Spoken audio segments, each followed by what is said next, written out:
Ah, good afternoon. I would like to call the June 8th meeting of the Metropolitan Area Planning Commission to order. Welcome. And at this time, I will ask for the introductory comments, please.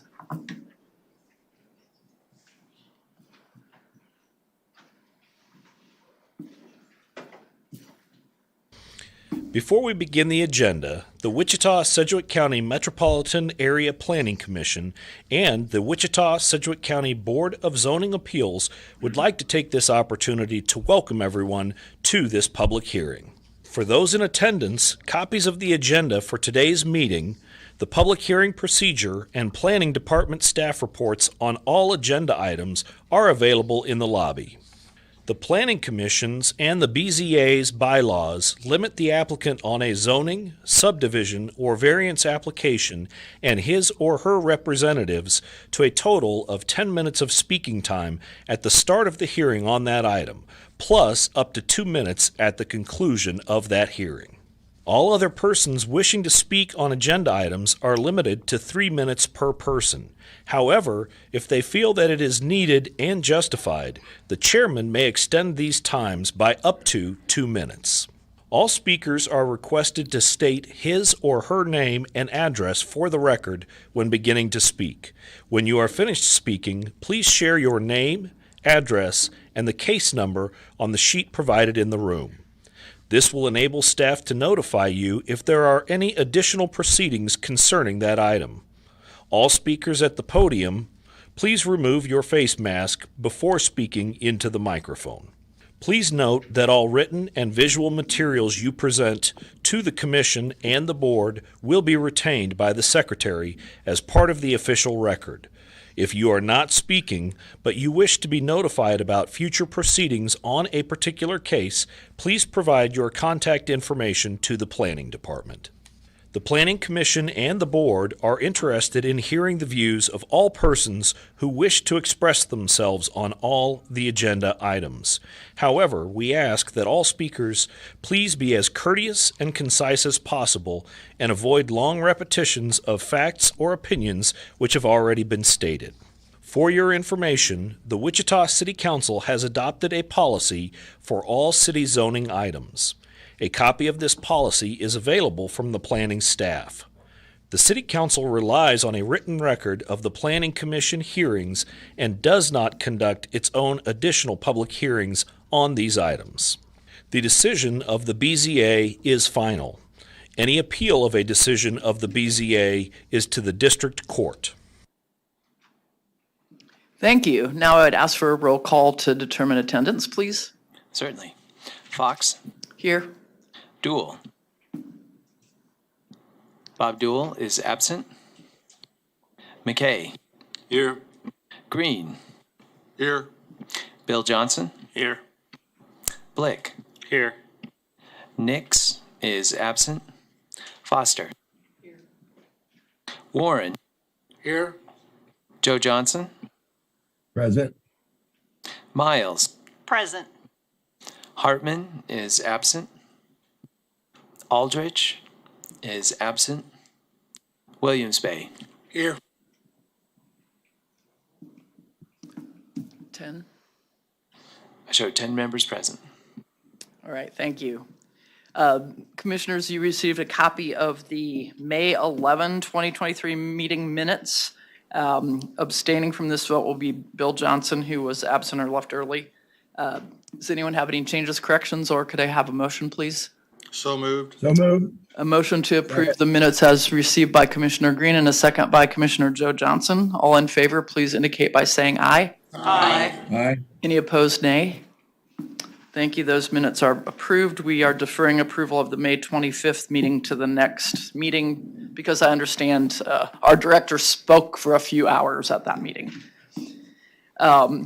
We will now walk through the agenda that we have today. It's quite lengthy. We're going to try to determine who would like to hear a case. So if you're here for public testimony and you hear your case, we'll ask if you want to hear this case, raise your hands high. And then we'll go back to hear the cases after we've gone through the review of agenda. Commissioner Blick? Just housekeeping. I have a few chairs. I didn't know if we needed to move those over for people that are standing. Will that be fine? Can we do that? Okay, sure, that'd be great. Thank you for seeing to the comfort of our guests. The first group of cases, subdivision item 2023-00022, located at K96 Highway west of North Meridian. Does anyone on the commission want to hear this case? I have two who would like to hear this case, so we will hear that. Item 2.2, subdivision 2023-00023, located at 69th Street North and 143rd Street East. Does anyone on the commission want to hear this case? Seeing none, does anyone in chambers want to hear this case? Final plat for 69th North and 143rd Street East. Seeing none, does anyone participating virtually want to hear this case? Subdivision Move for 2.2. approval of 2.2. Pardon me? I'd move for approval of 2.2. He moves for approval of 2. Okay, I have a motion to approve item 2.2. A second. Second from Commissioner Miles. Any discussion? All in favor, please indicate by saying aye. Aye. Item 2.2 is approved. Going to the public hearing vacation items. Item 3.1, vacation item 2023-00011, located at 13th Street North and Northwest Street. Does anyone on the commission want to hear this item?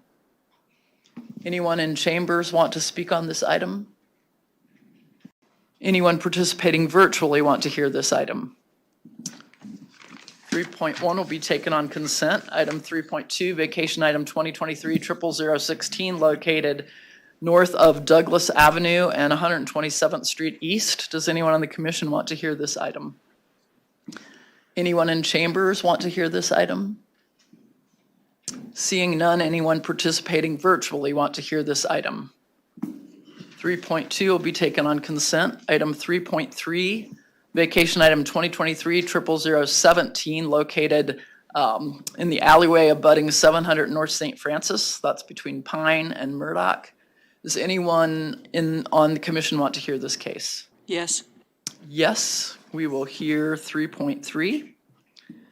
Item 3.4, vacation item 2023-00018, located North Maze Road and north of 21st Street North. Does anyone on the commission want to hear this item?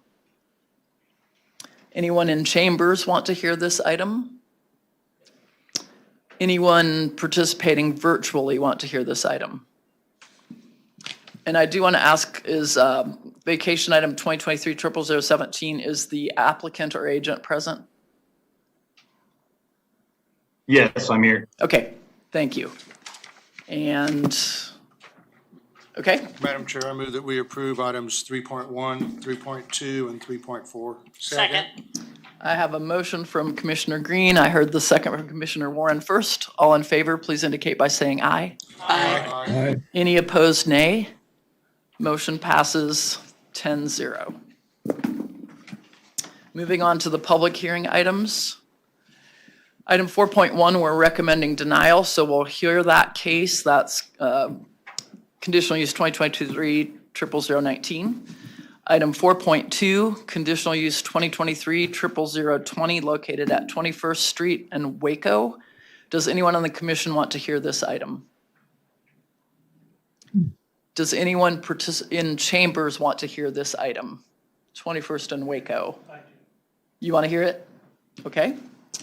We will hear item 4.2. Item 4.3, conditional use 2023-00021, located at 215th Street West and 77th Street North. Anyone on the commission want to hear this item? Anyone in chambers want to hear this item? Seeing none, anyone participating virtually want to hear this item? Hearing none, we'll take 4.3 on consent.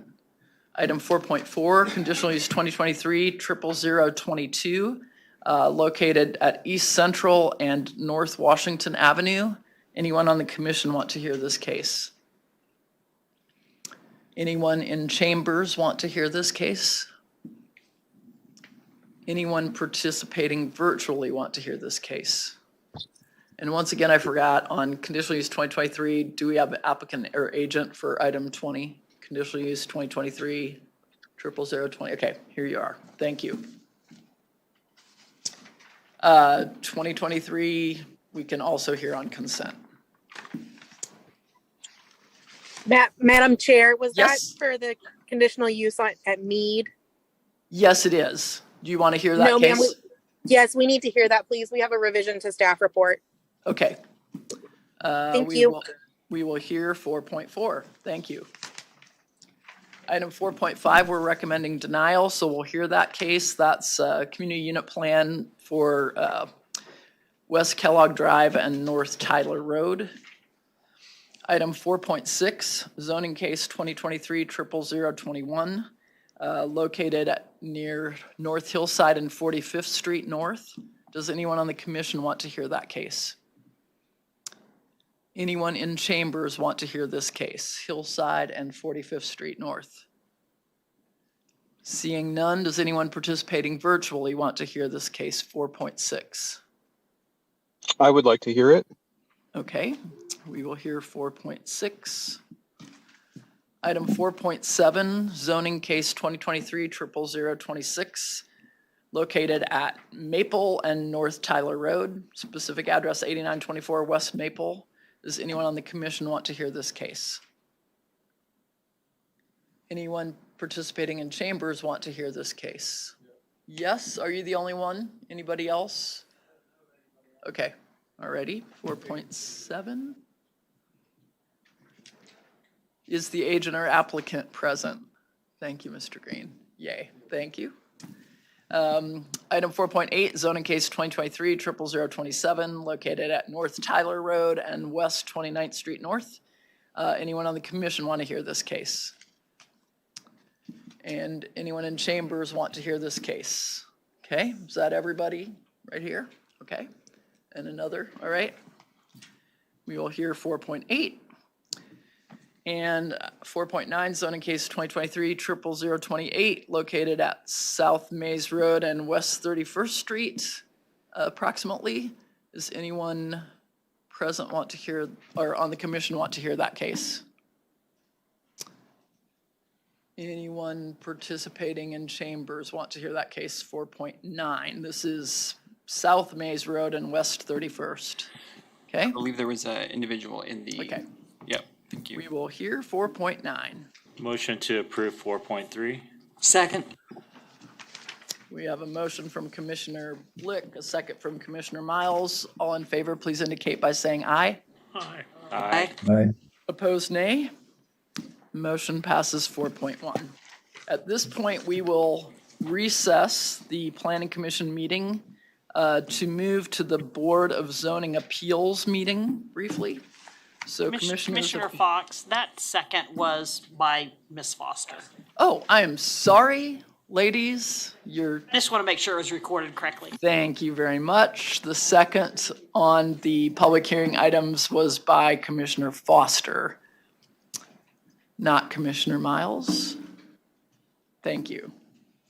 And motion passed 10-0. Okay, Board of Zoning Appeals, I call the Board of Zoning Appeals meeting to order for this date, Thursday, June 8th. And the first item on the agenda is approval of the May 25th, 2023 meeting minutes, which you received in a packet in advance of the meeting. Commissioners Fox, Blick, Nix, and Foster were absent and will abstain from voting. Move to So approve. moved. Motion to approve, that was Commissioner Miles. Second. Second from Commissioner Williams Bay. All in favor, please indicate by saying aye. Aye. And those abstaining, we have 3. Motion passes 7-0-3. Our case is BZA 2023-00028, located at 212 North Elizabeth, and we will hear this case, please. Christina, if you'd give us the staff report. Good afternoon, everyone. Christina Reith, Associate Planner with the Metropolitan Area Planning Department. This is case number BZA 2023-00028.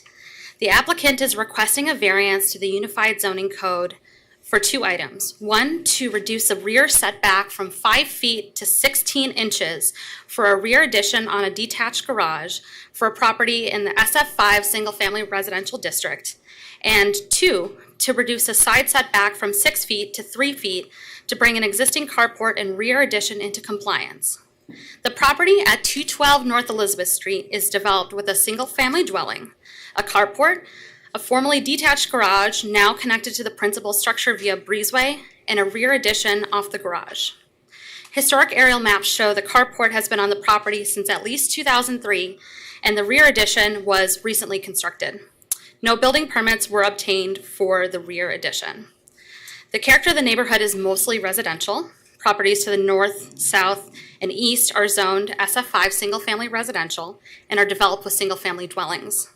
Property to the west is zoned GC General Commercial District and is developed with an auto repair shop. There are no zoning cases associated with this property. So let's go over the 5 criteria for granting a variance specific to the carport. Criteria 1, this request is unique to the property and was not created by the applicant. Historic aerials show that the carport has been on the property since 2003, and staff is in agreement.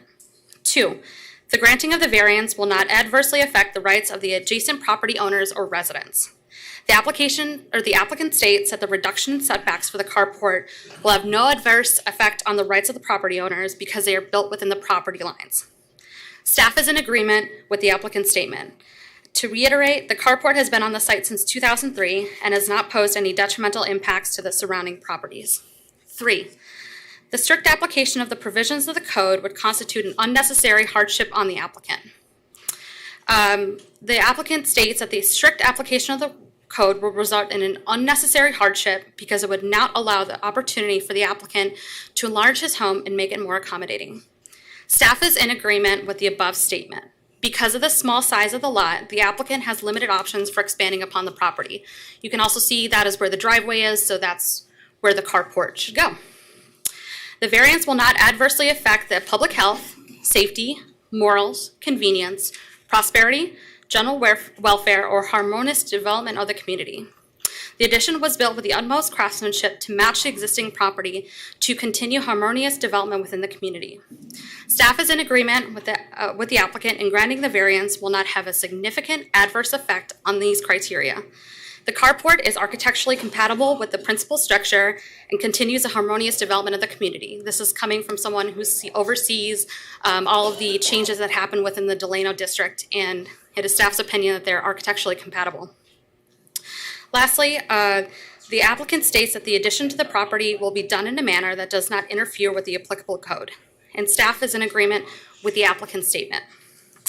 So for that reason, it is the recommendation of the staff that the variance to reduce the side setback from 3 feet to 6 feet for the carport meets the 5 criteria required to grant a variance. Now let's do the 5 criteria for granting a variance for the garage addition. 1, the request is unique to the property and was not created by the applicant. The applicant states that a unique condition exists due to the sewer line on the north side that would have to be replaced before any addition north could be constructed. Staff is not in agreement with the applicant's statement. The applicant has not illustrated in the site plan where the sewer line runs on the property. Therefore, staff cannot conclude that this request was not created by the applicant. 2, the applicant states that the reduction in setbacks for the rear addition will have no adverse effect on the rights of the adjacent property owners because they are built within the property lines. Staff is in agreement with the applicant's statement. The alley serves as a buffer between the subject site and the property to the east. 3, the strict application of the provisions of the code would constitute an unnecessary hardship on the applicant. The applicant states that the strict application of the code will result in unnecessary hardship because it would not allow the opportunity for the applicant to enlarge his home. Staff is not in agreement with the above statement. The applicant did not construct the addition within the setbacks and did not demonstrate why the rear addition, where it is located, is the only option. Staff does not know where the sewer line is located and cannot conclude that the strict application of the code would constitute an unnecessary hardship on the applicant. 4, the applicant states that there is no adverse effect to the items listed in this criteria. The rear addition was built with utmost craftsmanship to match the existing property and to continue harmonious development within the community. Staff is in agreement with this statement. The addition is architecturally compatible with the principal structure and continues a harmonious development of the community. 5, the granting of the variance will not be opposed to the general spirit and intent of the code. The applicant states that the addition to the property will be done in a manner that does not interfere with the applicable code. Staff is not in agreement with the applicant's statement. The variance request is being considered because the addition has already been built without building permits and is out of compliance with the Unified Zoning Code. The recommendation of the staff to reduce the rear setback from 20 feet to 16 inches does not meet the 5 criteria required to grant a variance. Should the board determine that all 5 conditions necessary to granting the variance can be found to exist, then it is a recommendation of the secretary that the following variance for the reduction in the rear setback is granted with the following conditions. 1, the building additions and carport shall be in substantial conformance with the approved site plan. And 2, building permit shall be obtained from MAPC for the construction of the rear addition and carport. Let's go to the site photos, please.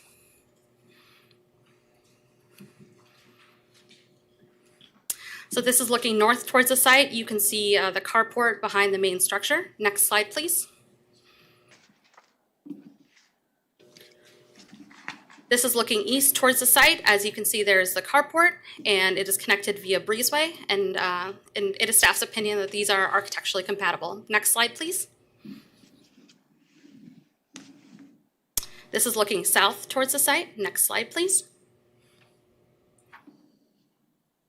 This is looking west towards the rear addition. As you can see, it is 16 inches from the property line. Next slide, please.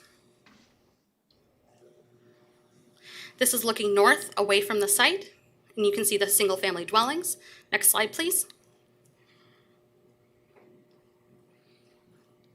This is looking east away from the site, so I'm standing in the alley where the addition is right behind me, and this is the adjacent house to the east. Next slide, please.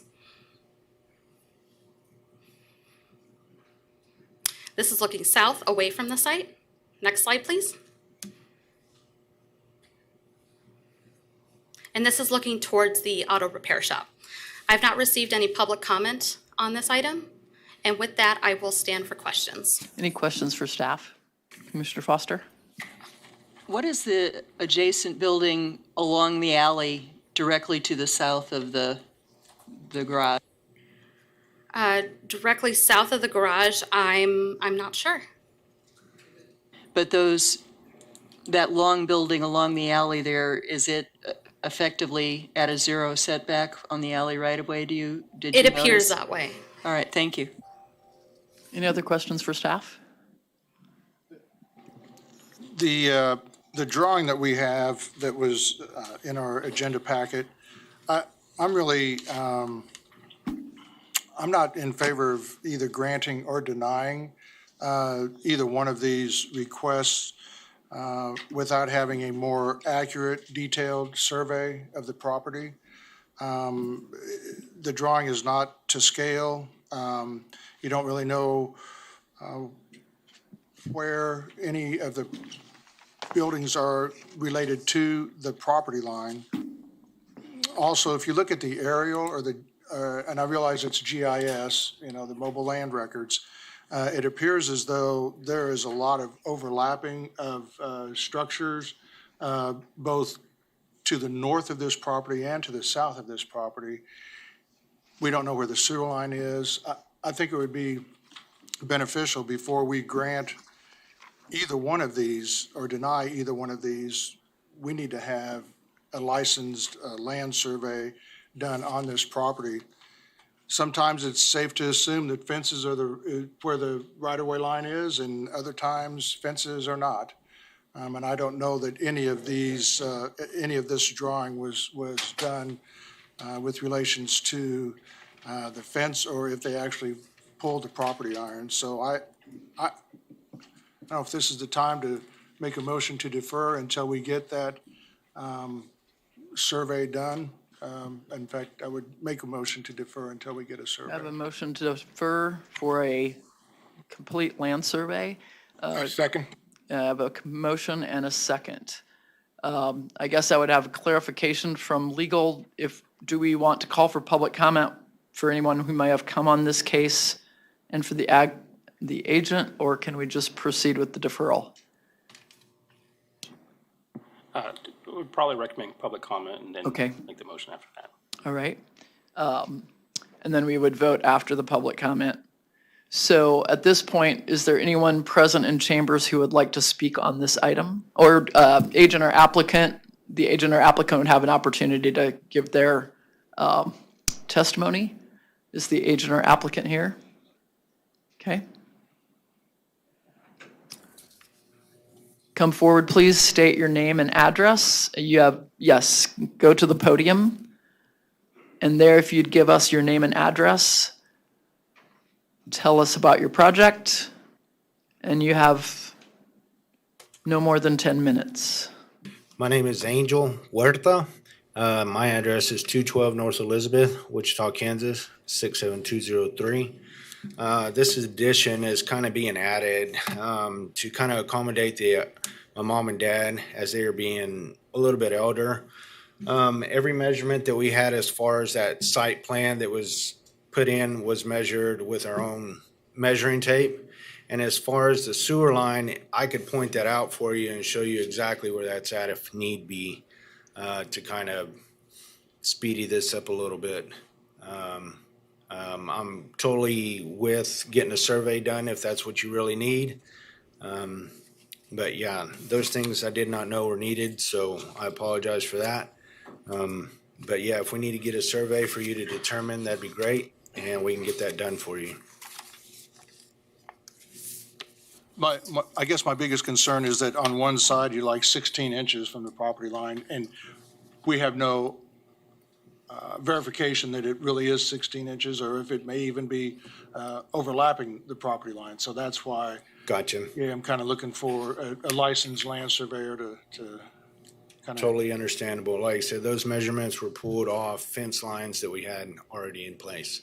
Yeah, they're convenient. Right. I agree. So. Okay, any other questions for the applicant at this time? Commissioner Miles?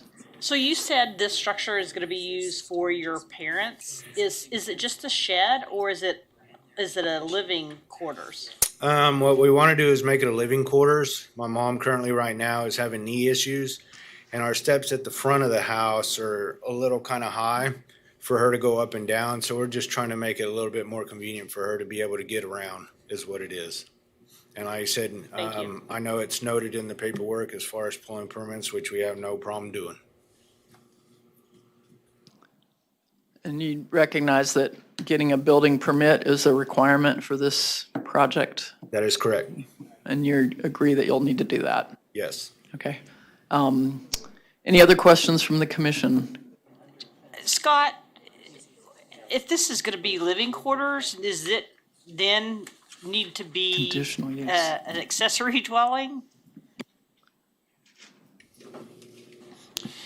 Yes, so I mean, could be a two-part thing here. If they get building permits and they plan to finish it out as living quarters, then they would also need to follow up with a conditional use for an accessory apartment.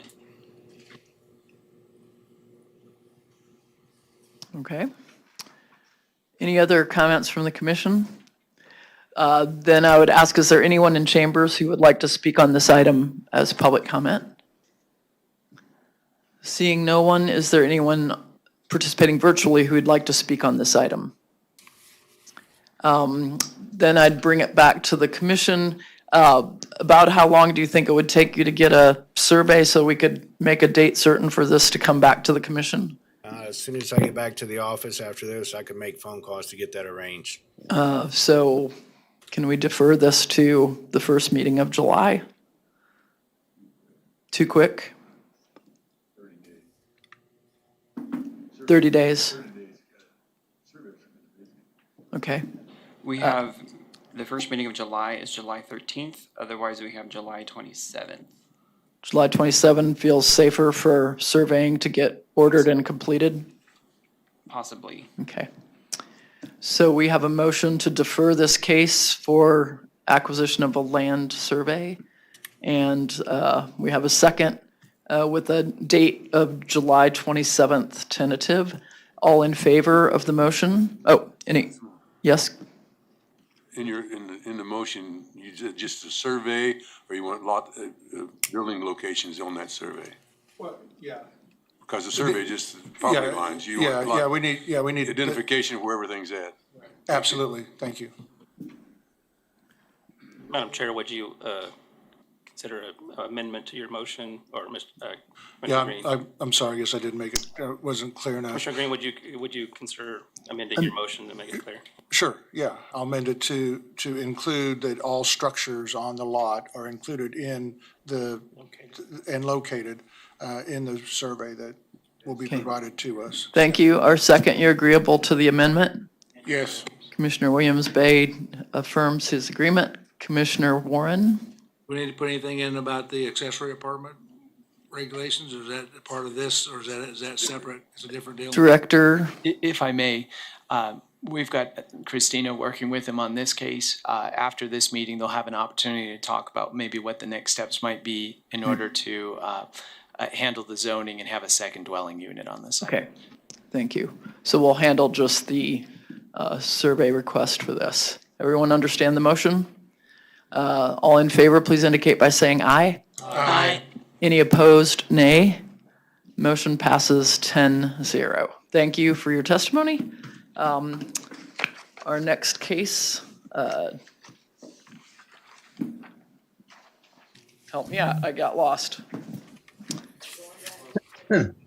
Oh, yes, let us adjourn the meeting of the BZA. Thank you. It's already been long. Okay. And now we'll return to the Metropolitan Area Planning Commission meeting with item 2.1, the subdivision, item 2023-00022. Neil. Yes, Neil Straw, planning staff. This is the courtyards at the Moorings, second edition. It is located west of Meridian, 1/2 mile north of K96 Highway. The plat consists of 16 lots. Zoning is PUD, plan unit development. This is a replat of the courtyard at the Moorings edition. The plat has reconfigured. Next slide, please. The site has reconfigured the size of the existing lots on the east side of the plat. And next slide, please, for the preliminary.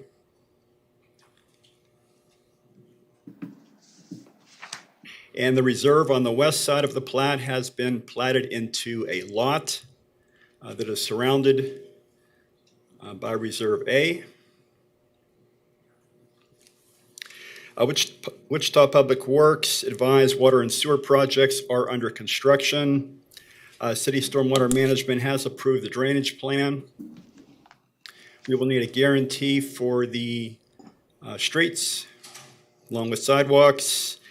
The agent explained to the subdivision committee last week about lot 16, the lot on the west side of the plat.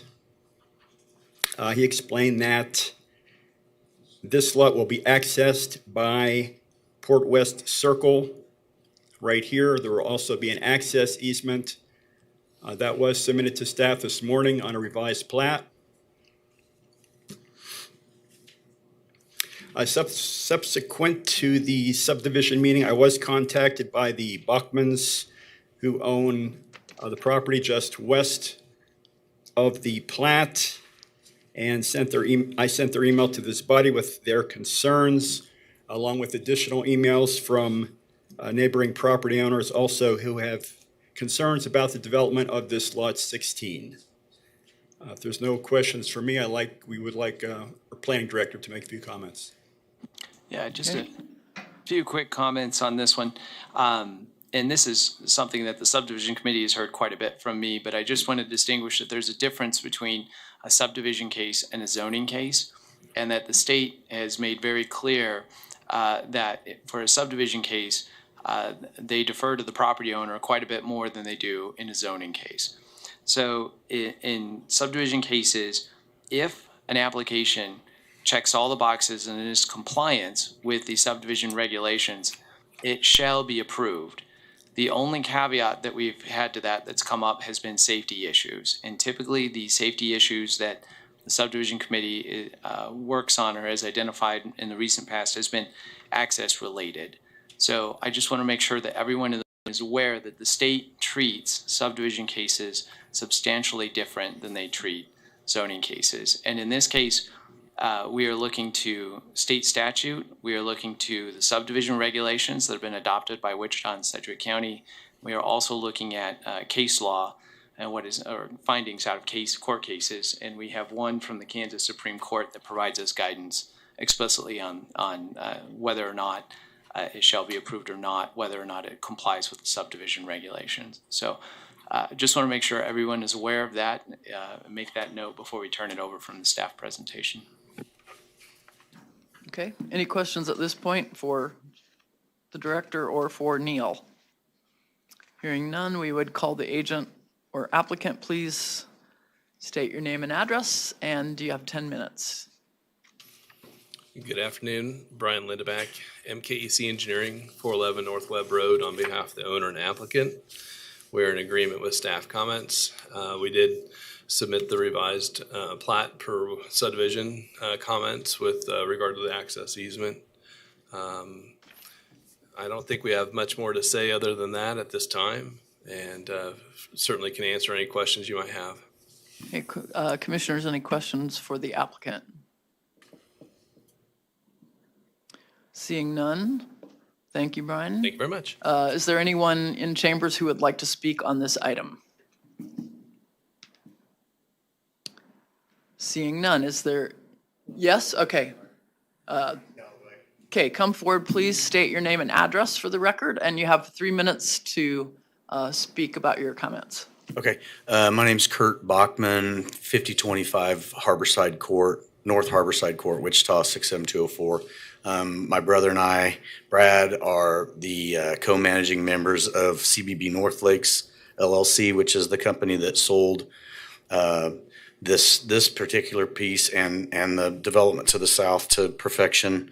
And at that time, there was to be only 18 waterfront lots and 157 off-water, which were deed restricted from lake access.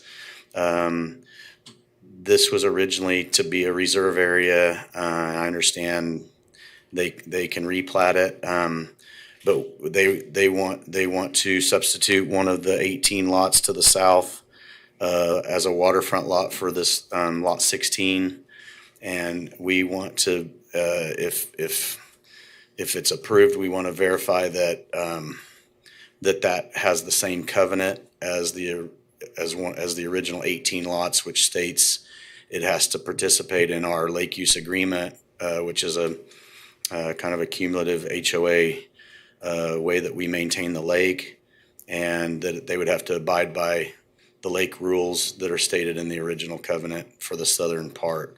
So these lots 1 through 14 were part of that original covenant. I have spoken with Scott Leonard at Perfection, and he's agreeable that would be subject to these same covenants. I know there's a lot of dissension and people concerned and mad, but I understand too that maybe this isn't the forum for some of those issues. So I just want to make sure that it has to abide by the same covenants and lake rules. Okay, thank you. Any questions for the speaker at this point, Commissioner Warren?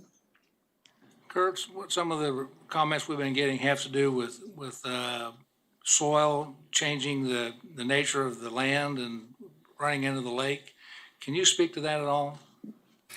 Well, they've been backfilling with sand, which foams, causes foaming in the lake. It's they do own the reserve area to that red line, but the main concern, I guess, with our lake committee, which is a consortium of presidents and lake committee members of all 7 HOAs, this would be the 8th to join in. We just want to make sure that they don't fill in beyond, if you fill all the way to that reserve, you're actually, the sand wants to go 4-to-1 slope. So you're filling in that portion of the lake. And I think that's, aside from tree removal and some of the things that were required by the utilities, that's been the major objections. And I'm sure you're going to hear that. Thank you. Okay, any Commissioner Green? I have a question for legal. He was mentioning the number of lakefront lots that they had agreed upon when they sold the property.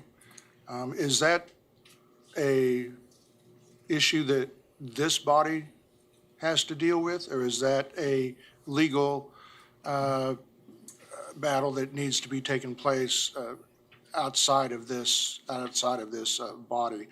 I can see where I don't think that there's anything that we can control over that. If there was an agreement, it seems like it should be settled in a court of law, not at an approval of a plat. That's right, Commissioner Green. That something like more of a private restrictive covenant between the buyer and seller.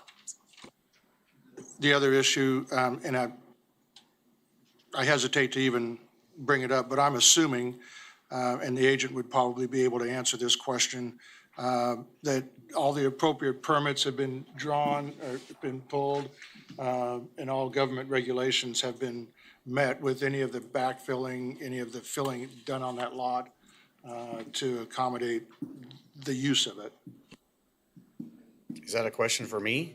No, that for the agent. For the I was agent. gonna say, 'cause we're not the developer on this Yeah, project. that would be more of an agent Okay, question. sorry. But- Any but other questions? But just for the record, would assume that all of those appropriate permits have been taken care of. Any other questions for this speaker? Okay, thank you for your testimony. Thank you. Is there anyone else who would like to speak on this item? Please come to the podium. Please state your name and address, and you have 3 minutes. Well, thank you. First of all, my name is George Englert. I reside at 2819 West Driftwood Court, which I'm going to point it out right quick. Right there. Okay. What I've seen develop on this over the last 3 months is horrendous. We've lost trees, we've lost eagles, foxes, wolves, coyotes, any type of wildlife in the trees that may exist. We've lost fish. Believe it or not, we've lost people too as of last week, which is ridiculous. We are taking and putting sand in a 40-foot lake. That's what that perimeter that they're expanding on. You should see my dock this morning as they were dumping sand into it. It is nothing but foam for 40 feet out into the lake. But as this gentleman here stated out, it's building, it's construction. No, I get to live with it is what I get to live with. The little rain that we had last week, the area that I pointed at, guess who's the low man on the totem pole? Guess where all that water, as we raised the elevation of all that land, went to? It went to my house. It went to my back door. It went through my backyard. Not my problem, I guess, if you're on my side of the property. This whole bonanza that you got going on. We've had, since this has started, let's say we had a water main break, we've had cancellations of sewer hookups, water hookups, nonstop. We've had bulldozers in the water. We've had, and it's going to continue on. If you really don't care about the people that live there, and that young lady over there, she spoke on the previous one, she kept using the word harmony. Harmony was deep within her talks. If you look at the lots on there, the 14 houses that they're going to build, in the matter of 5 lots on the other side, they've got 9. So there's not going to be harmony in those houses. Not for my backyard anyhow, nor for the rainwater and all the concrete that runs it right through my backyard. So I want to know, what are you going to do about me? Thank you. Any other questions? Any questions for the speaker? Okay, thank you for your testimony. Is there anyone else who would like to speak on this item? Is there anyone participating virtually who would like to speak on this item? We'd bring it back to the agent then for rebuttal, please. And you have 2 minutes. I'm going to jump in with Brian, if I may. I'm Jason Gish with MKC. Brian and I work together. I head up our land development group As far as the permits and constructions and such, some of that, because the construction occurs through the city of Wichita, it's managed by the city of Wichita. Anything related to construction, I guess we'd like to yield to maybe the city engineer that's maybe overseeing this or could help. But as far as all the permits, DWR, all the folks that are required to be informed and notified, that has been completed, and I'm sure the city maybe has more information on that, but we have worked with those agencies to get all the appropriate permits. Okay. You want to speak to any of the other items, infrastructure disruption? Are those the kinds of things you're talking about the city engineer would need to respond to, or? They're construction-related items. If you're interested to hear them, we can try to respond to them. I'm not sure what it can do to help the plat move forward here. It's somewhat, in my opinion, a separate issue, and we'd like to address it differently that way, I guess. As we heard from Director Wadle, our purpose here today is solely on land use, and really we have to follow the state and federal regulations related to that.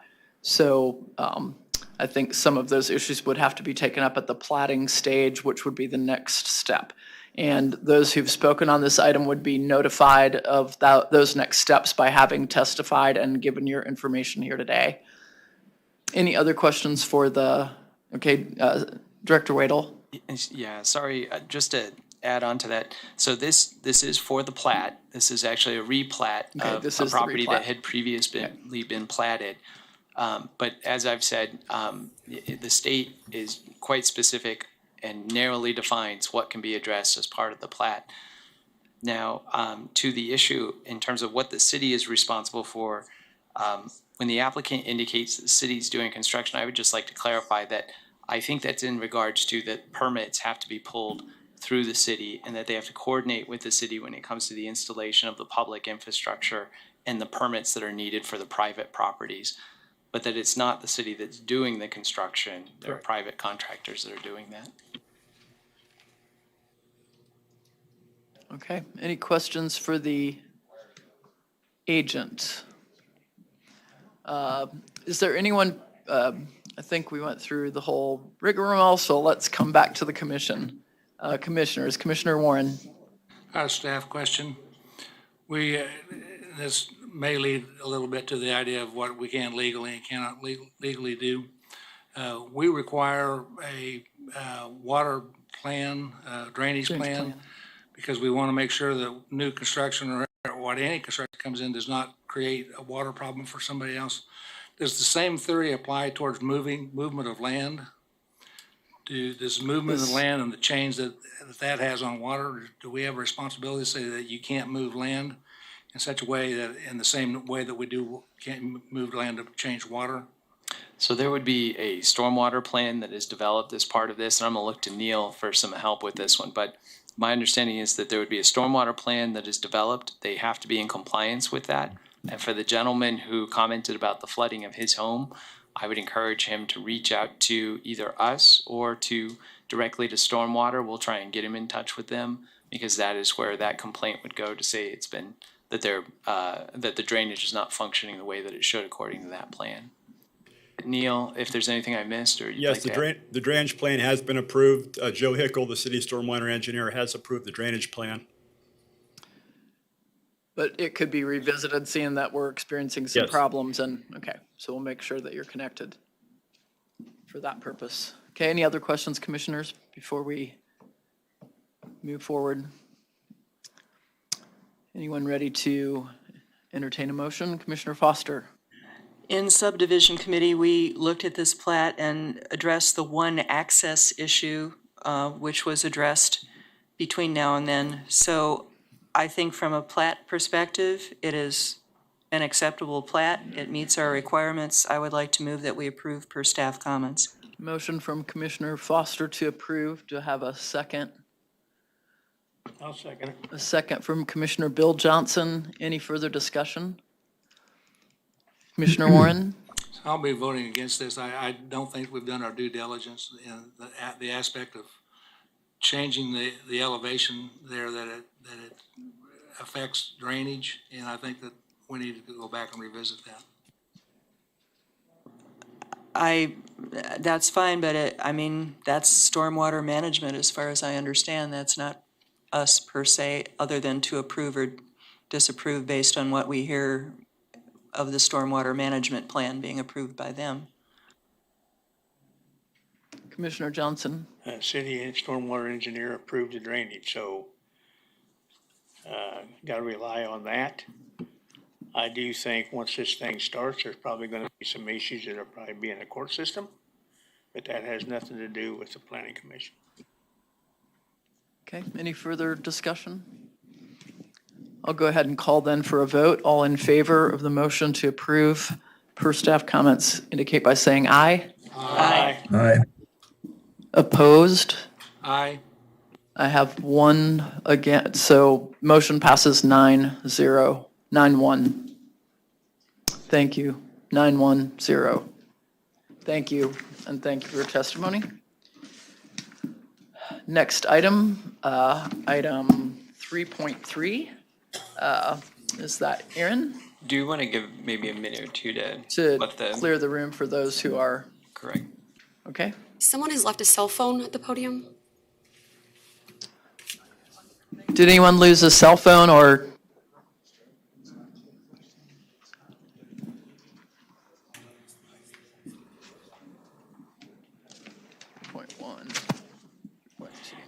And for those folks out in the annex area on the seats, we do have open seats now in the room. While we're changing the room out, I know several of you are here for item 4.2.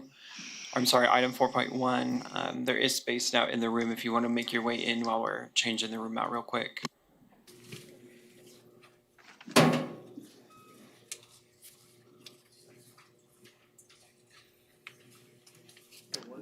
Okay. Give just a minute here for movement into the room.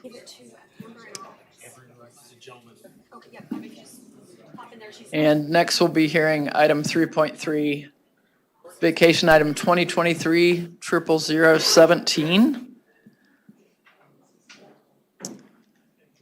And Aaron, as soon as you have a clear path, do you want to provide the staff report?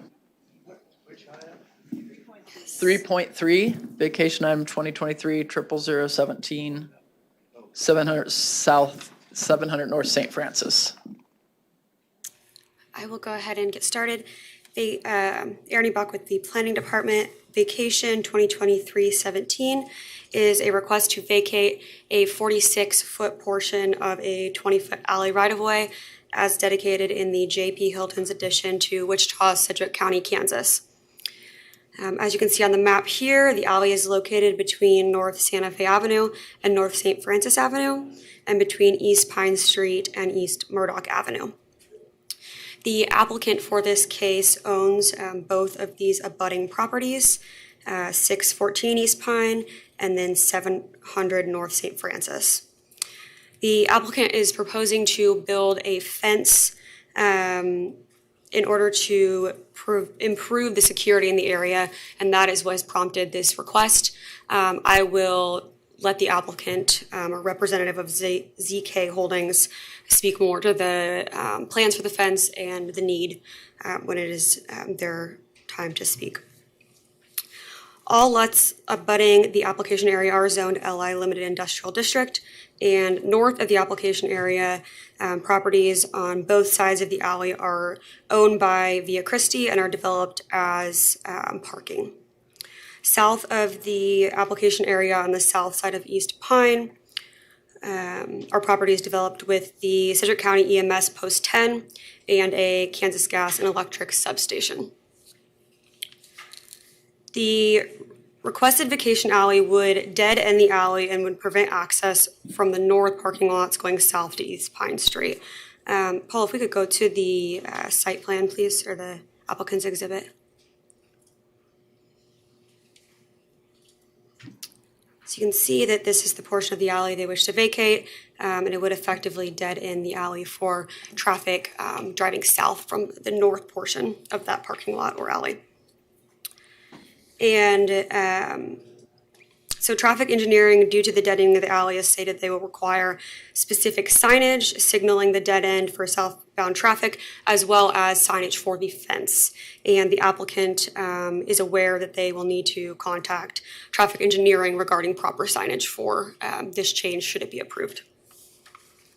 If we could go to the aerial map, please.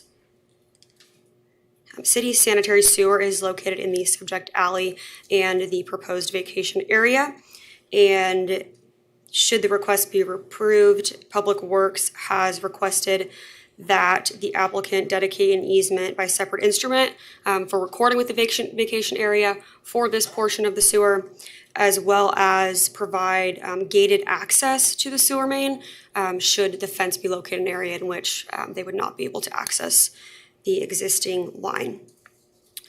Evergy has provided comments, specifically their real estate division, regarding concerns specifically related to losing this area as public right-of-way. And the contact information for the real estate division with Evergy has been provided to the applicant, and they were to reach out to them to discuss those issues in more detail.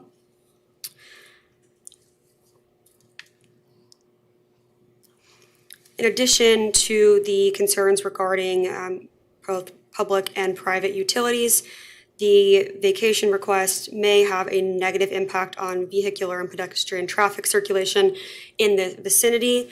And based on the impact on traffic, planning staff did recommend denial of this application to the subdivision committee. On June 1st, the subdivision committee heard this case and voted to recommend approval 4-2, subject to the conditions that are provided in your staff report on page 3. Specifically, just to note a few of those, they include the dedication of the utility easement or relocation of the sewer line, and then working with traffic engineering to ensure that proper signage is installed. And with that, I'm glad to answer any questions that you may have. Any questions from the commissioners for staff at this time?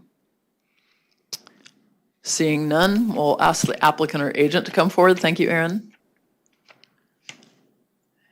And applicants online. So please state your name and address, and you have 10 minutes to tell us about the project.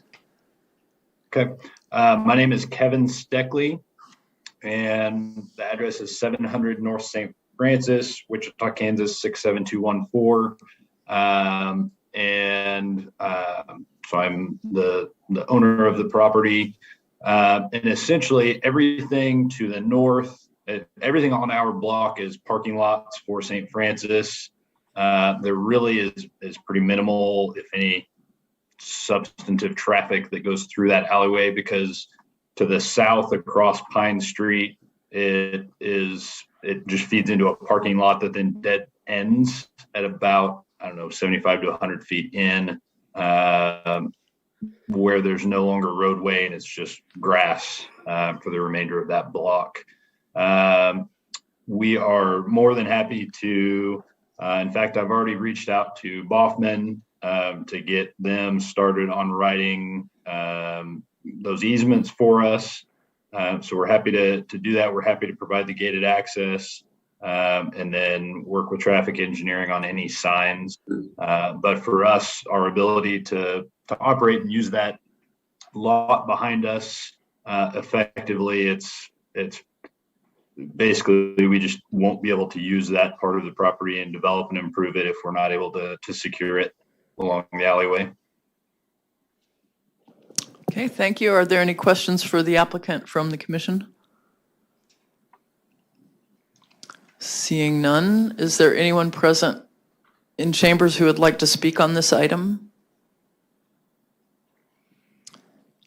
Seeing none, is there anyone participating virtually who would like to speak on this item? I bring it back then to the commission. I guess I would have one question for the applicant. Are there sidewalks on the outer perimeter of those properties so that people not parking there can pass through there on the outside edges? Do you? Yes, there's sidewalks along St. Francis all the way, and then along Pine Street all the way. And then I think that, I'm not sure if there's one along Santa Fe on that side there. But most of the walking traffic's probably heading to the hospital from somewhere. I guess we don't know that for sure. Anyway, quick question, Commissioner Foster? A comment. I understand that this would be extremely convenient for the landowner who owns property on both sides of a public right-of-way. But I think one of the jobs of this commission is to think about long-term for the community at large. And the fact that these two blocks are mostly parking lot right now doesn't mean they're going to be mostly parking lot 20 years or 50 years or 100 years from now. And if we sign away this public right-of-way, the odds of it ever being public again are effectively zero. And I just, as a matter of principle, don't think we should be doing that without far better reason than the convenience of one business for one short-term solution to a relatively surmountable problem. I would be moving to deny. Commissioner Johnson? I'd be in the position to move to approve, and basically, I see where they're talking about some safety issues, which I would be concerned if I owned a business there with my employees. The other thing is, if that's redeveloped, there could always be an alley that would turn on the north side of that building and go to one of the other streets, and so I can't see it affects that. Additional input, Commissioner Blick? And typically, I don't like seeing vacation of alleyways that are through from major streets like Murdoch. I do see that it doesn't go all the way through Murdoch to the north. And then when I pull up GIS, it doesn't look like it goes all the way down to Central Street. So it's basically just going to Elm would be the next one, or Pine Street as throughfare. I'm kind of tossed on this because of just being alleyways and stuff. But seeing that it doesn't go all the way through from north to south completely, then I'm almost in favor of it. I would mention that the fact that the alley to the south currently ends in grass doesn't necessarily mean that the right-of-way ends. I very much doubt that it does, in fact. Commissioner Green?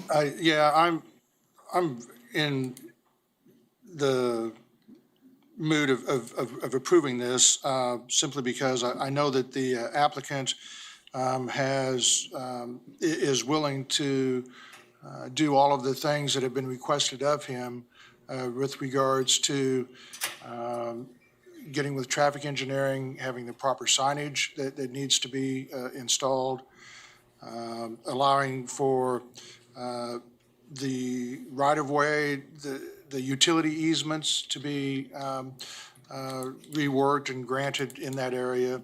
And then also, I believe he's also working with Westar or Evergy in that area, whoever the electrical contractor is in that area. So I'm in favor of that motion. Did you make a motion? No, we don't have a motion. I move that we approve per staff comments. Second. I have a motion to approve per staff comments from Commissioner Green and a second from Commissioner Bill Johnson. Was there additional discussion? Well, I think I made a motion and I don't know if I have a second, but if I do have a second, then that would be a substitute. Okay, yeah. Did we have a second on? I'm sorry, Commissioner Foster, I didn't understand it as a motion. I thought you were making a comment, so I moved. Okay, I'm sorry. Did we have a second for that? And Commissioner Williams-Bay seconded the original motion. Oh, boy. Well, then mine now is a substitute motion. And yeah. Second substitute. We have a second for the substitute motion. So I didn't hear the second on the original I'm motion. sorry, I didn't either. And apologize, commissioners, for missing that.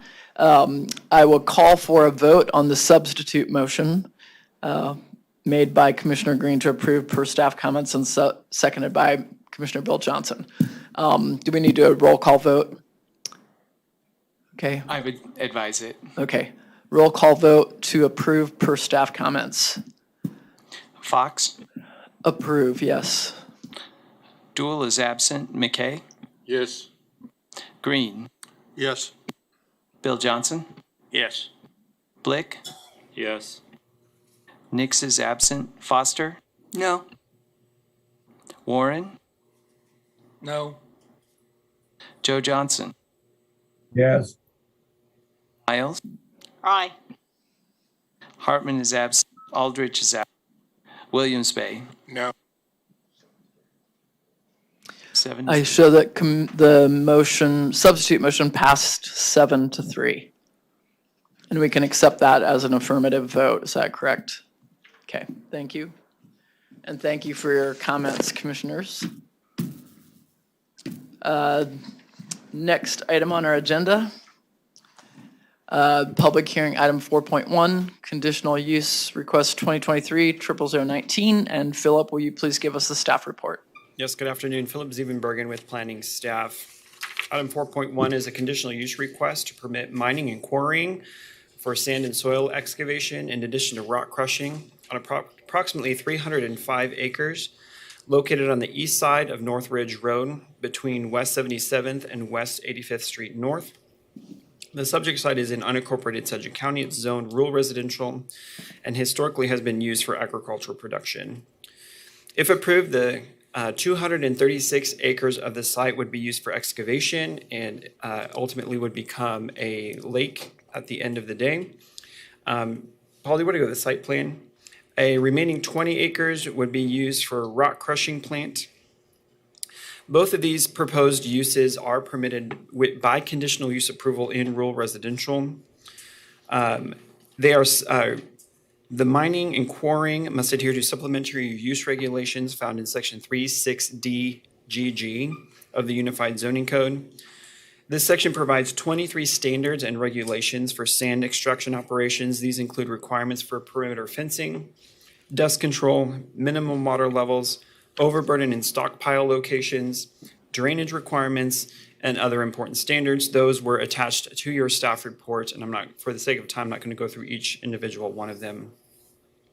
As you can see on the site plan, one is the kind of operation plan of the phasing of the proposed excavation and where the location of the rock crusher will be. The next is the development plan indicating that if approved and once the excavation is done, they potentially have the opportunity to provide some residential lots in the 20 acres where the rock crushing plant used to be. There's no intention of putting developable lots around the sand pit as there typically have been done in other locations when sand pits are complete.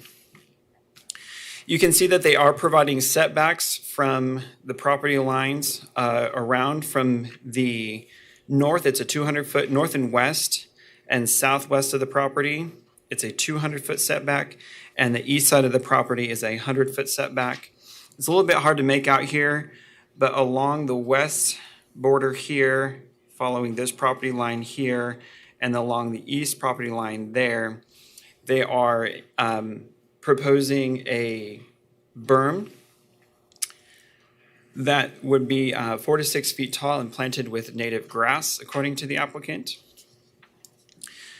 The proposed rock crushing plant would be located at this location. You can see here, these lines on the site plan indicate lots that have been sectioned out some time ago and are residential lots west of the property. They intend to have the rock crushing plant south, on the south half of the property, south of any of those lots for residential use. Would be about 600 feet from the nearest residential use. And is not located directly across the street from any residential use. This property to the west is an agricultural field at this time. This operational site plan indicates that the soil extraction would be done in 2 phases. Phase 1 would be the south half of the property, be about a 10 to 15 year timeline. The applicant indicated that as part of the purchase agreement for this property, this restricts development on the south or the extraction on the south side of the property, at least for the first 10 years, and they cannot be doing any extraction work on the north half of the property, again, for at least 10 years, so it would have to start on the south side. Phase 2 would be an additional 15-year time frame for up to approximately 30 years in time for the total excavation of the site. The applicant did not specify desired hours of operation. If the application is approved, staff recommends the following hours of operations due to the nearby residential uses. For trucking, be limited from 7 a.m. to 5 p.m. For dredging operations, 6 a.m. to sunset. And for rock crushing, 7 a.m. to 5 p.m. The rock crushing component, this would be an extraction for sand. My understanding is that the operator of this site would likely be trucking in recycled materials for crushing on the site, and the rock crushing would not necessarily be there for the use of what is extracted on this site. So they're looking to extract uses on the site, but then use the rock crushing as an opportunity to bring recycled materials on the site and do the crushing there. So you would be having off-site material coming onto the site. If this were approved, or if there was a change to a staff recommended condition that we'll get to in a little bit.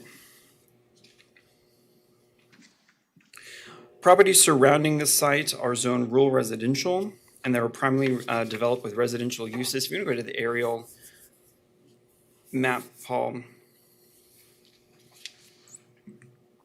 As I mentioned before, these on the north half of the site, these are all residential uses on approximately 5 acres. You do have general commercial for this property right here. It has a house as well as indoor storage warehouses for like boats and RVs. You have platted residential lots north of the site. This is a residential lot. These are primarily used for agriculture. All of these are residential lots on the east side. This is a residence right here with agricultural use around it. There are 2 residences right here, residence right there, and again, this quarter section is primarily used for agricultural use. In 2004, the south half of the property, so this area right here, a request for soil extraction was applied for. It did receive an approval recommendation from Planning Commission 5-4. Several members of the public spoke at that public hearing with general concern regarding dust, sand, noise, traffic on Ridge Road, drainage, pollution from commercial vehicles, exhaust, decrease in property values, and impact of the quantity and quality of water for nearby residential wells. The applicant deferred it indefinitely prior to Board of County Commission final action. They were working with County Public Works regarding possible improvements onto Ridge Road. And eventually, for reasons I could not find, the applicant was eventually withdrawn. And so there was actually no action ever taken on that property, and nothing has happened ever since regarding any zoning actions on the site. Those minutes were attached to your staff report for your consideration. North Ridge Road is a paved 2-lane county arterial with open ditches. West 77th Street is a gravel road with open ditches, and West 85th Street is a 2-way paved arterial road with open ditches as well. Water would be provided with on-site wells if they required any water. I have the understanding from the Groundwater Management District 2 that they do have water rights for 2 wells on the site right now, probably for irrigation at this point. If there's any type of on-site sanitary sewer that's needed, it would be provided on-site as well. This operation would not need that type of facility. The surrounding properties are all provided with drinking water from private wells. This is not a rural water district. In 2007, a study was completed by the Kansas Geological Survey analyzing the effect of groundwater quality related to stormwater runoff into sand pits. That executive summary was provided again into your staff report. High-level view of that is they concluded that sand pits which do access groundwater provide an opportunity for contamination of groundwater. They had 3 sand pits that they studied more in the suburban areas of northwest Wichita, and then they had a control pit that was in Sedgwick County in a rural area. And they determined that there were contaminants more so in the suburban sand pits that had houses developed around them, typically related to contaminants for lawn care. And most of what they found in the control pit in Sedgwick County did not have those levels of contaminants. But the point of the study was that, yes, it does open the opportunity for groundwater contamination. The Groundwater Management District 2 said that there are regulations that they have when it comes to sand pits to say that they have to be graded in such a way that stormwater is not allowed to be drained into them. So that would have to be a condition that they have to comply with should this application be approved, because that's a standard by the Groundwater Management District. The comprehensive plan identifies the area for in the rural growth area, which is suitable for agricultural uses, rural-based businesses, and larger lot residential exurban subdivisions being likely developed. It doesn't mean that commercial uses or industrial uses like this can't exist. That's why they have the opportunity to be approved by conditional use. When staff took a look at this, as you can see here, half mile to the west, there's a sand pit. There's quite a few sand pits in the area. What made this site unique in staff's opinion was the number and the frequency and density of residential uses surrounding the property. For being a rural area, it is a fairly heavily dense area when it comes to rural residential development in this area. Our comprehensive plan identifies locational guidelines saying that uses like this should have buffering and screening in different ways to mitigate and separate it from residential uses. It is staff's opinion that this type of use in this location is inappropriate. Not to say that these things shouldn't happen in the county, but not necessarily when there's this much residential use going on around it. In addition, with the concern over, though they have to follow the regulations for not allowing stormwater to access the water and the groundwater through the sand pit, it still provides that opportunity for possible contamination when all of these properties do rely on well water for drinking. So with that, staff is recommending denial of this due to the character of the area, due to the possible negative impacts to the surrounding properties. It is suitable for uses to which is restricted right now, which is agricultural use or large lot, exurban residential, much more in character with what the area is currently developed with around it. We have heard from public comments, and I'm sure we're going to hear from some more this afternoon before we're all done. If the Planning Commission were to recommend approval, there is a list of conditions in the staff report that staff is recommending. First one being that it shall meet all the provisions of the supplemental use regulation for mining and quarrying. The rock crusher should be utilized for crushing on-site material only. No off-site material shall be brought to the site for crushing. This would minimize potentially the number of trucks coming in, or even the just the nature of what's going on versus bringing in heavy payloads of trucking to crush items on site versus having a rock crusher that's probably less utilized to potentially only take care of some larger aggregate that's on site if it's excavated. The facility shall be operated as shown on the site plan with the installation of a 4 to 6 foot earth berm with native grasses as indicated on the site plan. Any modifications to county roads, including entrances to and from the sand pit, must be constructed to county standards. We talked with Sedgwick County Public Works, and they indicated that they would require improvements on the Ridge Road, including but not limited to an extended decel lane in order to allow trucks to get out of the travel lane and to facilitate their turns into the property. Following the hours of operations, as I mentioned earlier in the presentation, excavation and mining shall not exceed 15-year duration for the south half of the site. And that period shall begin at the start of mining activities, and the applicant would notify the planning department when those activities start. Prior to the commencement excavation on the north half of the site, the applicant shall be required to renew the conditional use by administrative adjustment. If the administrative adjustment to renew the excavation operated is approved, the sand excavation and mining facility and rock crusher shall not exceed a 15-year duration on the north half of the site. The time period would begin again from the start of mining activities. The point of that is, 10 to 15 years from now, when even by their purchase contract, they can't start excavation on the north half. A lot of things can change in 10 to 15 years. We didn't necessarily feel comfortable of having a condition that would permit 30 years of activity on the site, when after 15 years, it might be good to take a look at the operation, look at the development in the area to determine if it would be appropriate to allow the excavation to continue. The rock crusher shall not be used daily. It shall be only operated at times when there's sufficient material for crushing. The rock crusher shall operate as in the designated area on the operational site plan. Topsoil will be removed from the site, and sand excavation operations will be within the designated area as shown on the operational site plan. The facility shall comply with all permit requirements from the Kansas Department of Health and Environment.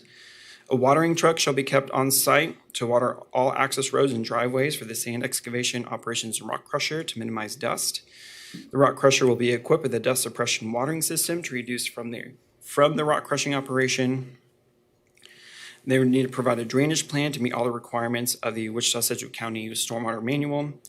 And as always, if there's any violations of these, and in the opinion of the planning director with concurrence of the zoning administrator, they could consider the conditional use null and void. We can go through the site photos. And we'll just roll through these pretty quickly, Paul, so you can kind of just cycle through them. There's quite a number of them. It'll just help you get a feel for the area. So this is looking north at one of the residential properties in that little notch off of 77th Street. The operation would be behind into the kind of the northeast of this site, north and northeast of this site. Next picture. Again, then their neighbor next door, again in the notch off of 77th Street. Next picture. This is looking north at the south half of the site. Next picture. This is looking on, sorry, the I and arrow is wrong. This is one of the properties east of this site here on North 63rd Street West. Next picture. The front of their house will be facing to the west, facing the operations. This is another one of those on North 63rd Street. Next picture. Yet another one on North 63rd Street. Next picture. This is right here down at the corner of 77th and 63rd, kind of looking to the southwest. These are the residential properties at the intersections of those two streets. Next picture. This is looking south on 77th Street. Next picture. This is looking south about midway along the side on 77th. This is the agricultural field. Next picture. This is the house right at the corner here on the southeast corner of 77th and Ridge. Next picture. This is looking west at the agricultural field west of the site. Next picture. And then these next several pictures they're not every single property on the west side of Ridge, but they're a smattering of the residential properties that are on the west side of Ridge. Next picture. And again, next picture. Next picture. One thing I want to note that staff took into consideration is, though they have very long linear lots of 5 acres, the houses are set pretty close to Ridge Road to where they're fairly impacted by changes on the east side, knowing that Ridge is only a 2-lane road. Next picture. Next picture. Next picture. Next picture. This is the property on the southwest corner of Ridge and 85th. This is general commercial. These are the indoor storage for boats and RVs. Next picture. This is the property on 85th Street, and the next several pictures will be on the north part of the site. Next picture. Next picture. Next picture. This is the property on the east side of the property. This would be the field that is under consideration for excavation. This is the property directly to the east. Next picture. And this is the north half of the site looking south. This would be the second phase of the operation. Next picture. And I can stand for any questions you have. Questions, Commissioner Johnson? Yeah, Philip, I don't know how many of these sand pits we've approved the last 25 years, but several. It seemed like when we used to approve them, then we come out with a deal that they had to come up with a plan to show how they'll develop it once they get the sand done.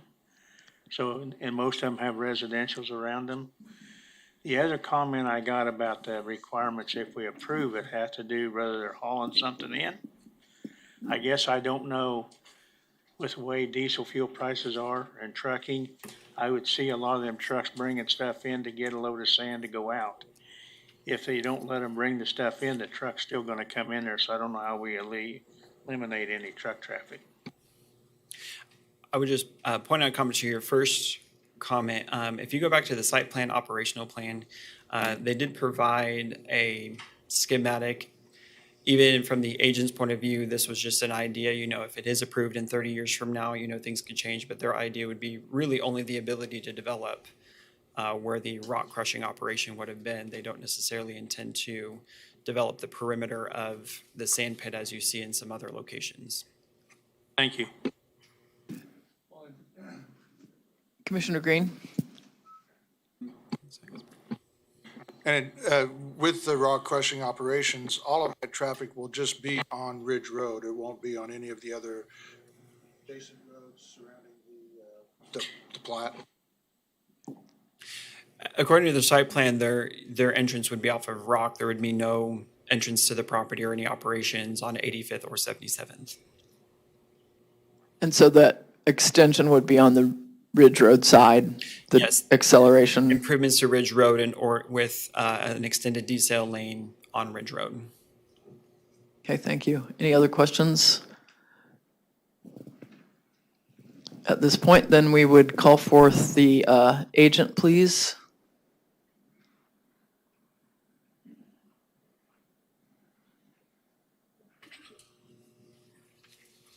Afternoon, Phil Meyer with Boffman Company, agent for the applicant, 315 Ellis, is our address.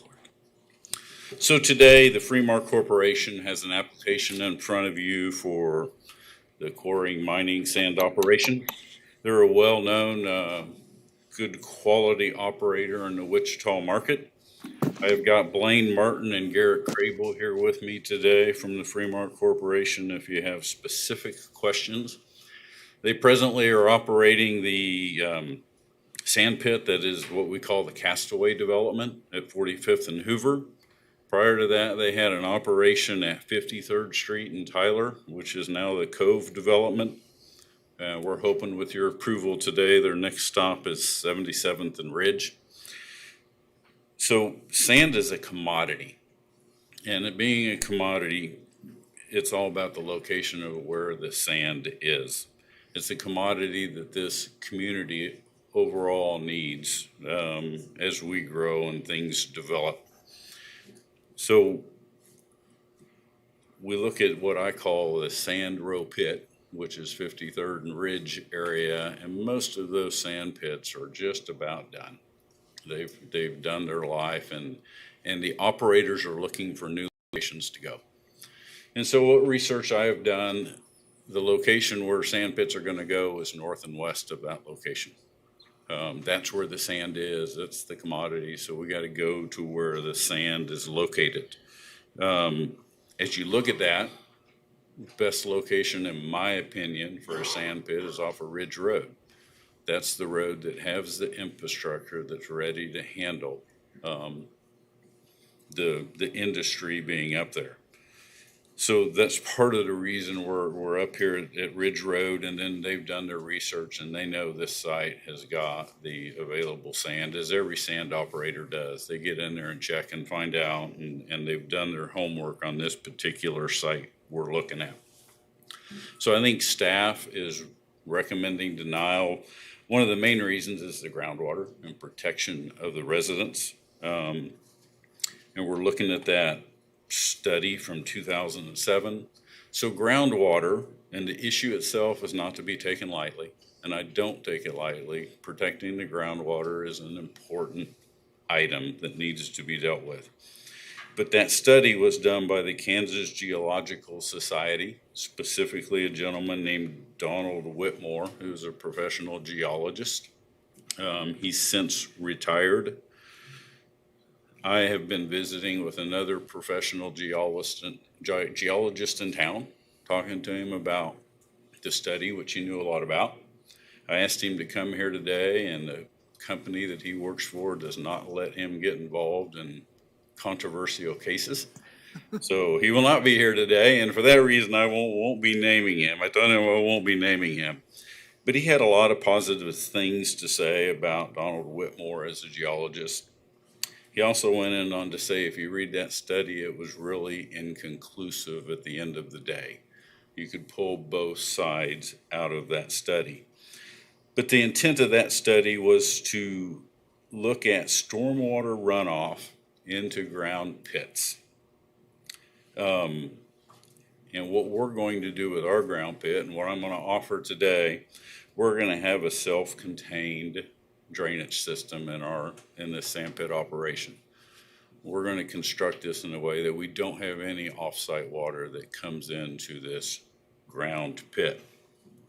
And with that study, I want to point out that many of the organic compounds that he noted in the study still were acceptable levels for drinkable water. So there was nothing contaminated in that water to a point that it wouldn't get approved as an acceptable drinking water supply with today's standards. So I could make an argument with you today that if we self-contain this site and we present off-site water from running into there, and we just have our sand pit operation, that sand pit would be more protective for the neighbors' wells and then the agricultural operation that's going on there today with the fertilizer and the nutrients that are being put into that ground. That's more harmful to that groundwater than the operation we're going to do there, as long as we prevent the offsite water from getting into the sand pit. So we're going to ask you to approve this today with some adjustments to staff recommendations that they have listed there. So item 2 is a rock crusher. That rock crusher is a recycling process, and it's something we need for the community. If we're not recycling the concrete and the asphalt, then we're taking it to a C&D landfill and filling it up. And today in our market, we use that sand concrete mixture after it's been recycled as the basis for our road systems. This rock crusher operates with a dust suppression system. I think staff has got a video that we did years ago when this same applicant was doing this for the Castaway development, that there's no dust. As this thing's crushing, there's no dust that comes out of this rock crusher. So we can show planning commissioners that if you want to see that. The majority of the trucks that roll into this site with material to be crushed is also leaving the site with sand. So Commissioner Johnson kind of mentioned that earlier in his question, and that's very true. This is you can look at the end here, that's the crushed material coming out, and there's absolutely no dust with that. And this was a windy day when Russ Avey took that video. So we would like it approved with rock crushing being able to haul material onto the site. We're willing to limit the operation 75 days a year. If you want, 60 to 75 is the number I got. We won't run it for more than 1 week at a straight time. Really, you got to have enough material built up to bring the rock crusher in. Then it's normally there 3 to 5 days, and then it's gone. So we'll do 60 to 75 days, no more than 1 week. Time frame, 15 years, and the present economy we've been in, 15 years is fine. We don't know that that's going to last. So we're going to ask you today to approve this for 20 years with a 5-year extension. And that's because we don't know what's going to happen. You have a 9/11, you have a recession of 09 to 13, you're not moving sand like you are today. So we would like phase 1, 20 years with a 5-year extension. Phase 2, 20 years with a 5-year extension. We would like you to remove item 9. We do not see a reason or a value in doing an administrative adjustment to go to phase 2. In that, the removal of 9, you're covered in the number 17. And condition 17 says that if we're not complying and operating per our plan, the conditional use is null and void. So we're covered on that issue. Permitting process. So when you start the ground pit, we're going to go to DWR and Groundwater Management District to get permits to open up sand pit. And that's a process we're going to go through. First question they ask you is, do you have the zoning? So if we don't, this is our first stop. If we don't have the zoning, we can't go apply for that. After the operation is up and running, they are dealing with and permitting through KDHE, which is a state organization, and the Mine Safety and Health Administration, which is a federal organization. All those have annual inspections, if not more often. And my point in all that is we will go through a thorough process of permitting, and they are watched on a regular basis, not only locally through MAPC, but through the state and federal organizations. So with that, I'm going to stand for any questions you may have. Questions for the agent? Commissioner Green? Yeah, Phil, you were talking about the need for rock crushing. Yes. How many existing rock crushing operations do we have in the Wichita area? Are you familiar with that? And There's really one that floats around. There may be two, but there's just one or two, and they move the equipment from site to site. I know we've approved some in the past, and they've been short term as opposed to being a 15 to 20 year.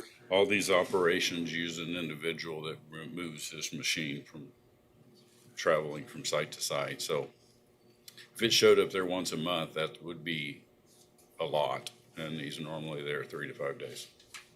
Primarily for sand, though, is what this operation is going to be. This operation is Primarily primarily for sand, but that rock crushing is convenient because there's a lot of sites where they're demoing. They load it, show up here, dump it, load with sand, go back to the job. So it's convenient for the contractors to have that location. And if this is approved, you have no issues with providing a right turn lane into the site, and/or it wasn't addressed here, but possibly even a left turn lane for southbound traffic into the site? Yeah, so I didn't go over every condition. I only went over the ones that I'd like a revision to, and we're in agreement with any of the conditions that I didn't mention, we were in agreement with. Thank you. To answer your question. Commissioner Blick, you had questions? Phil, I'm kind of new to rock quarries. I see them all over the place and stuff, and sand pits. Yes, sir. Question I have is I actually have two questions. So what you're requesting is about a 40-year to do the full phase 1 and 2 combined with an additional 10 years. Is that correct? Yes.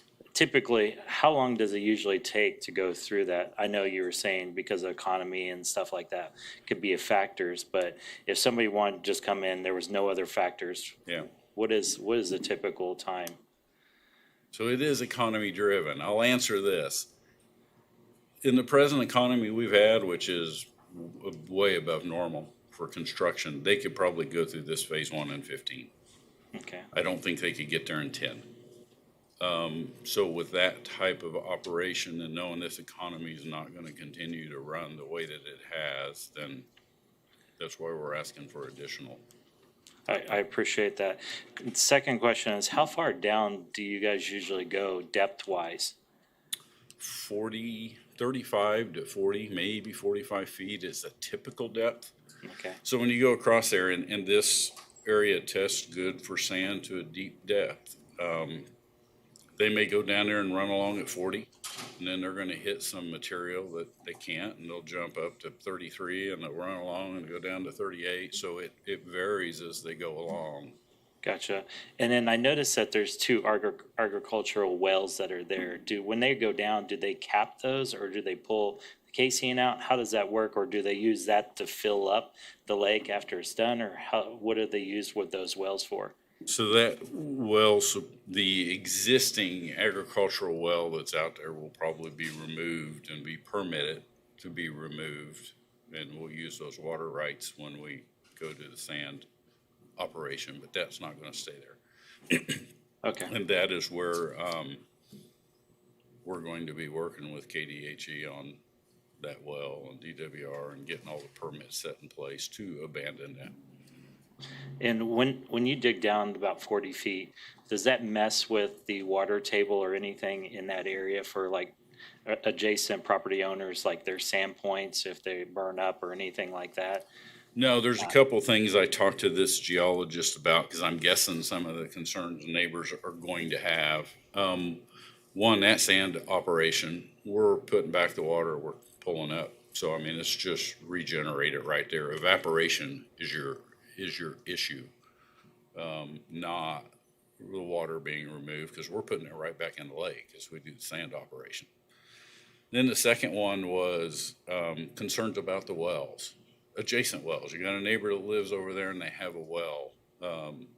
Is there any issue with contaminating it with sand pit?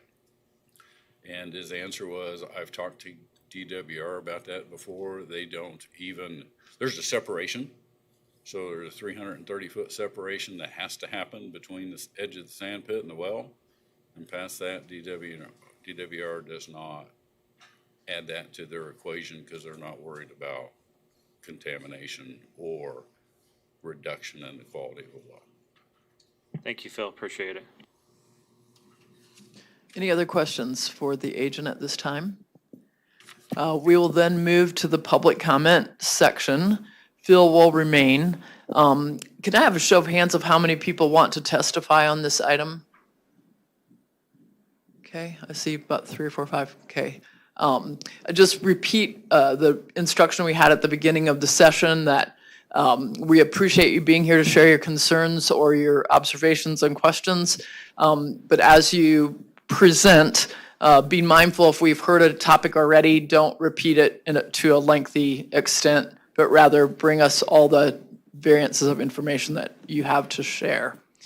So with that, please, first speaker, proceed to the podium. If you give us your name and address, please, and then you have 3 minutes for your comments.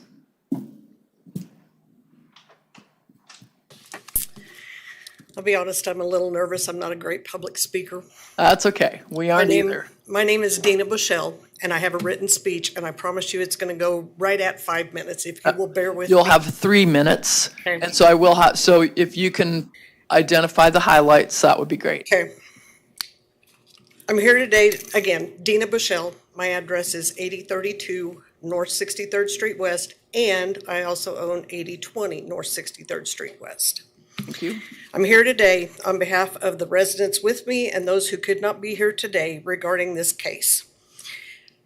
I would like to give you a little history before I start my objections. My husband and I purchased our property in 2004. We have worked for many years to pay it off and enjoy the peace and quiet of country living. We have watched many of our grandchildren grow up out here and appreciate the comfort of a quiet life. This proposed facility will be less than 120 feet from my front door. I know you say 300 to 600 feet. It's 120 feet from my front door, folks. My story is not so different from many of those that surround this property. Some are retirees, some are new families, all wishing to enjoy our little pieces of heaven. My objections to this proposed change are as follows and appear to follow most of the reasons for the MAPC staff report and the objections from the previous request. The effects on the well water. That is a huge concern for all of us. Every single one of us in that surrounding vicinity are on well. We don't have the option of hooking up to city water.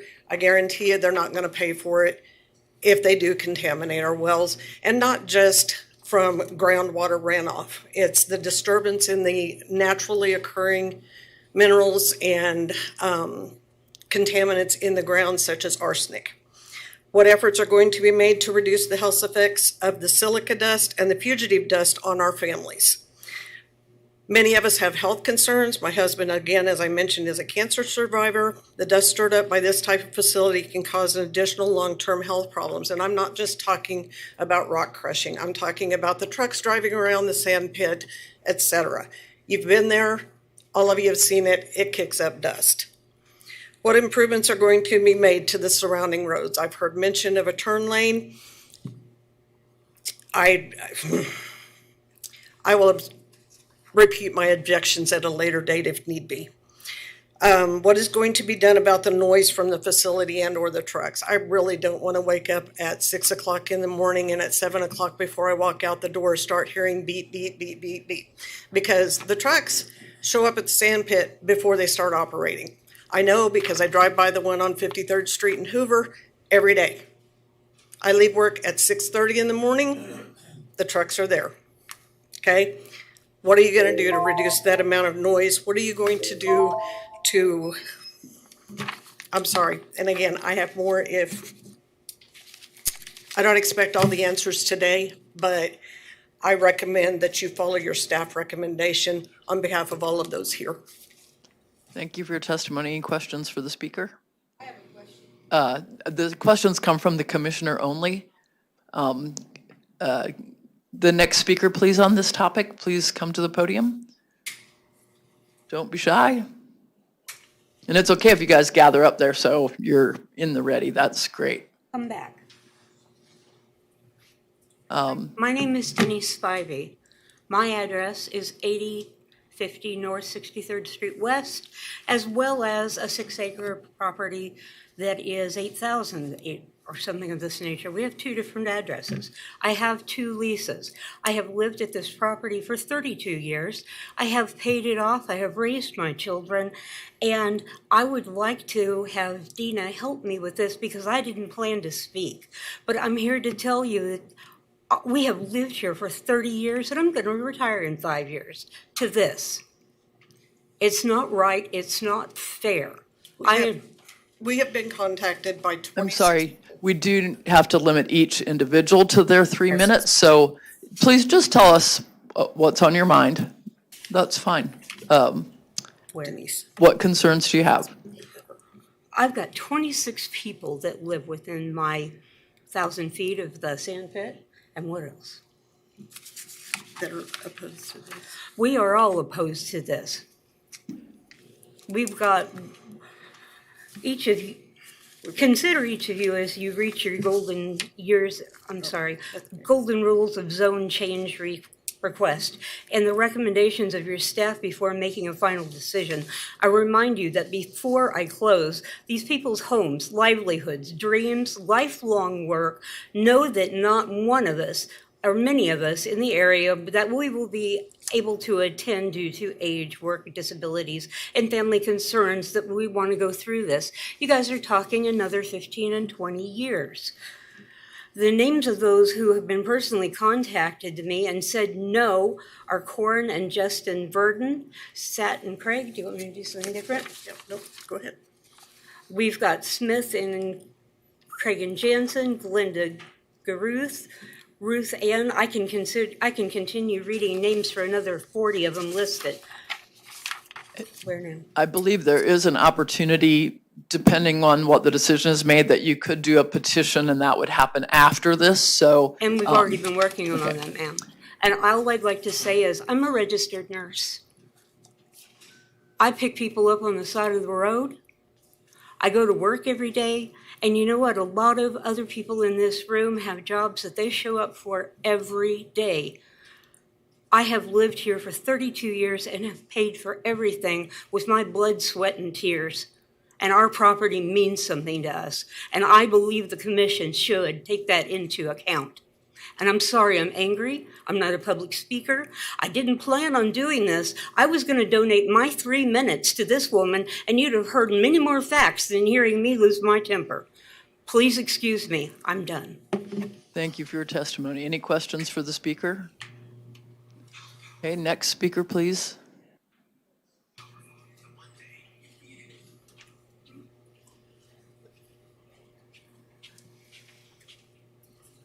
My name is Glenda Caruth, and we live at 8321 North Ridge Road. We moved out there in 1964, and we wanted to live in the country. Yes, we wanted Valley Center School District, but we also liked the country atmosphere. We liked the Lakers, wheat fields, and corn across the road from us. I have a lot of the same issues as everyone else. My husband has a breathing problem, and the dust will affect his health. And I have the concerns about the traffic on Ridge Road and our ditches that are deep, and the traffic that will be coming down will be a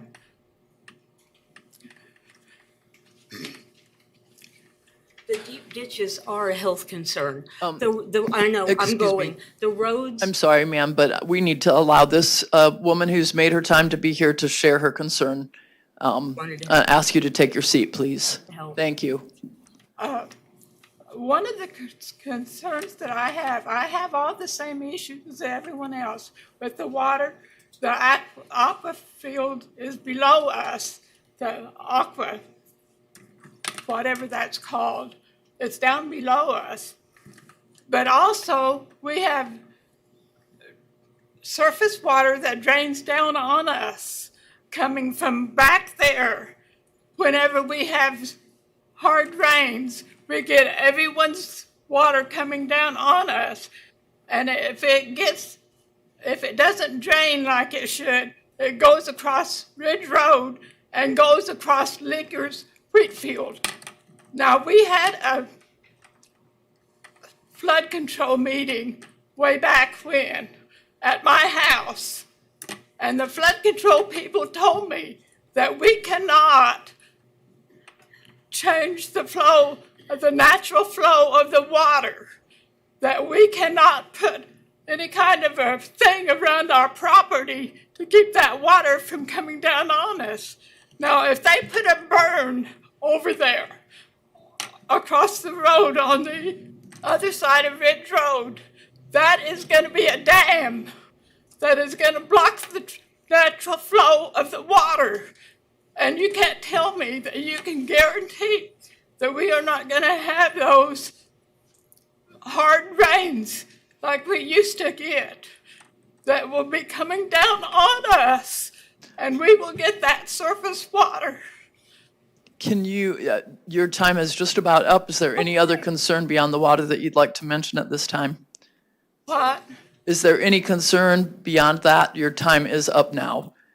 Yes, one of them is if they don't put that burn, then all that surface water is going to come down. Okay, and did you remember the agent indicated how they would be managing the stormwater as part of their agreement and plan? And how are they, if they put that burn up, how are they going to not?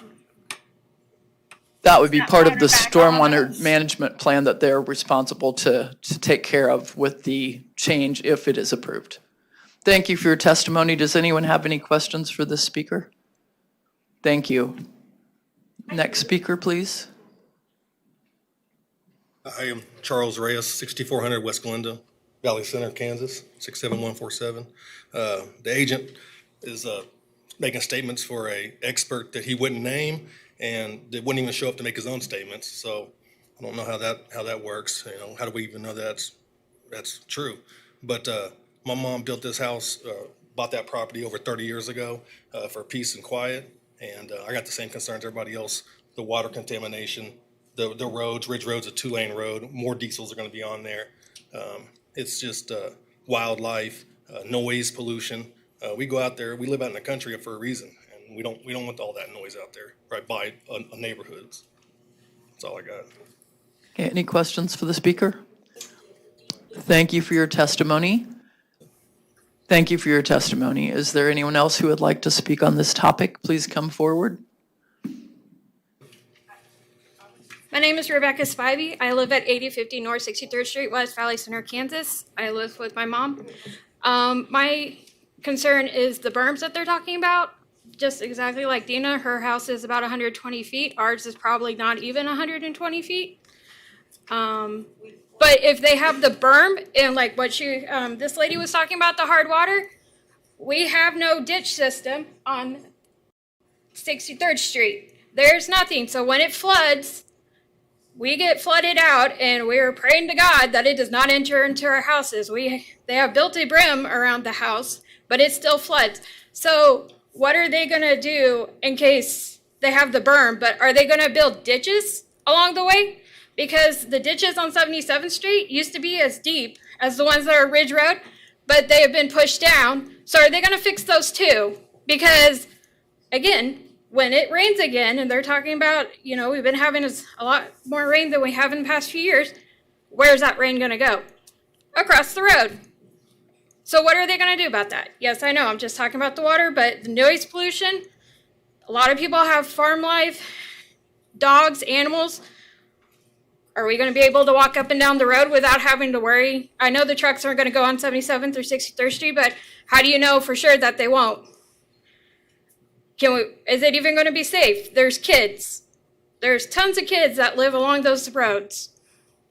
So just thinking about the safety of the kids and the animals, even though, one gets loose, just like in a regular neighborhood, you're not going to be able to recall it. Well, you got a huge truck bearing down on them. They're not going to be able to stop in time. Yes, I know that cars cannot stop in time for them too, but at least they don't weigh as much as what they would be loaded.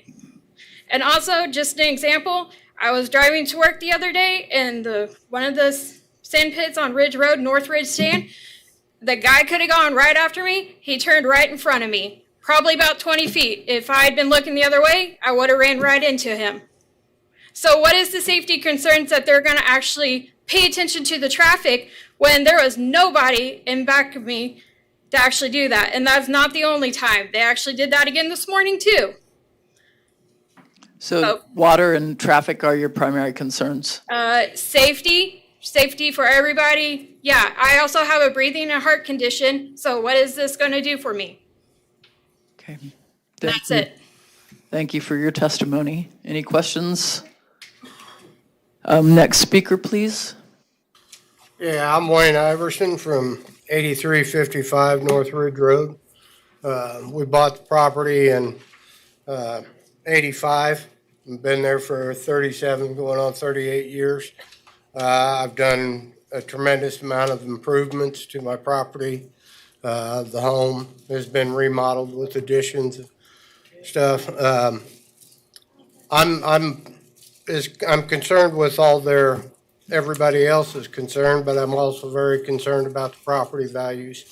Nobody's going to want to pay me what the property's worth if I've got a mining project directly out my front door, and we will have to be looking at it. And for 40 years, I'm not going to be around to ever see the value of my property recover from this. I'm not anti-business. I know we've got to have sand. I know we got to have this. I sure as hell would like to see you guys come up with some other place to do it. Yeah. Hell, put it on 101st Street and Broadway. But yeah, I agree with everything everybody said here. The property values are just going to tank. I know that.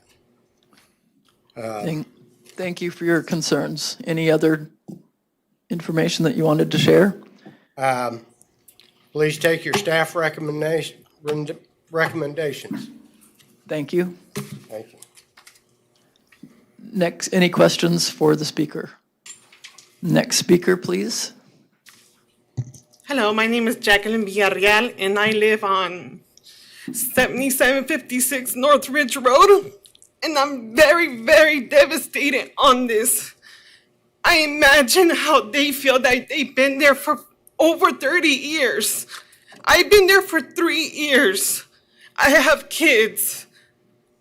There's been so many accidents on Ridge Road. When we barely moved there, there was accidents. There's cars driving there a lot faster than they should. I hear police, ambulance sirens. Every month, there's an accident on 85th and Ridge, or even south. Cars drive really, really fast, and I think this sand pit will make it worse with the semis. My family has been in the trucking business for a lot of years, and I know it takes time for a semi to catch up to the speed of the traffic. And I think that's going to make it worse on the traffic on incoming cars, their semis are going to be heavy. They can't catch up to speed the same as a car. They need time to stop. They need time to catch up to the speed. My kids are there. My husband and I always dreamed living out in the country. And for that to be gone in 3 years, that is really, really devastating for me. That I've been there for 3 years. Imagine them that been there for 35 years plus. That I imagine how they feel. And my concerns are the same as all of them.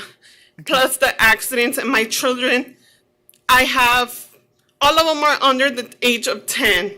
So that's going to be really hard for us for the traffic. We live right on the corner of 77th and Ridge.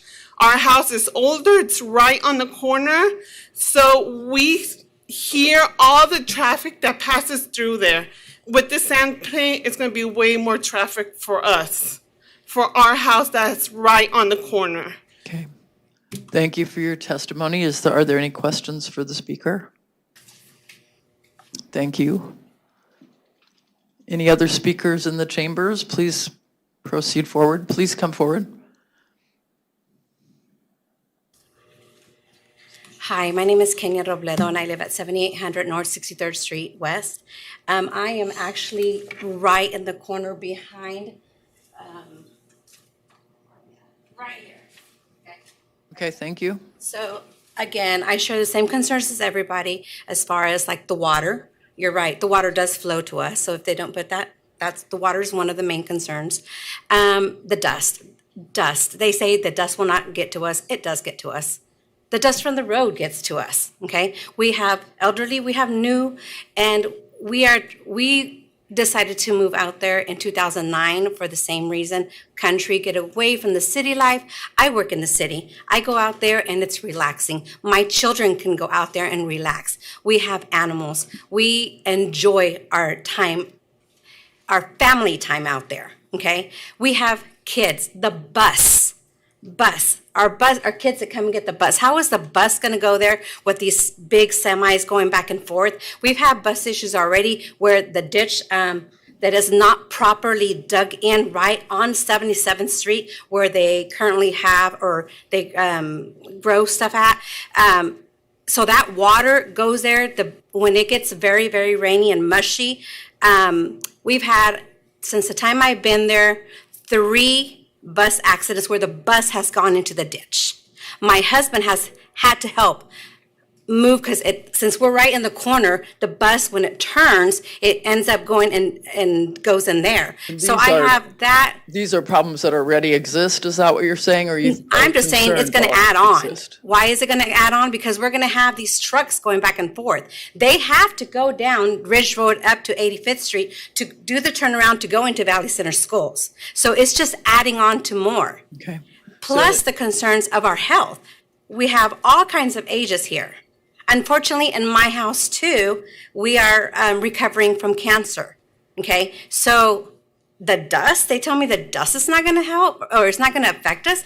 It will help, it will, because when the wind hits and we are on the east side, so the back side, and it goes this way. There's no way, I don't understand how they didn't take in consideration all of that. It just, I don't know. It's sad. It's sad. Would you like to live and look out the door right now? We get a beautiful sunset and just look at the sand pit right there. It's just very sad. Thank you for your testimony. Any questions for this speaker?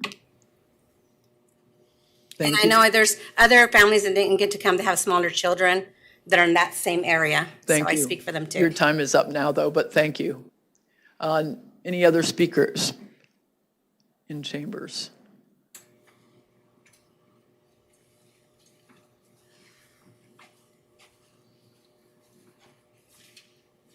I'm Ruth Ann Herman, and I live at 8325 North Ridge Road.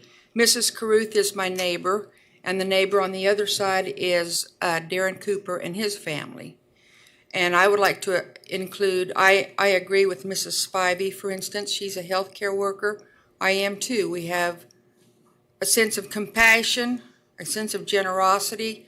We moved to the country I retired to that location. I bought my property in 2010. I moved here from Dodge City. I retired to Valley Center, and I retired for the country atmosphere and the ability to have animals. My cousin, Darren Cooper, he recently ran into a horse there on Ridge Road. The traffic on Ridge Road is bad now. I cannot imagine that it's going to get that much more worse. We've lost, I don't know how many dogs to traffic there. I mean, I don't have any children, but I can understand these families, Mrs. Villarreal, their concerns for their children. So just in general terms, not just, and plus the health concerns, and I can vouch with Mrs. Caruth about the flooding because I live right next door, and part of my runoff, I'm sure, goes to their house because my house is slightly more elevated than hers.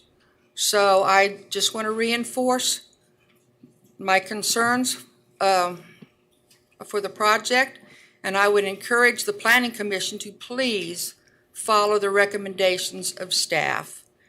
Thank you. Thank you for your time. Thank you, Ms. Herman. Any questions for Mrs. Herman? Do I need to ask Mrs. Herman about her preparation? Okay, thank you. Okay, are there other people who would like to make a comment today?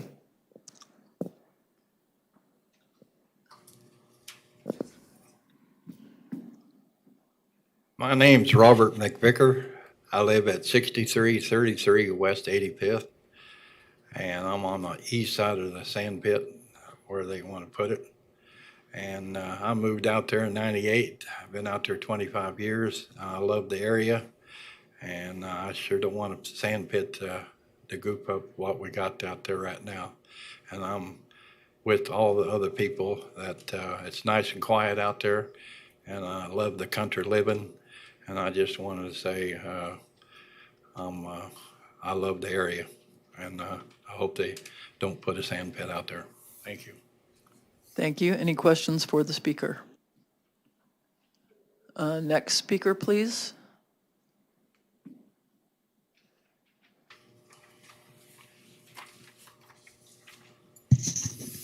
Good afternoon. My name's Chris McElgun. I practice at Clinda Osterman, 301 North Main, Suite 1600. I represent Ike Clausen, who resides at 9125 West 84th Street North. Top flight legal work is important when you know enough has been said and I don't have anything to add. You've heard from all of the affected landowners. You have the concerns, and they all fit within you're destroying the character of the residential habitants, number one. You got concerns about dust pollution, soil pollution. You have concerns about water pollution, drainage patterns, all outside the control of these folks. All right. So you know what the issues are. It's going to be your job to parcel those out and determine whether or not you're going to stray from the expertise of your staff. A couple observations, and Phil does a really good job in explaining his conversations with the geohydrologist or geologist, and I'm assured that the information provided was accurate, but what we don't have are the answers to the questions that weren't asked. And so I'd encourage, if there's any thought that you're going to reject your staff's recommendation, that you at least defer it for further reporting or requirements for the applicant to bring a more in-depth study about impact on the groundwater and the adjacent well owners, because the report that was previously presented as part of your packet, you have information, I think, dating back to 2007. Well, I would certainly believe that the information available now, there's been some changes in the conclusions, and I suspect what we will find is that there are more concerns about groundwater pollution. The other item, and then I'll conclude because I'm going to be out of time. on the additional recommendations of the staff, and Phil may have touched on this, and I didn't understand it. But number 2 is the wreck crusher will be utilized for crushing on-site material only. No off-site material shall be brought to the site for crushing. I don't know exactly what that means. I think that there was some a mention of use of a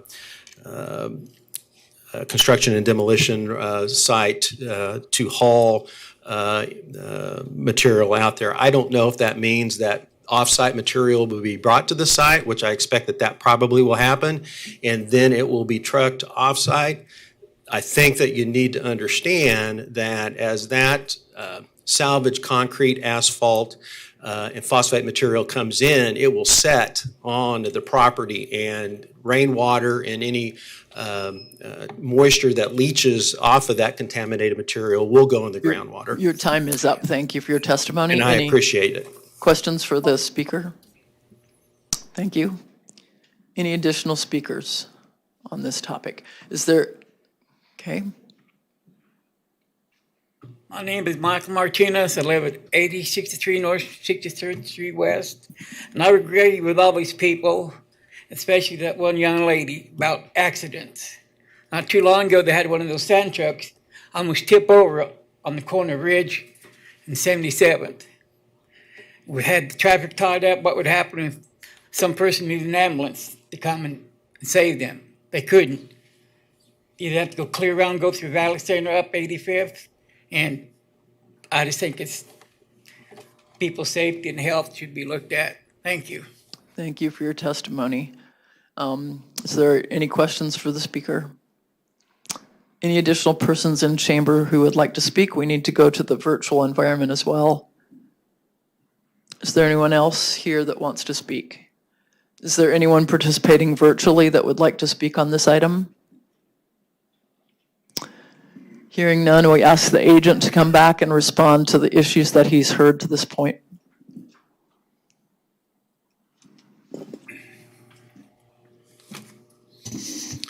Well, these are the days where it's tough to be a planning commissioner. And I understand that very clearly. I understand the concerns the neighbors are stating. Change in an area is difficult. I would assume these same arguments happened up and down 53rd when many of those sand pits went into those locations, and there are residences around some of those areas that were there first. This operator, so the concerns I heard: dust, drainage with the berms, noise, property values, traffic, all valid concerns. This operator's been operating the 2 locations I've told you to date and does not have a violation on the dust. And I'll come back and explain that more because 2 minutes is short, but if you want to ask me a question about how that operation works and how they go around and how can we control the dust, I'll be glad to do that. The drainage, we will have to do a drainage plan that meets the approval of county engineering, and they're going to review it. If we go self-contained, which we need to do, then we got to carry the water that used to flow onto this site down the ditches. They may have to be expanded. They may have to be adjusted, worked with the berm. That will all happen as part of the drainage plan that we're required to do if you decide to approve this. The noise, they've been tested annually on their existing sites. They have been below the decibel level required every time they've been tested. So 85 is the federal decibel level, and they have been under that every time they have been tested. Traffic on Ridge Road, we're in agreement with traffic improvements that need to happen on Ridge Road, but what I want to ask the Planning Commission, and go back to my opening statement, where do sand pits need to be? Ridge Road has the commodity. Ridge Road has the infrastructure today to handle this truck traffic. You go to another arterial road that doesn't, you're creating more problems for the county. That is the end of your time, Phil. Do we have any commissioners with questions for the agent? Commissioner Green? Yeah, Phil, could you explain a little bit how you remediate the dust concerns that have been raised? Yes. So if we could go back to the site plan that we did for the operation. So this is a very slow operation, and I'm gonna back that up with staff's given us 15 years and we're asking for 20 to go do a location like this. And we're just not gonna open up all this water at one time. We have a very small portion that gets pumped at a time and you slowly work your way around. They have water trucks on site daily and their job is to keep the dust down. So they're only working in a small area, and with that small area, they can control the dust they're creating. And then they're gonna move over here and work a small area. Then they're gonna move over here and work a small area. So they have the ability and do, or there would be violations in place today on their operations, handle that dust. And I mean this, I don't mean this disrespectfully, but 77th Street is not a paved road. I drove it up and down it. It creates a lot of dust. 77th Street's gonna create way more dust than the operation we're putting in here at any given time. Any other questions of the agent? Mr. Blick? Hey, Phil, 85 decibels, how far a distance is that? Do they measure those usually? Is it just from like at 100 feet or so like that, or is it, you guys, do you know? It's 100 feet. It's about 100 feet, okay. Commissioner Williams-Bay?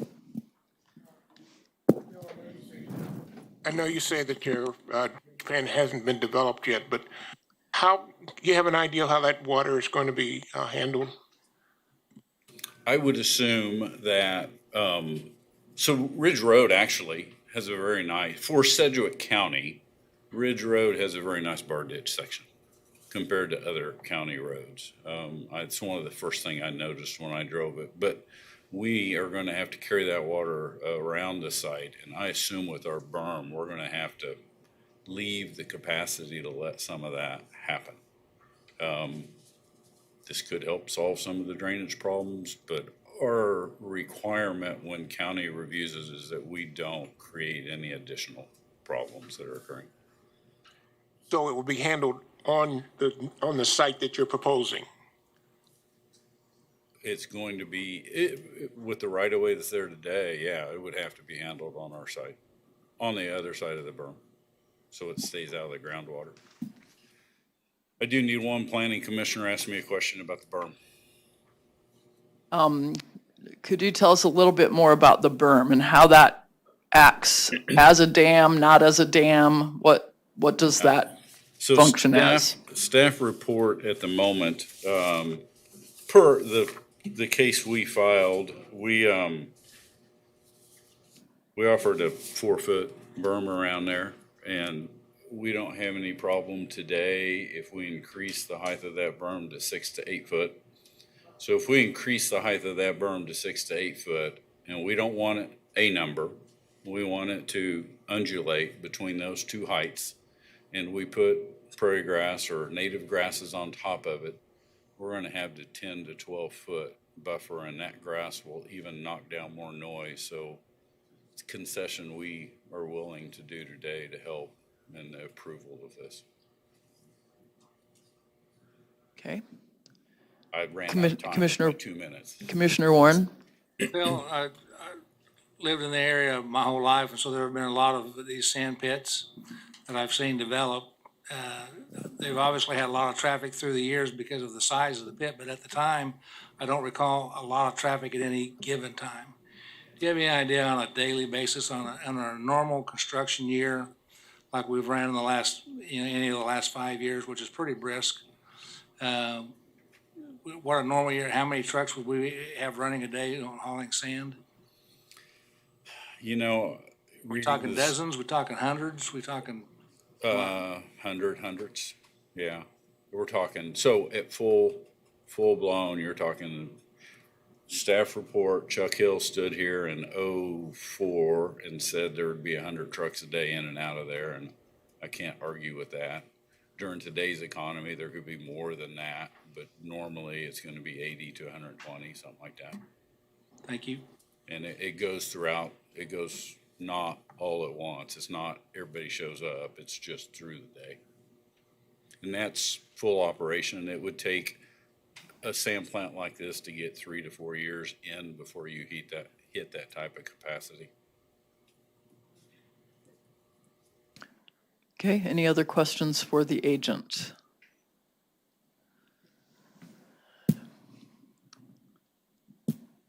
Hearing none, I'll bring it back to the commission. Oh, Commissioner Foster. Oh, okay, we'll bring it back to the commission and Commissioner Foster. Get us started. I would be happy to. I think Mr. Meyer has addressed a lot of the issues that were brought up, that there are ways to mitigate the dust, the traffic, the groundwater quality, the drainage. There are things that can be done to make them better.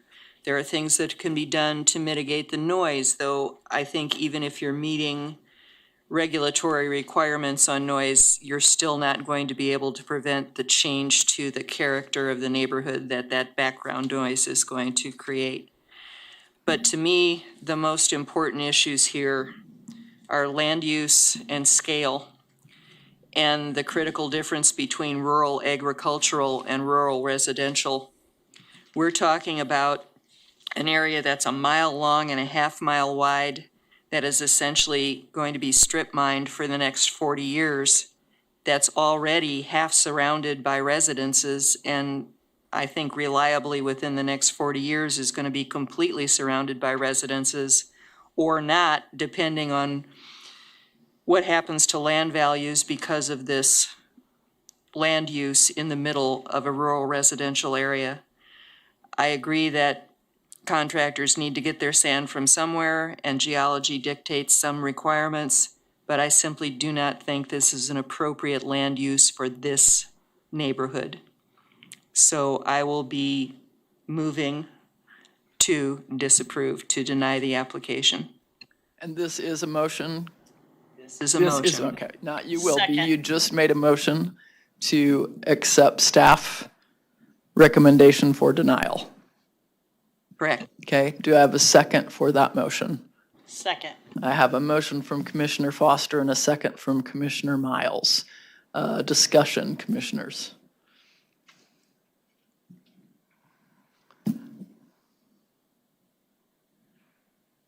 Hearing no discussion, I would take a roll call vote. Again, the motion is to deny the request. Certainly. Fox? Aye. Dool is absent. McKay? Aye. Green? Aye. Bill Johnson? No. Blick? Aye. Nix is absent. Foster? Aye. Warren? No. Joe Johnson? No. Miles? Aye. Hartman is absent. Aldrich is absent. Williams Bay? Aye. Motion passes 7-3. Thank you for your testimony. And I would suggest maybe a 2-minute comfort break as we clear the room and move on to the next item. If nobody moves, then we'll just keep proceeding.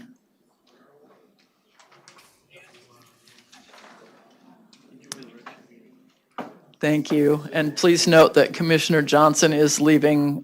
We're down to 9 commissioners in attendance. No, we always continue until we're done. Okay, we're down to 9, but we still have a quorum. Okay. Yep, stand up for a minute. All right.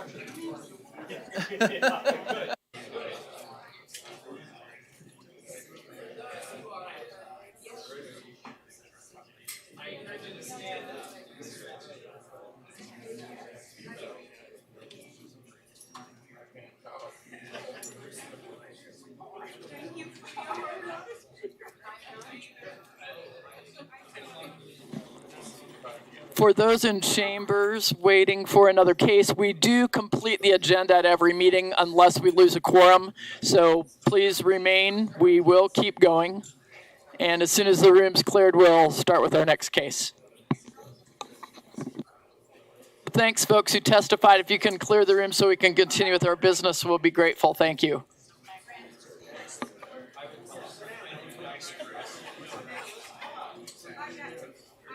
Uh,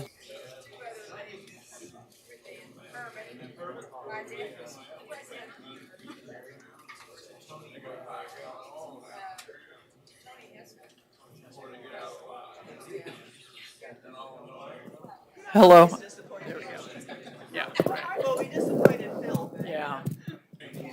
Maybe he'll come back with a smaller parcel. I mean, it is big. Oh.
We need one more.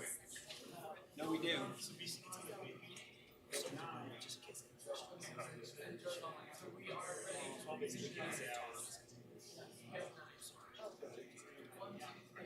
5, 6, 7, 8, and Joe on TV is 9. Joe, our television star. All right. We are now on item 4.2 of 9, conditional use 2023-00020. And Philip, you would give us the staff report, please. Yes, ma'am. Again, for the record, Philip Zievenbergen with planning staff.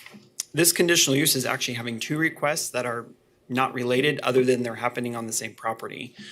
So there are 2 recommendations and 2 sets of conditions for approval for you to consider, one for each use, which do not necessarily relate to each other. They just happen to be on the same property.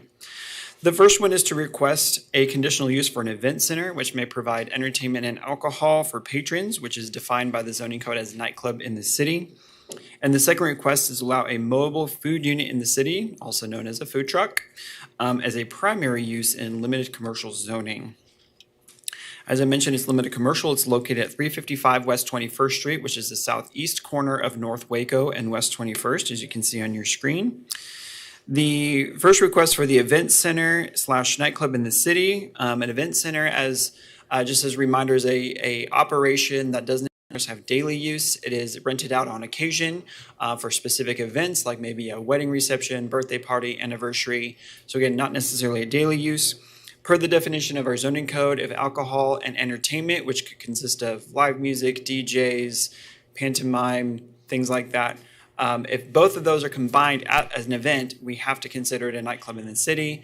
The Planning Commission is well aware with the number of cases we've been doing like this, that most often event centers come in with the request for nightclub in the city. To have that opportunity, it doesn't necessarily mean that every event would have both of those together. If you want to go to the site plan, Paul, actually just go to the aerial, I'm sorry.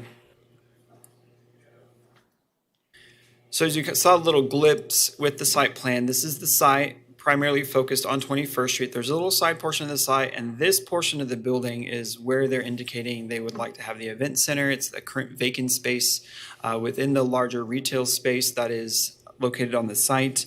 Our conditions of approval are primarily related to the proximity to the apartment complexes across the drive aisle here. As you'll see in the site pictures, there are barriers between the parking lots, so there's no vehicular access between the parking lot and the parking lot of the apartment complex. So that is an effect and a benefit that you're not necessarily going to have cross-lot access between the two when events do occur at the location. Properties surrounding it are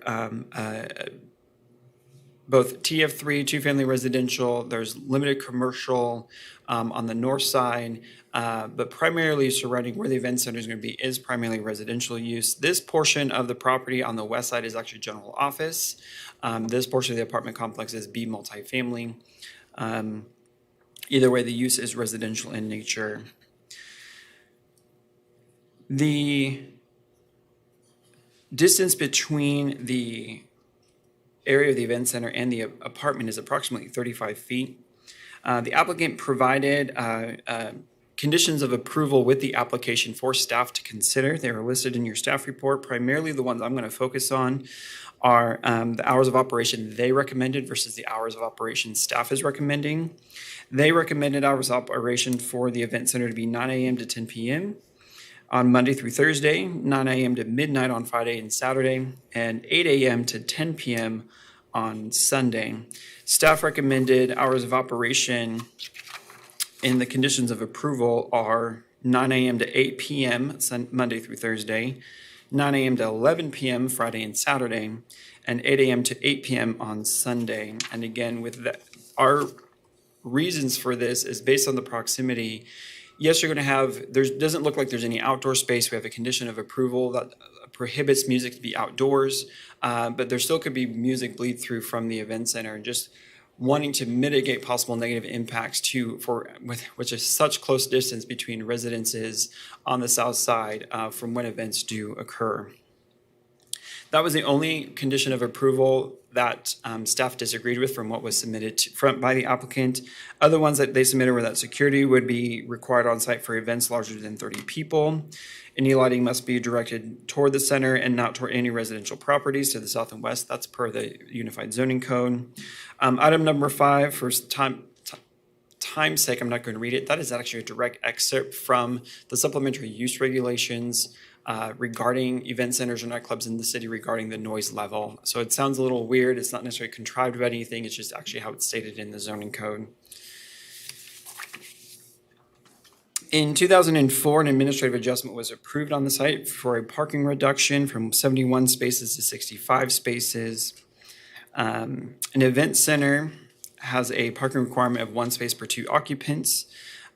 Based on the required off-street parking spaces available during normal business hours, this could limit the number of parking spaces to 20 that are directly abutting this portion of the property. Of course, they have the opportunity to use and share parking with the other uses, but if they're during normal business hours, they can't necessarily take off-street parking spaces away from other businesses that are open for operation at the time. So there could be some conflicting parking requirements when all the uses are in operation if they are at the same time. So that's the event center. Brief overview for the mobile food unit in the city right now. It looks like it seems to be an accessory use. It's typically parked in this northeast corner. An accessory use is permitted by right in limited commercial for a food truck. That means they can park from here to, here and there in the parking lot as long as they don't take up any parking spaces. To actually solidify it to be there just 24/7 if they wanted to. That's why they're asking for the conditional use. The site plan indicated that would be in this quarter, which generally has been where it's been located. Not really going to go in depth. Generally see this as a fairly innocuous use when it comes to the site, and really just more of an ancillary request in conjunction with the event center. The community investment plan identifies the site as appropriate for commercial uses. The existing development is a little bit more in character with the area with retail along 21st Street and Waco, which are fairly busy streets.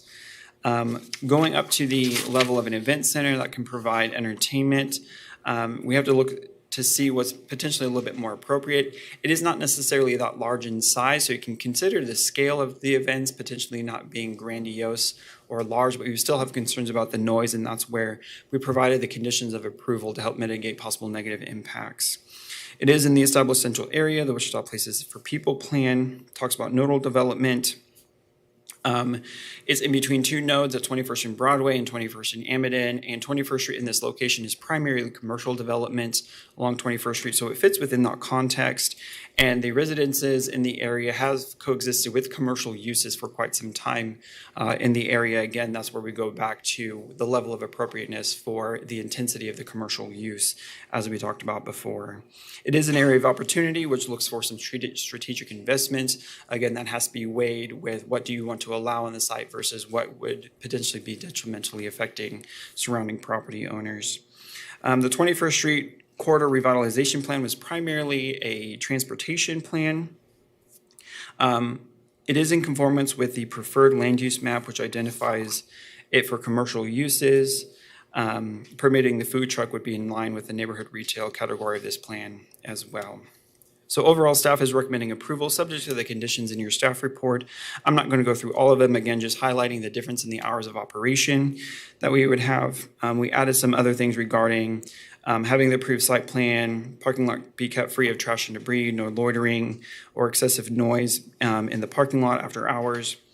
We have the conditions for approval for the mobile food unit in the city as well, that it would have to cease operation by 10 p.m. Sunday through Thursday and midnight on Friday and Saturday. And it has to adhere to the requirements of the Municipal Code Section 3.15. They also have to have the approved site plan as well. We have heard some public comment, and I believe we're going to hear some later this afternoon. Very quickly, we can go through the site pictures. So this is looking east towards the site. Again, there's a food truck as it was there the day I took pictures. The event center is farther to the south here behind the liquor store. Next picture. This is the frontage of where they were proposing the event center. You can see the apartment complex directly to the south. And again, as I noted, there is barriers between the property lines and they are not required to share access between them. So they do have that ability to separate the uses by that fence to not allow cross traffic between them. Next picture. This is a little bit closer look as the distance between the portion of the building where the event center is proposed and the apartment buildings just across this service drive that is on the subject site. Next picture. This is looking to the northeast. This is the intersection of 21st and Waco. You can see the kind of strip commercial development along 21st Street. Next picture. This is going this direction is southbound on Waco. These are the houses that are across the street from the side of the building. Again, the side of the building that would have the frontage for the event center. Next picture. And I can stand for any questions. Commissioner Blick. Question. The property where it's at right now, is that the drive that's behind it? Is that an alleyway or is that actually part of the property? It's part of the property. Okay, sounds good. And have the applicant, have they been acting as event center already and they were in violation, or are they just new? I don't believe so. On that site visit, it looked to be pretty empty and there was no building signage or anything indicating that there's an event center at this time. So Okay. that is my understanding. Sounds good, thanks. Any other questions for staff at this point? Seeing none, let's call the agent forward, please.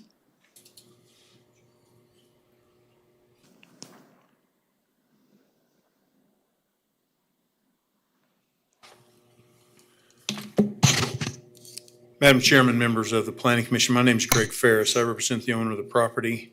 I'm going to be really brief because, boy, what an agenda you guys have. Your name and we need your address for the record, I'm please. sorry, We can't remember. 144 South Bay Country Court. We're in agreement with everything that Philip said, with the exception of the hours. We'd just like to highlight a couple things.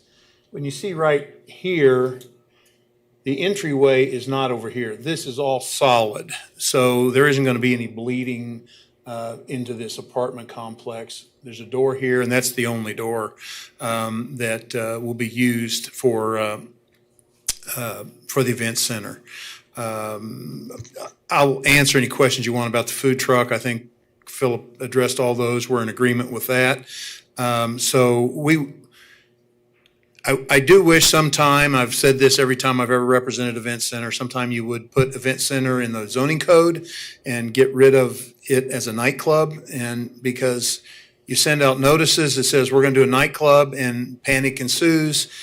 This is not a nightclub. It will not be open every day. It will only open when someone wants to lease that facility for an hour, 2 hours, or 3 hours. There's not coming and goings of general public. There will not be allowed to be people on the parking lot drinking or doing any of those things. And when it comes to hours, I would just say that if this was a drinking establishment or restaurant, it'd be able to open till 2 o'clock in the morning and serve alcohol. So I don't believe staying open on weekdays till 10 o'clock is really excessive, and midnight on weekends is really not excessive either. So I would just ask that you would comply with staff's recommendations, except for the hours of operations. I'd be glad to answer any questions. I'm sorry I went through that really quick, but I'm trying to accommodate you as fast as Can I you can. remind us the capacity of that event center at its maximum? Yeah, I can't imagine it's more than 60. We haven't actually had them do the building permit yet. And the No, owners it has own not the- operated yet as an event center. The owners own that whole building? They own the whole property. There's a lot of times vendors at the corner of Waco and whatever that cross street is, 21st. Will those continue to be there regularly too, or because parking can be tight? I think Right, when those are- that was the reason for the food truck allowance, was because sometimes there are people coming and going, and they might be there for more than what is allowed in the code as an ancillary use. So since we were doing a conditional use all at once, we figured it'd be better to just clean it up and do it at once. Okay, thank you. But generally, when you have event centers, they're usually on weekends when there's not as much activity.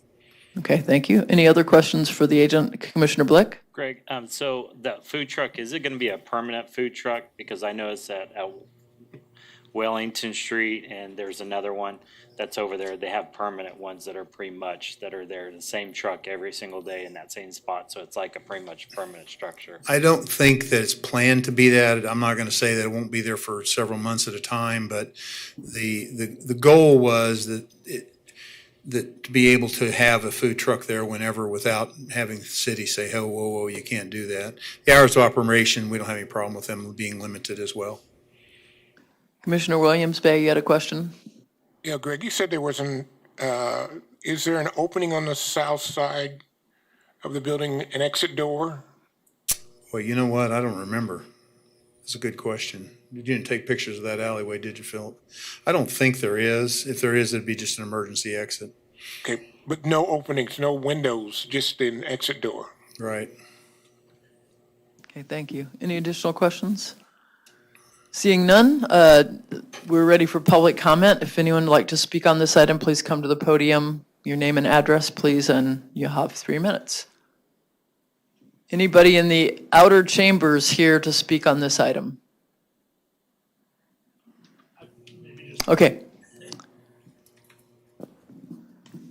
So I'm Reverend John DeZazzo. I pastor the church that's very close to this location, 427 West 21st Street North, Bethany Revival Center. The zip code 67203. I came because I had great concern because I thought it was a nightclub, and now found out. And so I think all of my concerns that I would have had were addressed. I'm perfectly fine with this. So I thought maybe it would help Greg feel a little better for me to say that. I don't hear anything to be of any major concern. Okay, thank you. Thank If you want to pray for us in your spare time while you're here, that'd be fine too. I thought you could ask me to pray right now. After what I saw. All right, thank you. Anyone participating virtually who'd like to speak on this item? Yeah. Hi, Richard Ruth, 3907 East Funson Street. I would just like to echo the desire to have that designation changed a little bit so confusion isn't caused by the public when they see nightclub. And I don't know how that would be done, but if it could be looked at, that would be awesome. We've been working on it, Richard, and we're getting close. We're getting really close. Wonderful.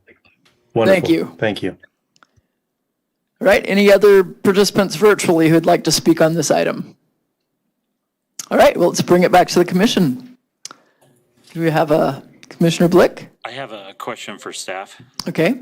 So staff underneath. Oh, rebuttal. I'm sorry. I have rebuttal too, but go ahead, Commissioner Blick. This is just for staff. Mobile food truck units on page 3. It says if approved, the conditional use would be a permanent food truck to be placed on the property at all times. Is there a certain number? Is it just one? Is it as many as you can have that you can sit under out on the front of that property?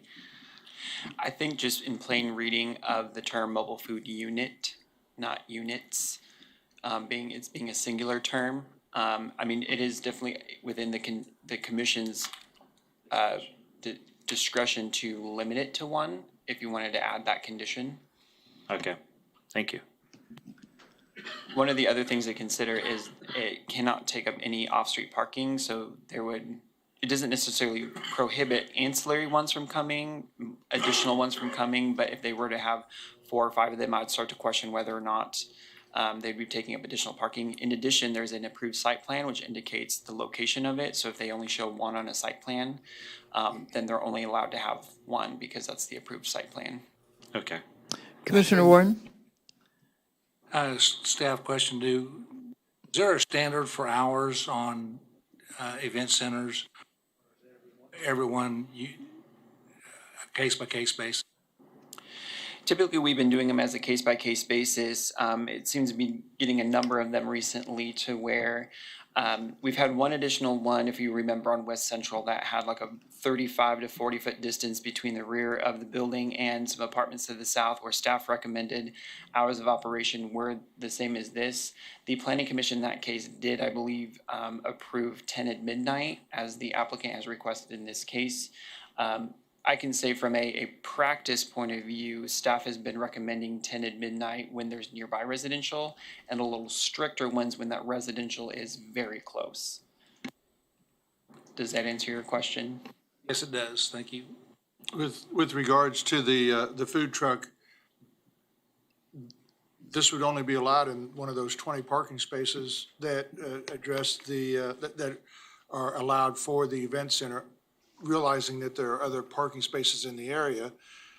But if they have more than one food truck, we really wouldn't have the control over it because there'd just be the one allowed. They could have 2 or 3 in the eastern part of the parking lot, and that wouldn't have any effect on this. Is that correct? I don't know if I understand your question. So the event center's got 20 parking spaces, the way you described it, with just that corner. That are near it, yeah. But there are 65 parking spaces available. If the food truck was on the eastern end of this parking lot, if there are 2 over there and then 1, is that going to be considered 3? Well, the conditional use for the food truck is to just allow one on the whole property. It's not necessarily in the vicinity of the event center. They're unrelated requests. They just had the same property, and so they decided to turn in one application. So the indication of where the food truck will be and where it has been parked is at the very northeast corner on the opposite end of the property from where the event center is. Oh, okay. All right. Thank you. And? Yes, Joe. I'd like to make a motion we approve according to staff comments with the modification as requested by Mr. Ferris. I have on the a hours. motion to approve. Can I ask Second by whether- Commissioner Warren. Can I ask whether we should be doing this in 2 motions as opposed to 1 motion? Or doesn't it matter as long One as? application.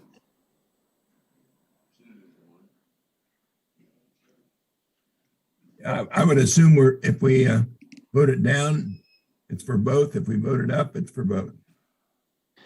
I'd like a legal opinion, if I may.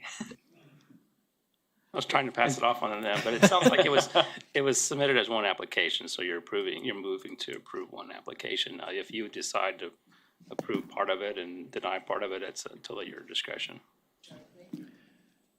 And the hours adjustments on the event center specifically, correct? Okay, And that would be the 10 PM weekday, midnight weekends. Okay. correct. Right. Okay, we have a motion for approval with the time change to the applicant's preference of 10 PM weekdays and midnight weekends. Have a second. Any further discussion? All in favor, please indicate by saying aye. Aye. Aye. Those opposed? Aye. Motion passes 8-1. Thank you. Next case, 4.4, Christina.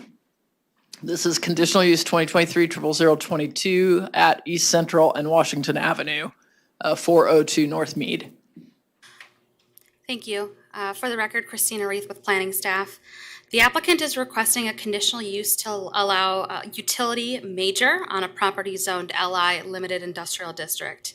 It is 1.37 acres in size, and it's located at 402 North Mead Avenue. The applicant is requesting the conditional use in order to expand the existing substation, which was completed around 1950. The subject properties are currently developed with, you have the existing substation in the middle, if you can see my mouse here. A small manufacturing facility, this is at 433 North Rock Island Avenue. And the Belford Electric Building, also known as the Keep Clean Building, which is 800 East 3rd Street North. And the Keep Clean Building has been listed on the National Register of Historic Places since 2007. Paul, if we could go to the site plan, please. I just want to talk about this a little bit. The reason that we're hearing this case today is because it has to do with the parking requirement. Now, when I first looked at the site plan, you can see in the northwest corner here that there is some parking, and there was some issues about that because we were concerned that they were demolishing some of the historic fabric of the Keep Clean building in order for parking. That is not the case. This is an entirely unmanned substation, so there will not be any parking on site. So with this discussion today, I spoke with the applicant, and we are requesting that you remove condition 2 from the recommendation, that the applicant shall submit a variance to eliminate the off-street parking requirement. They won't have any parking on site. If we could go through the site photos, I just want to talk about what they are proposing. So this is looking north towards the Keep Clean building site. So this entire portion will be preserved. And then I think this, where you see these windows here, the facade will be preserved for the expansion of the substation. Next slide, please. You have some concrete block additions here. I looked through the National Register of Historic Places nomination form. They don't specify a date in which they were constructed, and it is staff's opinion. Now, this has not been reviewed by the Historic Preservation Board yet, but it is staff's opinion that they are not considered architecturally significant, so they will be demolished for the expansion of this substation. Next slide, please. This is the original 1929 sawtooth roof that is considered architecturally significant. So staff is requesting that we revise a site plan, or that they submit a revised site plan that is approved by the Wichita Historic Preservation Board.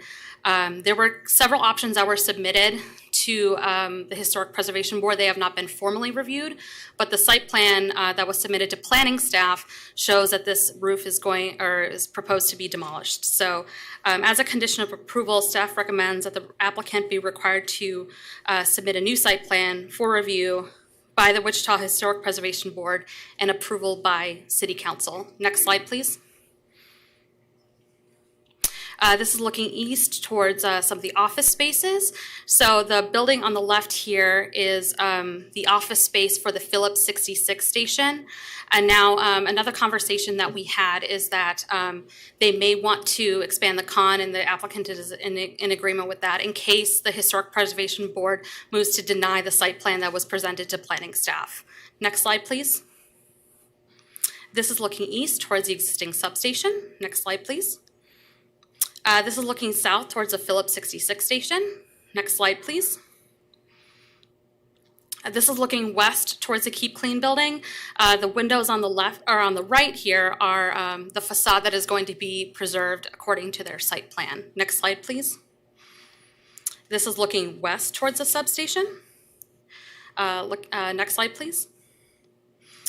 This is looking west towards the office spaces that we saw on the other side. So this one that says Ebert on it, this is not registered as a historic building. The property on the right is registered as a historic building in the Wichita Register of Historic Places as part of the Phillips 66 station. However, when I looked at the nomination form, it talks specifically about the gas station building. It does not talk about the office building. That's why we're open to expanding the con and possibly demolishing this building in order to expand the substation. Next slide, please. This is looking west towards the bays, which will be, the facade will be preserved. Next slide, please. And this is looking west towards the Phillips 66 station. Next slide, please. This is looking west towards the substation again. It's a very large substation. Next slide, please. And those are all the site photos that I have. So just going forward with the report here, the subject site is unplatted. The property is exempt from platting due to its public utility status per subdivision section 3-105D. In terms of conformance to plans and policies, the proposed application is in conformance to the community investments plan. The map identifies the area in which the site is located to be appropriate for residential and employment mix. And then if we look at the community investment plan's locational guidelines, the guidelines within the established central area, quote, encourages infill development that maximizes public investment in existing and planned infrastructure and services. The requested conditional use is also in conformance with the goals of the Wichita Places for People plan. The requested conditional use aligns with strategy 6, which says to encourage infill and redevelopment that is contextual to the environment in which it is occurring. And the current condition is that it is located within an area of stability. Based upon the information available at the time the staff report was prepared, staff is recommending that the conditional use be approved subject to the conditions listed in your staff report, with the exception of number 2. The recommendation is based on the golden rules, which we are all familiar with.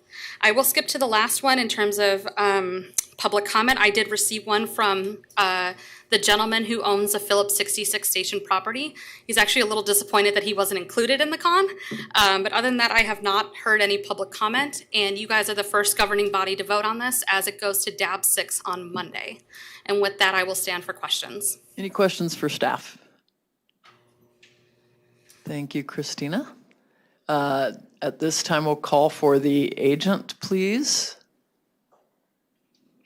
Your name and address, and you have 10 minutes. Good afternoon. Rebecca Melius with PEC 303 South Topeka here in Wichita. As Christina said, we understood there was a little misunderstanding with the site plan, which is why we requested that revision to staff comment. We're in agreement with all the other comments and are slated to have the site plan reviewed by the HPB next month. So we look forward to continuing those discussions to finalize this substation expansion. I do have a number of Evergy staff here if there's any specific questions about the importance of this project and the reliability it'll provide. I'm happy to bring them up. Otherwise, we're happy to answer any questions. Any questions for the agent? Commissioner Foster. Just to clarify, the new site plan will preserve the sawtooth roof? Is that the goal? So at this time, the formal site plan review is to be discussed. There, as Christina mentioned, there were a handful of options that were presented initially. Depending on how that formal review process goes, we may have to come back and see you for a revised con, but we will be working with the board to come up with a site plan that is agreeable to all parties. Thank you. Thank you. Other question, Commissioner Blick? How many properties does that substation serve right now, and how much is it going to go to? A lot of that stuff. Hold on, Andrew, come up. Can you come to the microphone just because then the people participating virtually can hear? Name and address. Andrew Calvert, 1900 East Central, 67214. Most of the substation feeds the downtown network, the underground network. So that's kind of what's driving a lot of the rebuild is since it's built in 1950, hasn't really been upgraded since then. So when you say customer count, when you look at the downtown network, it's a good part of the downtown network. So, thank you, appreciate it. Any other questions for the applicant? Okay.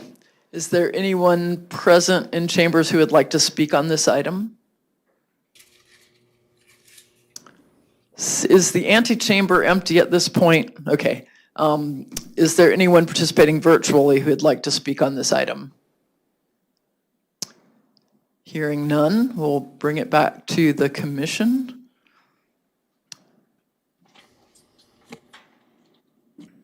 I make a motion to approve with staff's recommendations. And Second. We have a motion from Commissioner Blick, a second from Commissioner Foster. That's to include eliminating item number 2 per staff comment. Yes. Any additional discussion? All in favor, please signify by saying aye. Aye. Any opposed, nay. Motion passes 9-0. That brings us to item 4.4. No. Ha, we're moving right along. Item 4.5, Community Unit Plan 2023-00016 at West Kellogg Drive and Tyler Road. This, go ahead, Aaron.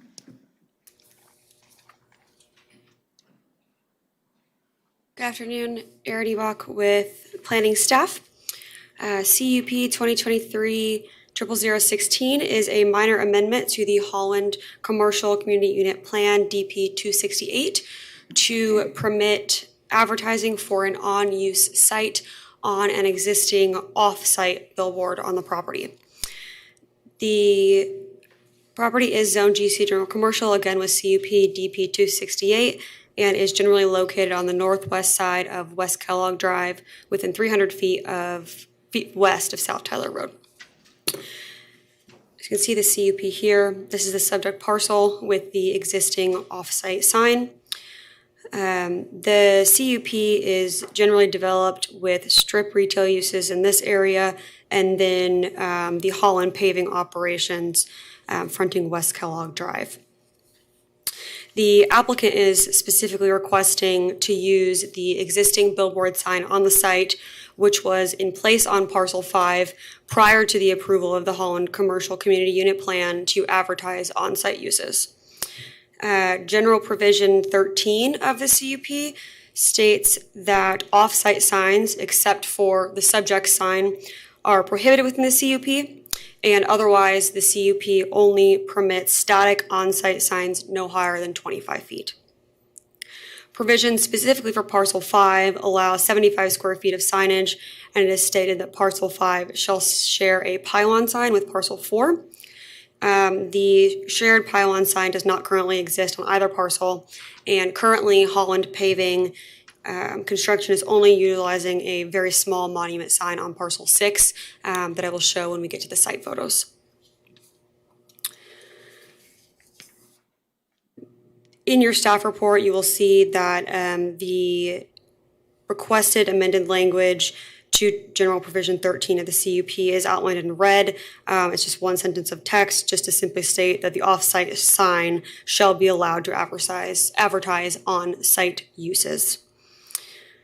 In other instances, in the city of Wichita, PUDs have permitted similar requests, so billboards that allow advertising of on-site uses.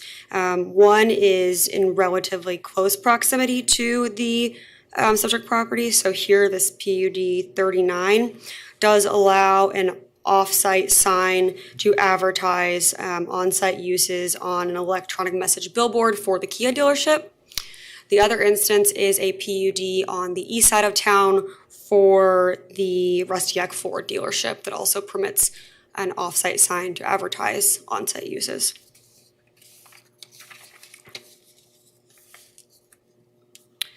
The CUP amendment is found to be in conformance with the policy and guidelines of the Community Investments Plan. However, staff is recommending that the application be denied, and I will go through two findings specifically that point to the rationale in that recommendation. So number 3 and number 5. Number 3, the extent to which removal of the restrictions will detrimentally affect nearby property. So again, the proposed amendment would permit the off-site billboard sign to advertise on-site uses. The sign code of the city of Wichita is very clear in distinguishing between on-site and off-site signs and provides specific limitations and requirements for each. And approval of this request may encourage other similar requests from businesses in the area and may result in signage that is inconsistent with the intent of the code and the distinguishing between those two sign types. And then for finding number 5, relative gain to the public health and safety and welfare as compared to the loss in value or hardship imposed on the applicant. Approval of this request could represent a gain to the public and the property owner in that it supports development in the area and allows the applicant the full use and enjoyment of their property. However, this should be weighed against the potential for, again, additional businesses to request this same on-site use on off-site signs. And the intent of the sign code aimed to prevent negative impact to the public by minimizing visual clutter that can occur as a result of the unregulated installation of signs. And this includes a very clear distinction between off-site and on-site signs. Should the Planning Commission adopt alternative findings and determine that the application be approved, staff has provided recommended conditions. The most important of which is number 2, which states that if the existing billboard sign on parcel 5 is used to advertise on-site uses, no other on-site signs shall be permitted on any parcel in CUP DP 268 along West Kellogg Drive, so along the frontage here. And with that, I will go through the site photos and then answer any questions you may have. Oh, I'm sorry. I should state this did go to District Advisory Board 4 on Monday, and they voted to recommend approval of the request.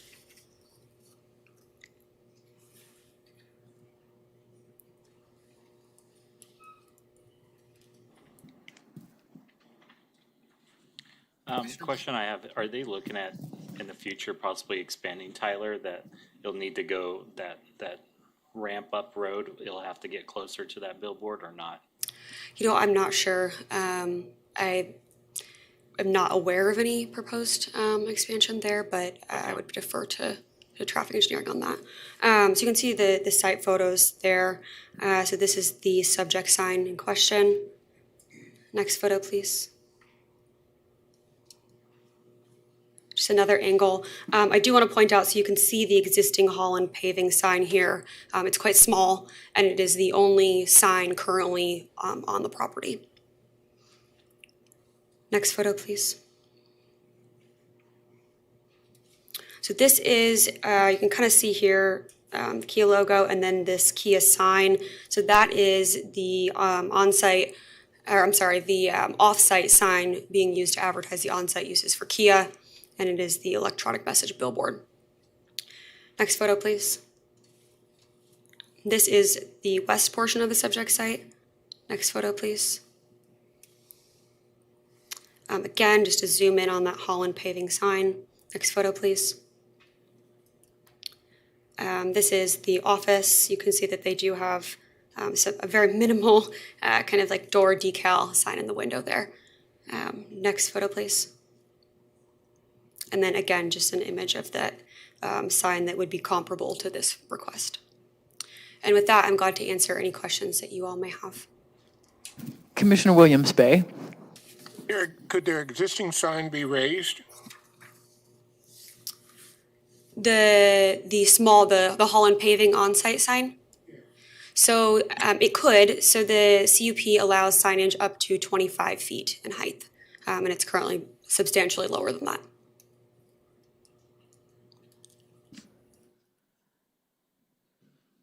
And if they are allowed to advertise their on-site use on the off-site sign, would that little sign go away? So the staff recommended conditions state that there's then only one sign allowed in the CUP on that frontage, so yes. All right, thank you. Any other questions for staff? Is all of this property owned by the same individual that we're discussing, where the location of the off-site sign for the on-site use, it's all in that Holland paving or Holland ownership? My understanding is that they own this property and this property. I am unsure about this property to the north. I will defer to the agent or applicant on that one. Okay. And on this aerial, show us where that sign is. So you can kind of see it's kind of a weird horizontal line because it's an aerial image. And it is advertising something on that corner. So currently, no. So currently it does not have any advertisement for on-site uses. It's just a billboard. Okay, we have the agent. Please, Kirk.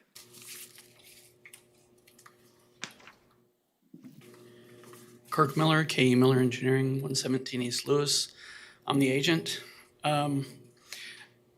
This is somewhat unique situation because when he bought the property, it had the billboard on it, and I believe he put up a sign there's a couple sign poles there that right by that existing sign that were, 15, 20 feet high. And I think he actually used that to advertise. And then they came in and built Kellogg with the flyover, so you couldn't see a sign anymore. So all you could see was the billboard. So you can't see any signs for his property up on Kellogg. That's why he wants to be able to use the billboard. It's not like a situation where you're going out and developing a brand new parcel of land and you want to get a billboard sign on there and then you turn around and say, well, I want to use this for on-site advertising. This billboard would, if they never raised Kellogg, he'd be fine because you'd be able to see his signage. You just can't see his signage right now. That's why he's wanting to do it. He's talked about this over time, and it's been pointed out to him that, well, he can't do it because of the CUP, and he's finally decided, let's just give it a shot and see if we can do it. I mean, he's not trying to game the system or anything like that. As you know, he probably could have just done it, and then if nobody complained, it'd still be there, but he didn't go that route. He decided to go up front and let's try to do this the right way and see if we can get it approved. I'd be glad to answer any questions. So that billboard was there before. Correct. And actually, if he's it's not a digital billboard, it's just a plain old billboard. Correct. So as far as visual clutter goes, there's some there, but it's just some. It doesn't move and shake. Commissioner Williams Bay. I'm a little confused. There's two existing poles there now. Was the sign on those two poles before? I think at one point he had a sign there and it got damaged and he's like, nobody can see it anyway, I'm not gonna worry about it. And just didn't bother to replace it. Okay, so you can't see the sign on top of the poles that are existing? Right, that sign is gone from those two poles. He just put one down at ground level for anybody that was down low. And I guess the question did come up before as to how much of this property he owns. He owns basically everything you see on here. So basically, he's requesting just to see if he can advertise on the billboard sign? Right. That's it? Right, he wants to put his Holland Paving advertising on that billboard sign. Commissioner Buster. Can we get the photo where the subject sign and site? That flip through some photos and I'll yell when you get to the right one. That one. Are those two poles to the right of the traffic signal pole in this image? Are those the sign poles that used to have a sign on the top of them? That's my understanding, yes. And we're saying that sign at the top of those poles is not visible from Kellogg? Because it sure looks like it would be. I don't believe it was on the top, I believe it's on the side, and we're limited to 25 feet in height. All right, I'm very confused. Those poles are taller than 25 feet? I don't know if I'm not sure how tall they are. All right, thank you. And those may have been there when they did the CUP. He owned the property, and then it was a while before he did the CUP. Okay, is there any other questions for the agent at this point? Is there anyone in chambers who'd like to speak on this topic? Hearing or seeing none, is there anyone participating virtually who would like to comment on this case? Hearing none. Commissioner Warren. We've run across this several times with the advancement of Kellogg being a great highway like it needs to be. We've made accommodations for others, similar situations. So I would move that we approve the recommendation using the alternate recommendation that staff put out on page 4 of their report. Second. I'd like to make an alternative substitute motion, please. Go ahead, Commissioner Foster. All right, I would like to move to deny the application. I think there are alternative ways which might not be as easy for the applicant to get a visible sign on their site that would meet sign regulations. Sign regulations are extremely difficult to enforce. The off-site, on-site billboard distinction is one of the critical distinctions that makes regulating billboards possible.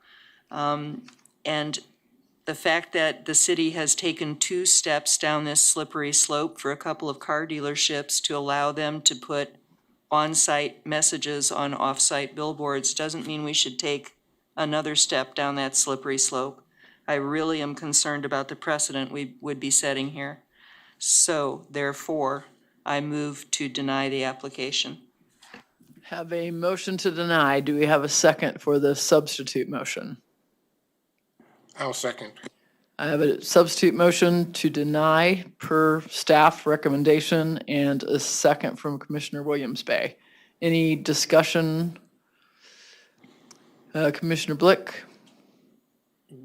The one thing I did notice is right across the street, you got a Kia sign, and you also have a Kia electronic billboard that they advertise on. And then all the way down Kellogg, you also have the same thing. A dealership has it. And then they also have an additional electronic sign. And I know Rustiak has one down there also. I think the precedence has been made already. It's now we're restricting certain ones. That's why I'm in favor of this. Let's call the question on the substitute motion. All in favor of denial, please indicate by saying aye. We need to do a roll call vote. Okay, roll call vote. Fox, No. Dool is absent. McKay, No. Green. No. Bill Johnson is sorry. absent. Blick, Aye. Nick, It'd be no. I apologize. Foster, Aye. Warren, No. Joe Johnson, No. Miles. No. Hartman is absent. Aldrich is absent. Williams Bay. Yes. Motion fails 7-2. And now we go with the original motion to approve per staff comments. I had a motion and a second, and roll call vote. Fox, Aye. McKay, Aye. Green, Aye. Blick, Aye this time. Foster, No. Warren, Aye. Joe Johnson, Aye. Miles, Aye. Williams Bay. No. Motion passes 7-2 to approve the request. Thank you. Also recognize the slippery slope. But now there's one sign, not two. Next case. Aaron, you're up. Quick Yes? question. On 4.6, I'm just curious. I believe that was because a gentleman wanted to, or an individual wanted to hear it. I wonder, He's still present. yeah. Is there anyone from the public who wants to speak on item 4.6? This is the zoning case Hillside and 45th Street North.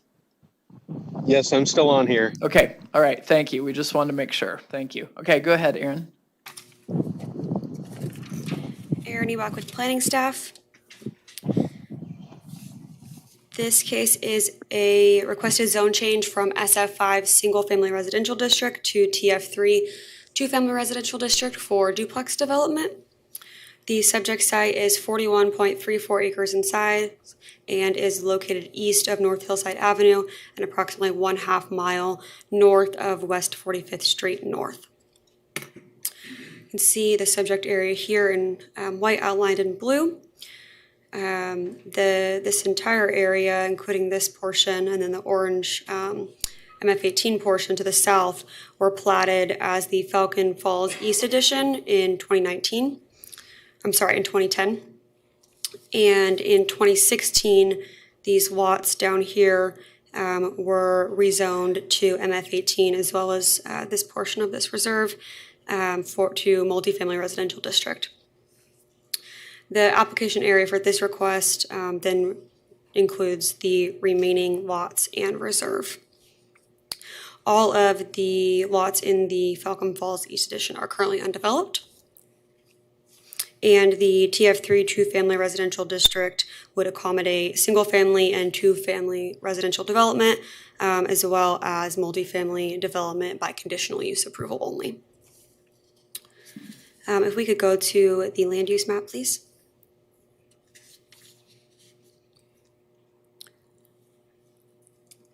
So you can see that the area surrounding the subject properties are predominantly zoned residentially and then developed with residential uses. And the 2035 future growth concept map identifies the subject area as appropriate for new residential development. This category includes the full scope of residential uses, which include duplexes. And due to that, the request is then found to be in conformance with the community investments plan.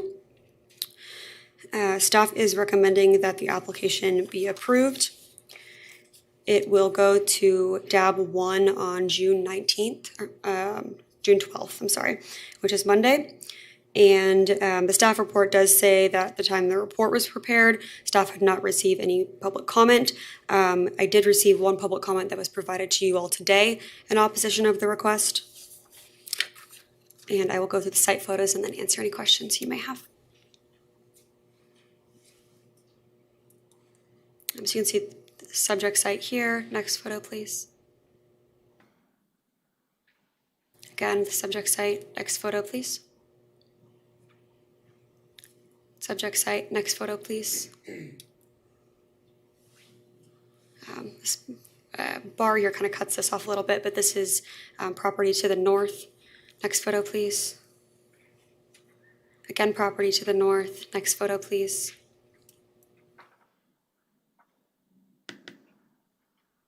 This is the floodway, which is located in Reserve B. Next photo, please. The SF5 residential addition to the west of the site. Next photo, please. Heights High School, which is to the northwest. Next photo, please. And then the aerial map. I'm glad to answer any questions that you all have. Commissioner Foster? Just curious, why are the street right-of-ways not included in the zone change request? You know, I'm not sure.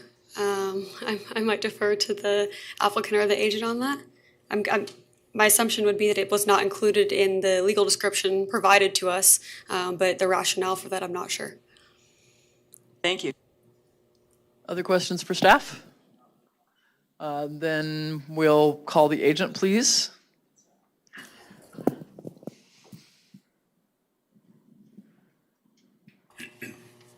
Phil Meyer with Boffman Company, agent for the applicant. Jay Russell, the developer, is also here with me today. We're in agreement with staff comments. We're planning on a two-family development in this area, and that's why we filed the zone change. We did not. We typically don't throw the street right away in there. So if we vacate the street, the existing zoning falls to the center of the street.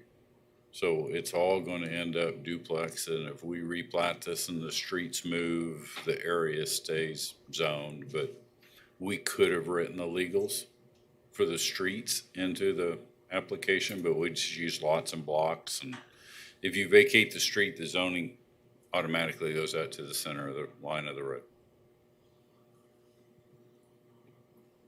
Okay, thank you. Other questions for the app, or do you have more to tell us about, Phil? I don't. I'm going to wait and see what the opposition is, then I'll address it. Okay. Any other questions? Then we will move on to public comment. So, sir, thank you for waiting, and please give us your name and address, please, and you'll have 3 minutes. Yes, thank you. My name is Cody McClellan. I own the properties at 5140 and 5152 North Hillside, which is directly to the northwest of the proposed development. I sent an email, and I'm not sure if everyone got that, but I had 3 items on there that are concerning to me. One is the for the 4 houses, for the 4 single-family homes directly to the northwest of the proposed development, would see a reduction in property value being sandwiched between 2 duplex developments. There's another one directly north of 5216 North Hillside that's shown there on the map. The second thing is we've had issues with theft, vandalism, and trespassing from the existing duplexes, and our concern is that we're going to get that now from both sides, so to speak. And then the last thing is that I would like to see I like to see multifamily housing, denser housing, denser residential. It's good to see that those things going in, but I think that those things should be near amenities like gas stations, restaurants, etc. And with none of these services or amenities in the area, that's going to place extra stress or pressure on the existing infrastructure, roads and such. So those are the 3 issues that I would highlight as points of concern for myself and the 2 single family owners directly to the north of me at, I believe it's 5214 and 5216 North Hillside. That's all. Thank you. Any questions for the speaker? You're confident the vandalism, et cetera, is coming from the duplexes. There's a high school in the vicinity, et cetera. Is there any possibility it's other sources? We don't know where the persons live that are coming into our properties, but we know where they're getting in. And so they're getting in from the duplex property. The person that I purchased my property from had commented on that. The person at 5216 has seen that personally, and I have seen that as well. And we also have cameras in the area, so we can see, not necessarily as they're crossing into the property, but we can see what direction they're coming from. Okay, thank you. Okay, you want to respond now, Phil? Thank you. I'm honestly not sure how to respond to those. There's just no proof there's a property reduction in property value when you do 2-family next to single family. Crime could be coming from any location at the rental rates these are renting for. I don't think crime's popping out of these off day one. More housing is what Wichita needs. So with that, I'm just going to point out the buffer that is naturally here through the floodplain reserve that separates the single family from our proposed 2-family. With that, I'll answer questions you may With have. the number of units you have there, and I've been studying this a lot because everybody says property values are going to change, and it seems like it's the quality of the construction and the maintenance of the properties that really leads to property devaluation if the quality's not there. And mainly the maintenance. Yes, I agree. Right, the maintenance. So with the number of units there, is this something we'll have on-site management? I know Falcon Falls has a very active homeowner association. Do you do that kind of thing with duplexes? Just curious. So, yeah, will not be on-site management, but there will be a homeowners association established with the lots, and every lot will have to be part of that HOA, and it will have common maintenance and common trash pickup day, and making sure that automobiles aren't parked in the street too long. It'll be enforced like a regular single family. And that's what puts the price point higher too, because of that common maintenance. Yes, and it keeps the overall consistency in the development. Okay. Commissioner Williams-Bay, you had a question? Will these be just rentals, or there be some for sale? It goes both. It both happen. So you can buy a whole duplex if you choose and rent half of it out, or you know, he may hang on to them longer term. Both have occurred on different projects. Okay, thank you. Any other questions? And I believe there were no other speakers virtually. Any other speakers in chambers? I don't think I called for that specifically, and we see none. I would then bring this back to the commission. I make a motion we approve subject to staff comments. Second. I have a motion from Commissioner McKay and a second from Commissioner Miles. Any further discussion? Yeah, I will be voting against this for safety concerns. They don't have enough access points for SF5, let alone for TF3, but I'm not going to make a substitute motion, so I'll just. Is that something that happens in plating that will have to be addressed? So for the land use decision, we're talking about suitability of the TF3? Well, we're potentially doubling the number of residents that are in the area. So that, just for that reason, Okay. I'm not gonna. Okay. Do you have a motion and a second? Did you have a comment, Commissioner Wadle? I mean, Director Wadle. I'm sorry, I'm changing your status here all of a sudden. You don't want to lose that paycheck. Director Wadle. Yeah. I guess the one thing that I would add to that for the commissioners is that the zoning process, regardless of if the zoning is SF5 or if it's TF3, that the applicant will not be able to get building permits for more than 30 units unless they get a sign off from the fire department indicating that they can provide that second access or sufficient access to meet the fire code's needs. Okay. Thank you for that clarification. Any other discussion? Commissioner Foster? A clarification for Philip, is the intent to replat this, or is this pretty much the plat that you're looking at? Our intent is to replat this, and I think there may be a sketch plat on the slideshow, but we took a sketch plat subdivision last week. We're still working on it, but we're intending to replat this. Thank you. Okay. Any other discussion or questions? Then I would call for a vote. All in favor of approving per staff comments, please indicate by saying aye. Aye. Opposed? And so motion passes 8-1. And I believe we're losing Commissioner Green, so we'll be down to our quorum of 8 for the remaining cases. Here we go. Item 4.7, zoning case 2023-00026. Christina. Thank you. This is case number zone 2023-00026. The applicant is requesting a zone change from SF5 Single Family Residential District to GC General Commercial District with a protective overlay number 411 for property addressed as 8924 West Maple Street. The subject site is currently developed with a single family dwelling, and upon taking site photos, it does not appear that it is occupied. The purpose of the zone change request with the protective overlay is to allow a vehicle storage yard and warehouse self-storage on site.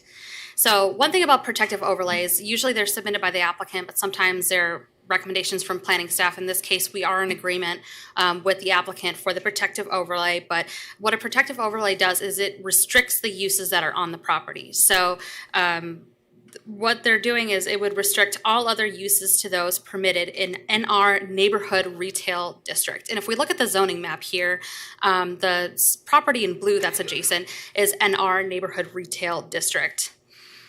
Just some details here. Section 4B of the Unified Zoning Code requires screening on commercial properties when abutting residential properties. And so the subject site is required to screen on the north and west property lines because the properties in white are SF5 single-family residential district.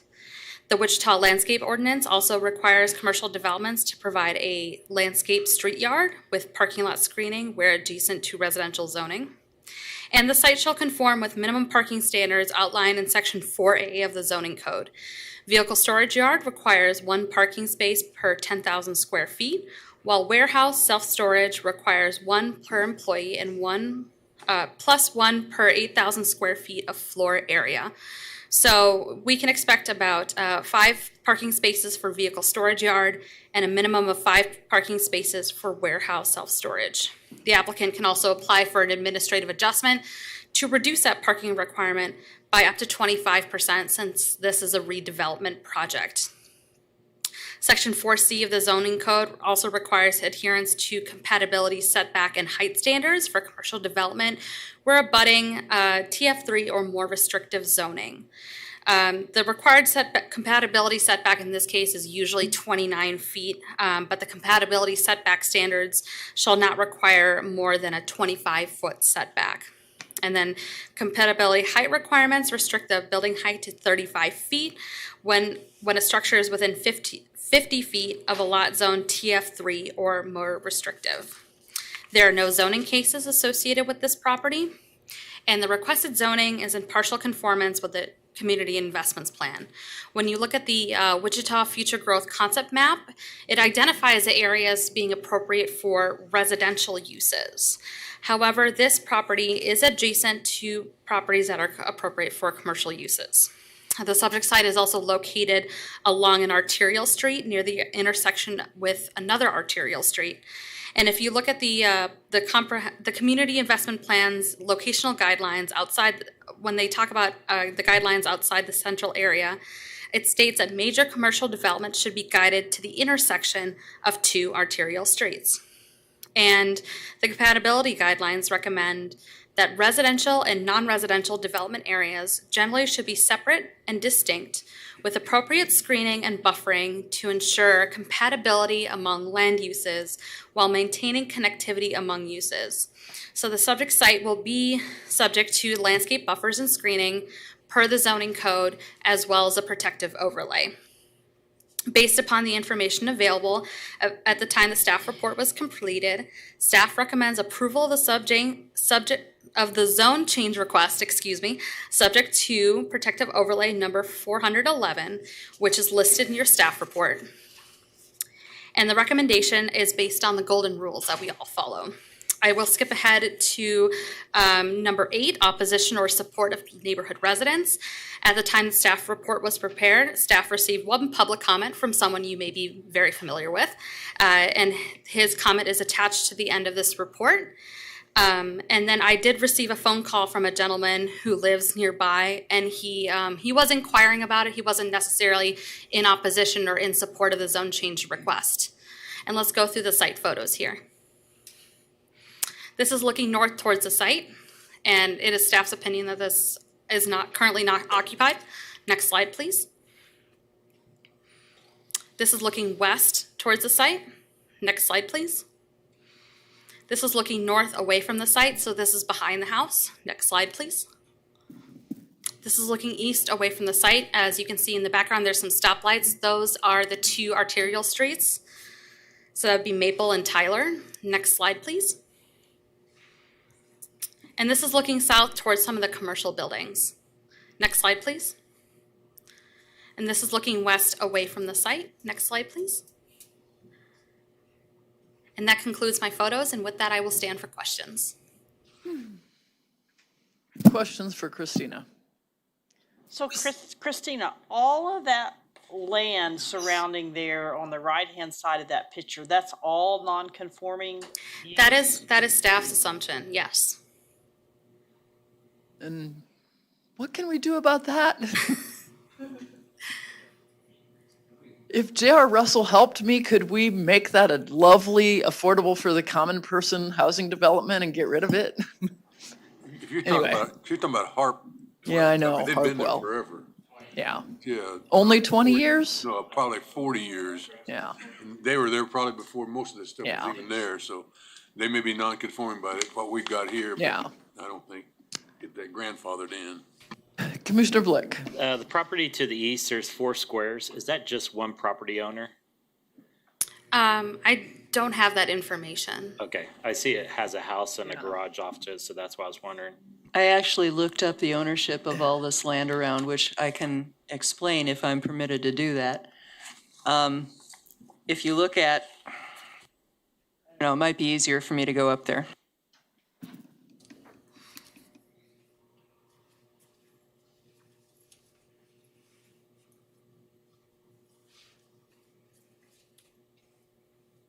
These 3 parcels are not owned by Harp. The 3 parcels parallel or abutting Tyler Road are being, From the intersection north, there are 3 parcels that are not owned. This is a veterinary clinic that is not owned. This is owned by Harp, and it's actually a very nice residence. It's their house. yeah, we can't hear you, Deb. Pointer? Yep, all right, we'll do it that way, much better. There we go. Okay, Thank the you. 3 lots north of the intersection along Tyler are not owned by Harp.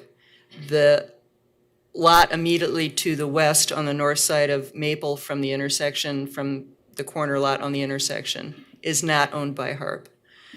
This lot, 4 lots north, actually 5 on Tyler, is owned by Harp, but it's a very nice residence. It's their house. But basically, if you follow this line here and go down and then up around the subject property and down to these 2 lots to the north, all of that is owned by Harp.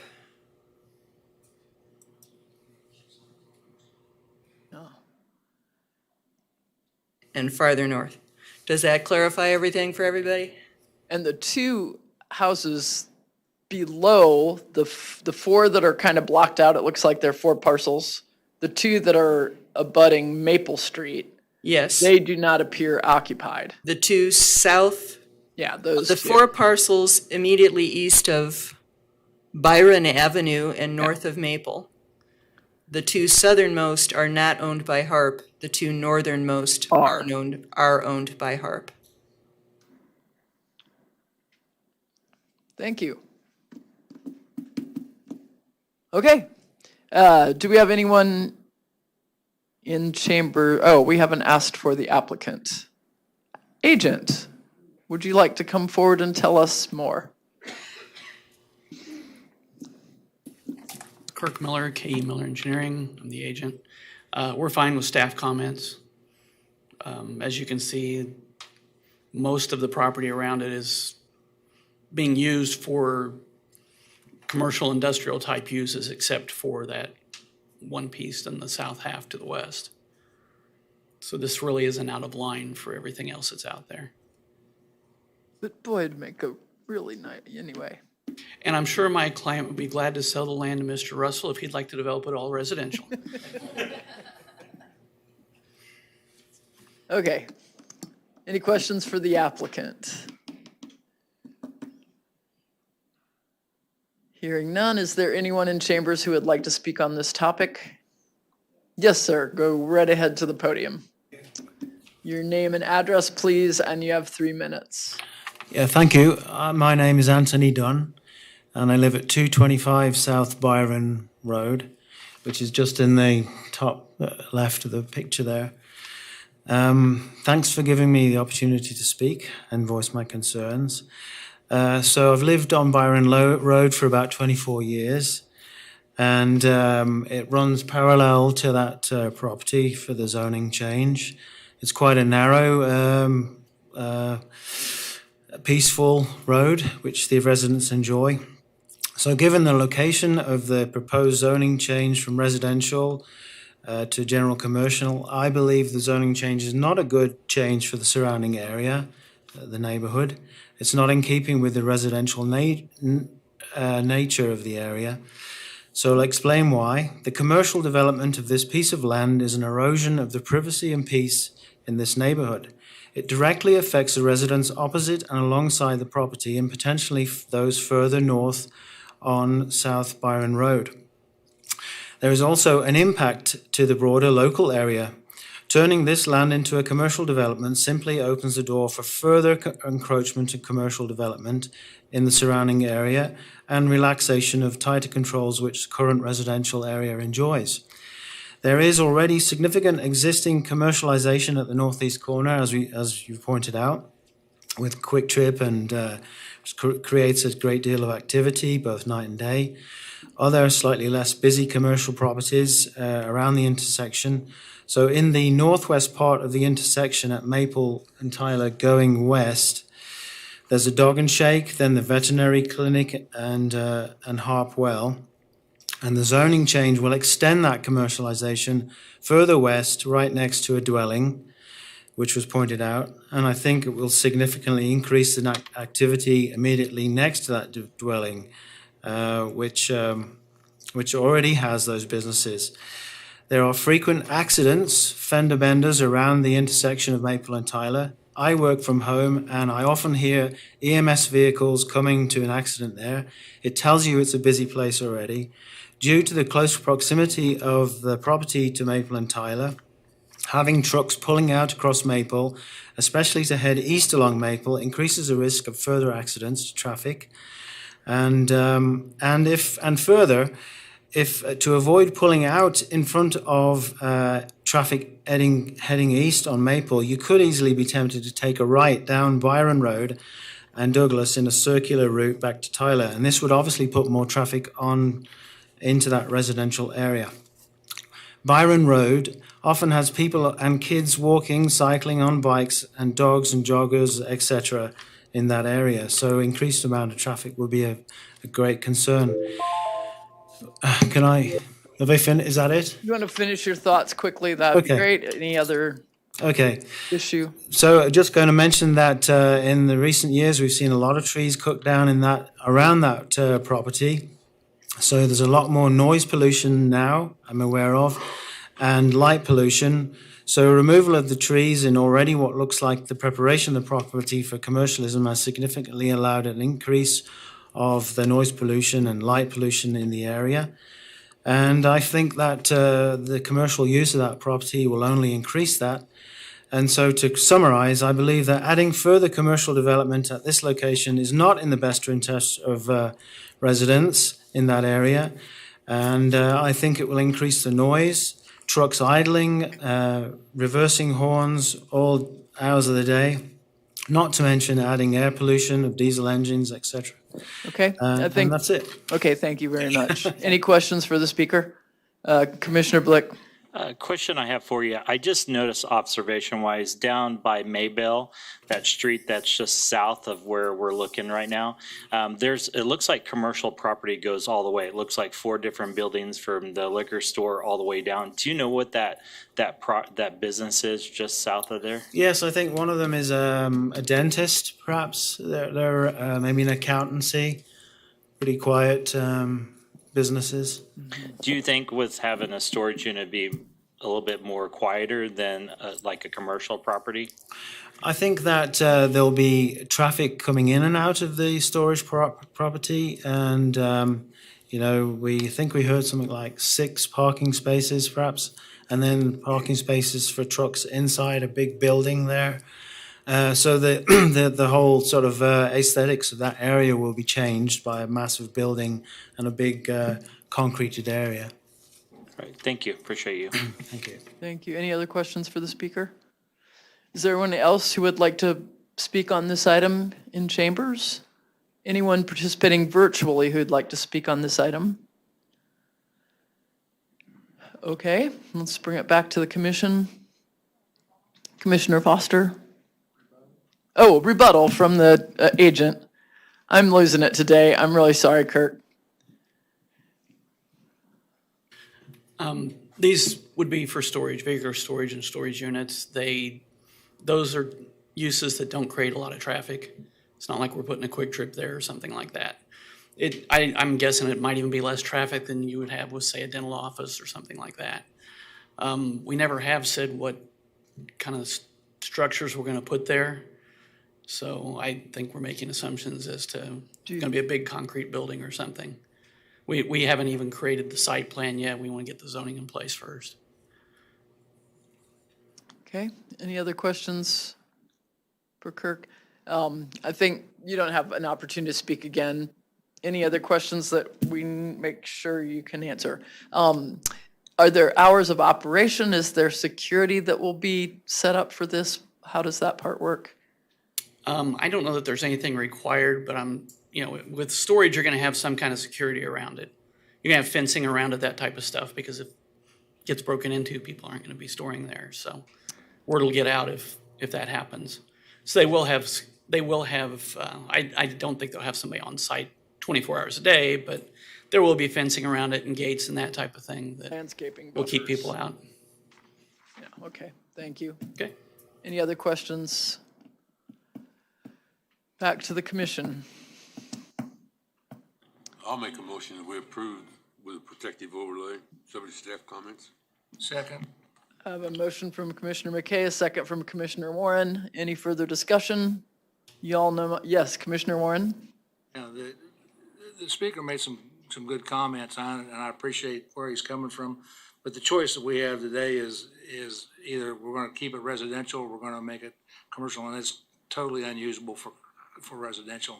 No one would want to convert that into a place to live, so I don't think we really have much of a choice.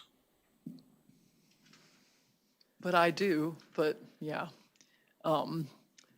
Because I see where people live in our town, so, but that's my personal opinion. So we have a motion, we have a second.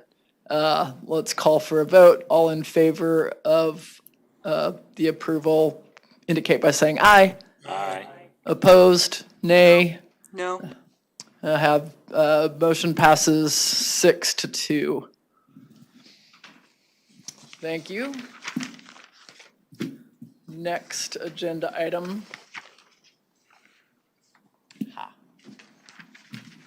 We have Christina back on board for item 2023-27. Thank you, Chair. The applicant is requesting a zone change on this property from SF5 Single Family Residential District to TF3 Two Family Residential District. The 6-acre property is located at 3320 North Tyler Road. The subject site is currently developed with a single-family residence that was constructed in 1975 along with an outbuilding. The applicant has indicated that they intend to use a site for duplex development. According to the agent, the applicant is proposing approximately 20 duplexes on site, each on their own individual lot. Should the zone change request be approved, there will be no change in setbacks, parking requirements, or maximum height. The character of the neighborhood is residential.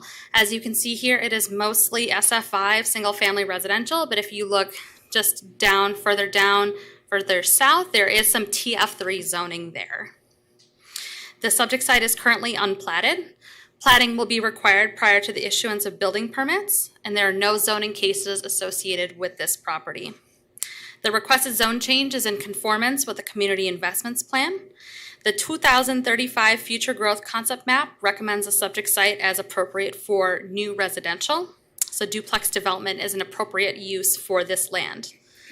Based upon the information available prior to the public hearings, planning staff recommends that this request be approved, subject to the golden rules. And I'll just skip ahead to the last golden rule, opposition or support from neighborhood residents. At the time the staff report was prepared, staff received one public comment in opposition to the requested zone change. This comment is attached to the end of the report. I also did receive one more phone call from a lady who was more curious about the development, not necessarily in opposition or in support of the requested zone change. This did go to DAB 5 on June 5th, and it was denied 5-4, or rather the motion failed 4-5 to approve it. Let's go through some of the site photos here.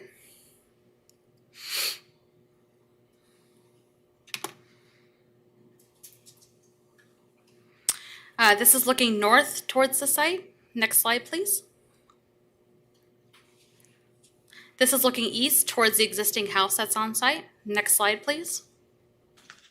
This is looking south towards the site. Next slide, please. And this is looking west on Tyler Road. And with that, I will stand for questions. Any questions for Christina? Seeing none from the commission, I'd call forth the applicant.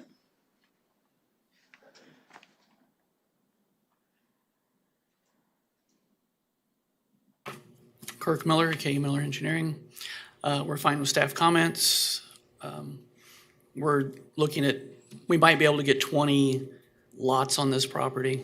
So I understand that, you can only have 30 units on there. So, it can also develop into a mixed use of some single family and some duplex. So you could really fill it up with just single family and duplex and develop it all the way through if we needed to.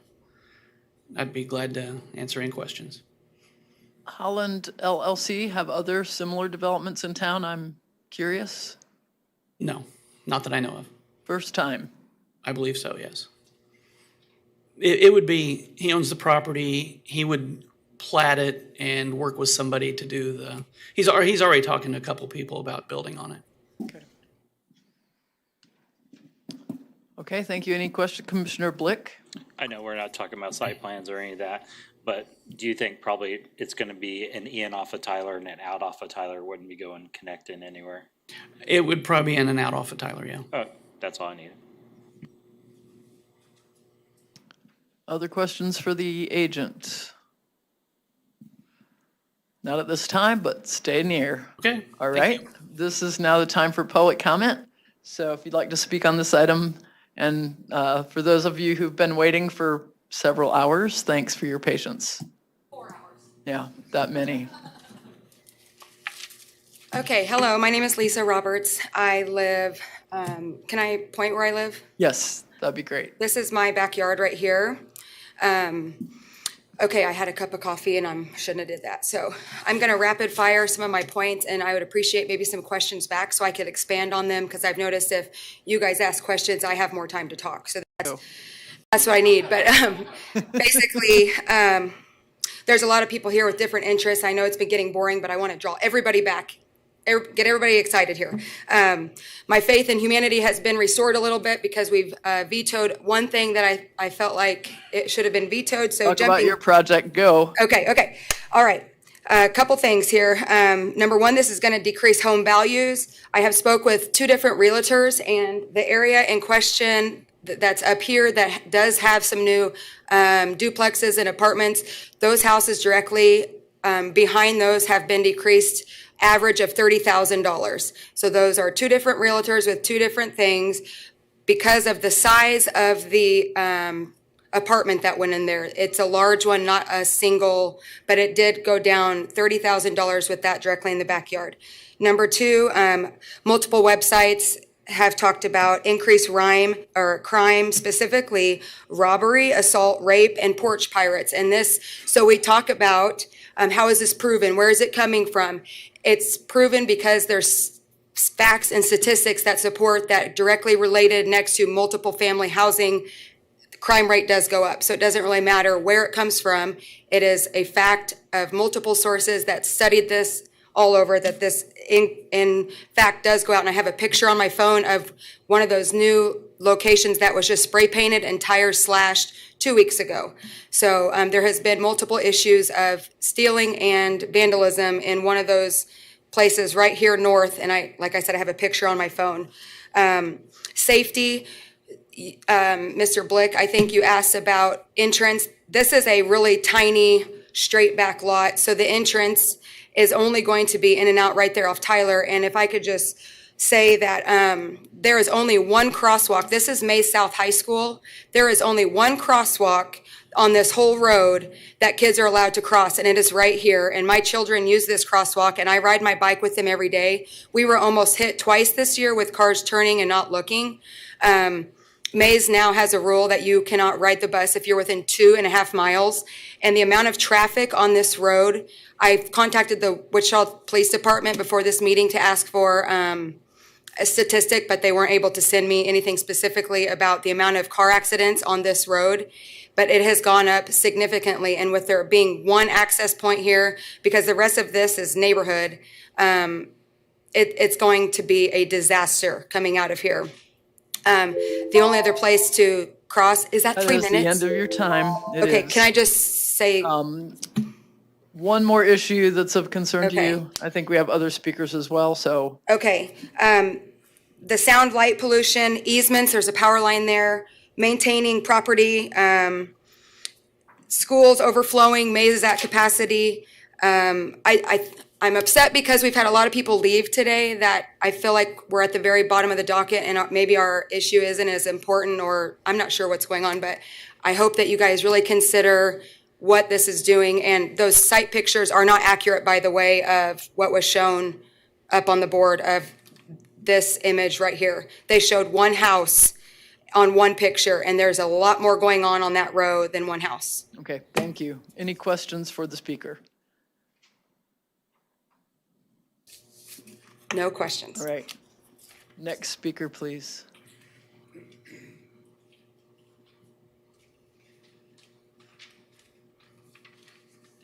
Okay, good afternoon. My name is Sarah Stratton. I live at 3407 North Valerie Circle. It's this house right here. I'm here today. I want to let you know I also strongly oppose this application to rezone this land directly south of our house to two-family housing. Rezoning this parcel of land would detrimentally alter our existing neighborhood. It'll bring unwanted noise pollution, light pollution, traffic, and eventually it will bring crime to our area. The entire region within 1 to 2 miles of this proposed site has hundreds of two-family homes already. We have thousands of apartments right here within 1 to 2 miles of this site. There is no need for more multifamily homes in this part of Wichita or in Sedgwick County. Also, I disagree that rezoning this is consistent with the land use already in process here. This part south of us, south of the proposed site, is used for farming still. It's still noted as farming use. Furthermore, there are more two-family houses, adding more two-family houses directly behind our homes will detrimentally impact our property values and eventually the quality of our neighborhood. In fact, within days of receiving this notice, I was meeting with small business owners to get estimates about improving my home. And you know what? There's no reason to do that if this goes in, because I'm not going to see that return on investment back. My property will take a nosedive in the value. There are at least 30 homes on the cul-de-sacs in my neighborhood and those to the east of this, which, as Lisa mentioned, were not shown, that will be adversely impacted by this development. I strongly disagree with the staff's report of economic loss to the applicant. Does that outweigh our economic loss? Furthermore, that applicant could sell this land and still remain whole. I also disagree with the staff statement that there's no impact to community facilities. How about these schools over here? They're at capacity. They can't handle any more transient families moving into this area. The schools are full, the classrooms are at capacity, the building budget for May schools is maxed out. Additionally, all of this land from here all the way down south has great habitat for native grasses, for wildlife in this part of the city and county. It provides carbon sinks, it provides stormwater management and protection for the environment. We go and put a concrete pad on the 6 acres, that's going to take all of that out of the equation. Furthermore, this land's currently put up for hay. This land and the land south of it is all mowed for hay. Still, we need that hay. Our local ranchers need that hay. Duplexes incongruent with that land use. So leaving this land zoned as is allows for it to remain consistent with the surrounding areas. It provides better protections, the best protection for our community, for our school, and for our environment. I am asking for you to deny this approval, deny this application. Thank you, and your time just concluded. Any questions Stay for here. the speaker?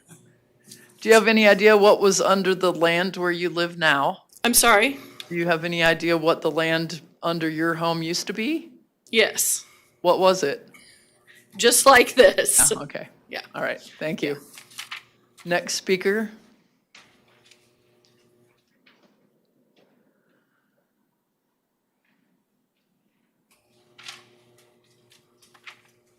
I'm Linda Woodard. I live at 3314 North Tyler, directly south of the property. I am the one that we still do bale hay and all that. My concern is of the real estate value. The schools, the crossing, have they done a survey of the traffic that it's going to create for the kids and all that, of the different accidents and the danger of it? And when it was sold, the agent had made the comment there wouldn't be anything there because of the power lines. They were going to have to do something with the power lines of putting additions in there. So I'm not sure if that's been addressed or not either. So that's all I have to say. Okay. Thank you for your comments. And a Commissioner Blick, question. you have a question? How long have you lived at that property? to That the property has been in the Woodards for ever. I've been there almost 35, 40 years. So you've seen all of these houses built around you. Yeah, and I've been at a lot of meetings. That's all I have to say. Darn those good schools, right? No. Darn those good schools. And are they, another, I thought I was done, but are they even considering, and these, I don't know if you have the answer or not, considering doing more 4-lane or something to make the traffic, I don't know if that'd be better or not, but that's. Not, okay. I'm. The answers will come in the Yeah, rebuttal. that's so- okay. All righty, thank you. Any other questions? Any other persons in chambers who'd like to speak on this item?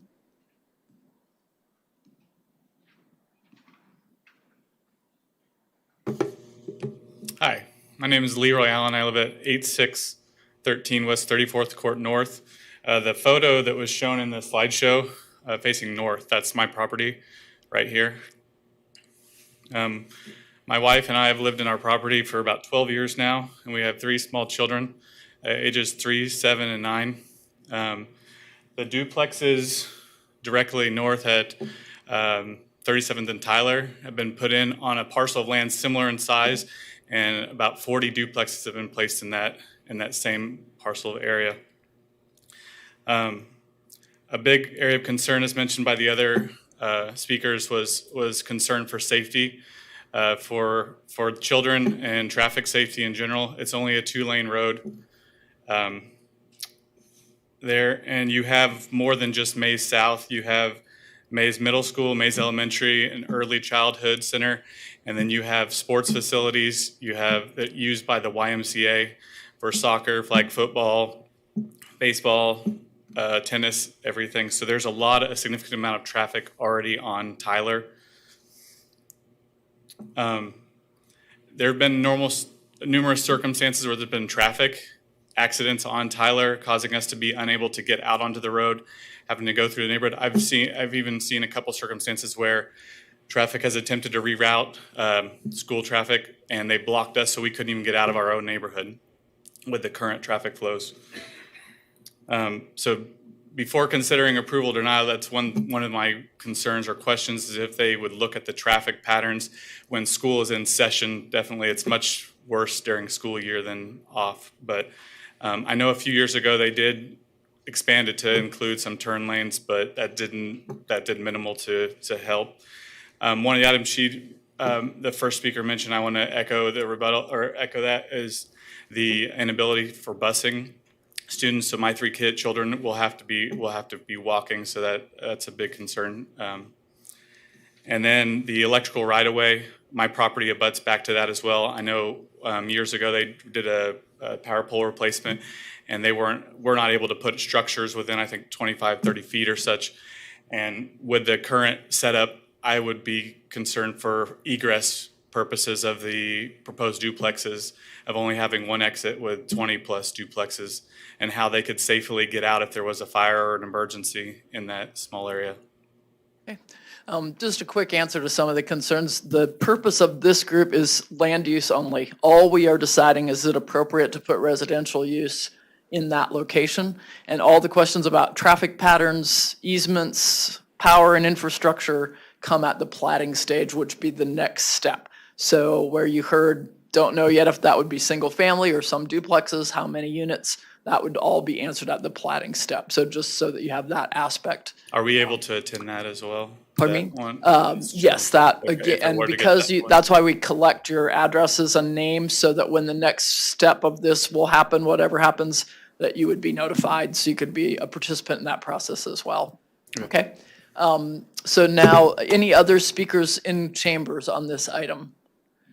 Is there, Just a quick staff Yeah. note that the way that we do the notifications for the plating process, again, as you heard earlier in the meeting, it's so different than the zoning process is through the signage. So Okay. there will be a development application sign that will be placed on the property. okay, so they're not notified again. Okay, so you'll be watching for development signs if this does proceed. Is there anyone participating virtually who would like, or any questions for the speaker? Any additional questions? Is there anybody participating virtually who would like to speak on this item? Hearing none, they've all faded away. You guys, the four of you, did a good job of giving us the breadth and depth of the issues, so you can feel good that you stuck out. Yes? Yes, we do have another speaker. If your hand is raised, we're not hearing you, please check your microphone and see if it's muted. Keat, are you with us? We now see a room, but we don't see a person, and we're still not hearing you. Hello? Okay, Hello? now we hear you, yes. Your name and address, please, and you have 3 minutes. Kim Keeter, 3300 North Tyler, Wichita, 67205. I own the property that is south of Mrs. Woodard. I am also a Woodard. If it passes you and gets to planning or plotting, is there any chance that we can change the course due to the traffic at that point? Traffic studies are generally done during the plating process. So that's when a traffic engineer will study the traffic patterns and determine the entrance and exits and recommendations for any street improvements. But does that mean that once you zone it multifamily, that it has the green light to be multifamily? Yes, that's the zoning decision. Is it appropriate Okay. location for multifamily? So if you zone it multifamily, it doesn't matter traffic flow then, as far as how? No, then the next step would be determining how the traffic pattern would be impacted by that land use. Okay, that's my question. Okay. Thank you. All right. Any other, now we've had that opportunity, so any other persons participating virtually? Hello. Hello, yes. My name is Patricia Becker, and I live at 3403 North Valerie Circle, and I am north. My backyard basically butts up to the field that will be they're trying to rezone. And I was just curious because I know you said this will be for the plotting part of it, but we had to move several trees and our shed under the easement because of the electrical. So they will put that into consideration for the plotting? Yes, at the plating, you want to speak to that, Director Wadle? Sure, I would just add that yes, that as part of the plat, it will identify if there are utility easements on the property, and so they would be under similar constraints with structures having to be outside of those easements. Okay, because we had to take out like 3 or 4 trees and move our shed because of the easement that is on the other side of the field is on the other side of our fence, but where we are, we had to move a bunch of stuff. So I didn't know how that would work. Yeah, and the easements can be specific to the location and to the type of easement. So obviously with overhead power lines, it's a little bit different than underground utilities. Okay.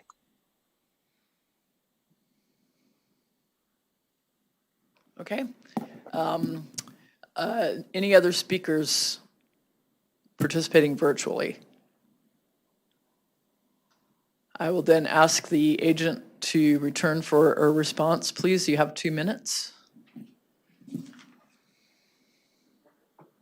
One of the speakers referred to this as multifamily zoning. It's just duplex zoning.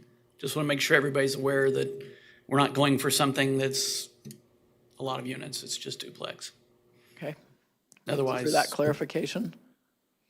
otherwise we can plat it into single family and have a bunch of lots there too, either way. So it's the zoning, the use is still residential and it's not a whole lot different duplex to single family. I live next door to a duplex and those have been the best neighbors I've had in the neighborhood usually, so. Okay, thank you. Okay, thank you. Bring it back to the commission. Commissioner Warren. Well, there's comments for the folks that are listening in and those that are here. I appreciate their comments and their testimony. But I live in a neighborhood that is a mixed neighborhood with duplexes close by. I've got a duplex within 100 foot of my property.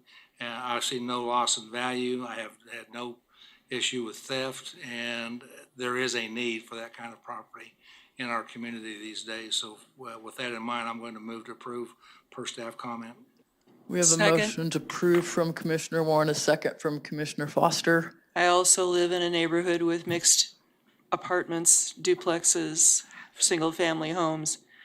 Our A lot of community- your fears are, I personally think, unfounded. Our community is 25,000 units short of everybody having an opportunity for a place to live. And duplex is what becomes an affordable option for people given the change in the economy. So although I'd love there to be more space, I also see the need. I'll call for a vote. All in favor of approving the zoning change indicate by saying aye. Aye. Opposed, nay. Motion passes 8-0, and thank you for your testimony. Watch for the development signs to pay attention to the platting process. Next case, Christina. All right, is this our last case of the night? Or, I'm sorry, of the day? All right, this is zone case 2023-00028. I'm not going to go, a lot of the talking points that I have here are similar to those that I had in the last case, so I'll try to be brief here. It is a zone change from SF5 to TF3. This is 58.7 acres, and it's at 2016 South Mays Road. It's developed with a residence that was constructed in 1953. The applicant has indicated that this is also for duplex development. They're proposing about 150 to 160 duplexes, each on their own individual lot. And the character of the neighborhood is residential. If we're looking at the zoning here, there is some TF3 zone right across the street on South Mays Court. Some case history: on December 8th of last year, the subject site was annexed into the city of Wichita. The subject site is currently unplatted, and there are no zoning cases associated with this property. It is in conformance with the Community Investments Plan because a 2035 Future Growth Concept Map identifies the site as appropriate for new residential uses. Based upon the information available prior to the public hearings, planning staff recommends that the request be approved subject to the golden rules. I will skip to the last one: opposition or support of the neighborhood residents. So I did receive one comment from a concerned neighbor that he said he didn't receive the letter. However, I did verify that with the ownership list, and his name was on the ownership list, and I did not have a letter delivered back to me, so I'm not sure why he didn't receive his letter. And let's go to the site photos, please.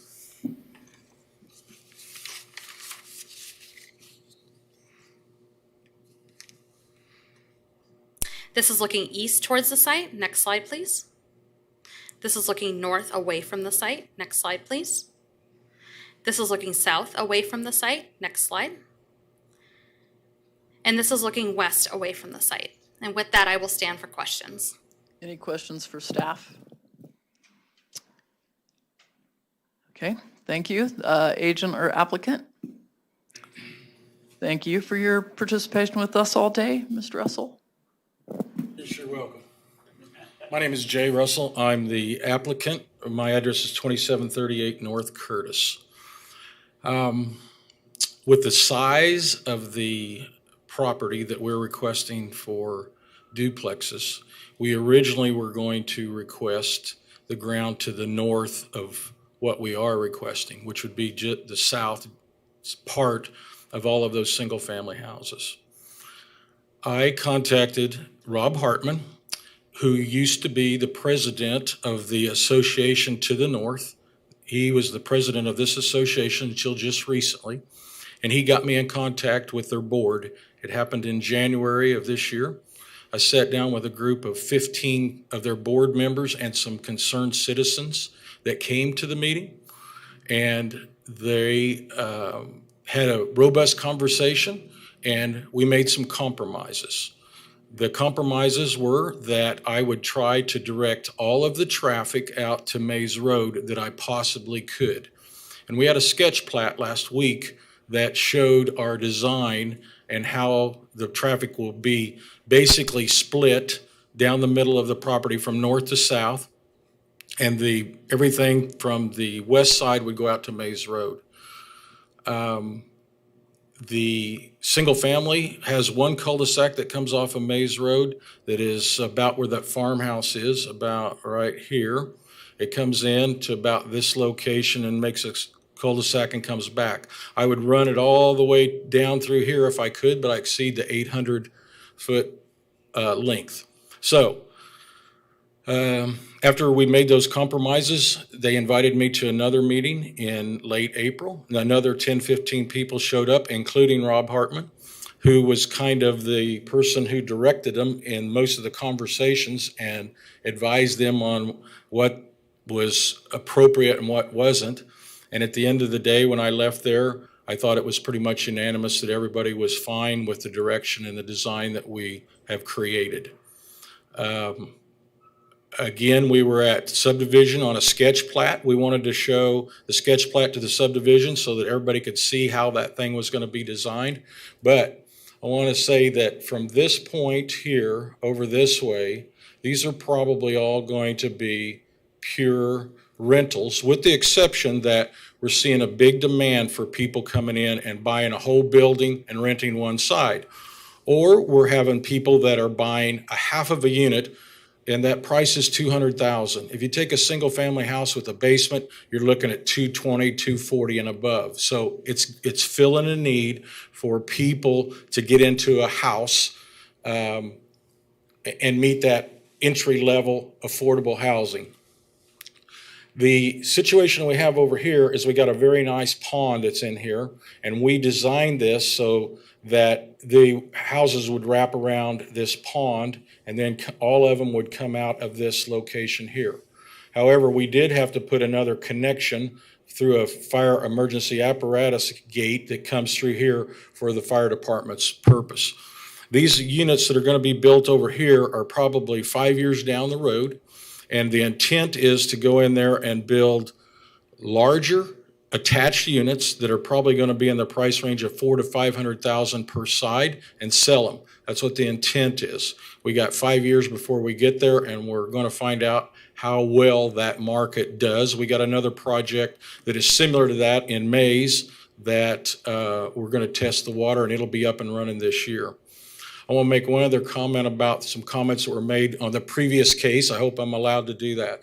I have heard this situation with realtors saying that we're devaluing people's property around. That is, I've never seen that happen. In fact, in the last 5 or 6 years, everything has increased tremendously. The issue with the crime and the vandalism on my previous case, that was brought up, and the real issue of what we got in this particular market of duplexes is that the majority of them are divorced families with children. If they don't have children, they're going into the apartments for the amenities, the swimming pools, etc. For people with 2 or 3 children, they're coming into these units and they got a yard for the kids to play in, and it's just more of a family-orientated property for them to live in. The properties rent from $1,600 a month per side up to $2,000 a month. These are not people that typically, we all know that there's exceptions to the rules, but typically these are all good people that just need a place to live. So I want to point out too that last year on building permits, there were 1,500 single-family building permits pulled last year in Sedgwick County, and there was 750 duplex permits, which equals 1,500 dwelling units. So we're basically at a 50-50 position to where 50% of them are buying single family and 50% of them are having to live in an attached unit. So I'll stand for any questions if that's appropriate. Any questions for Jay Russell, Commissioner Blick? I noticed that the Cowskin Creek on this top photo, when I look through the flooding zone, it kind of comes around in that area. Do you feel comfortable with that pond, that there won't be any existing flooding or anything that's going to come down through there? At the end of the day, when we do our flood studies and our water containment studies, I will be. But at this point, I don't have any data on it at all. No problem. And I apologize just as we're not talking about site plans and stuff, but yeah. Thank you, Jay. Okay. Commissioner Williams Bay? Jay, do you own a property just beyond the red line to the north? Yes. That is the single family that we've agreed to put in there for them. Okay. That's why it's not in the zoning case, but we do own all of it. Okay. Any other questions for the applicant? Seeing none, public comment now. Who would like to speak on this item? Please approach the podium.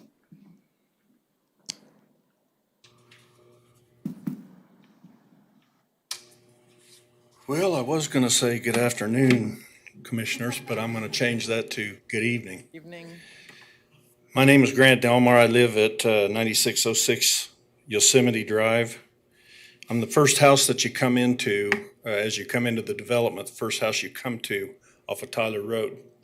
We bought back about 20 years ago, backing right up to the nature area there. And I'm here to express some concerns.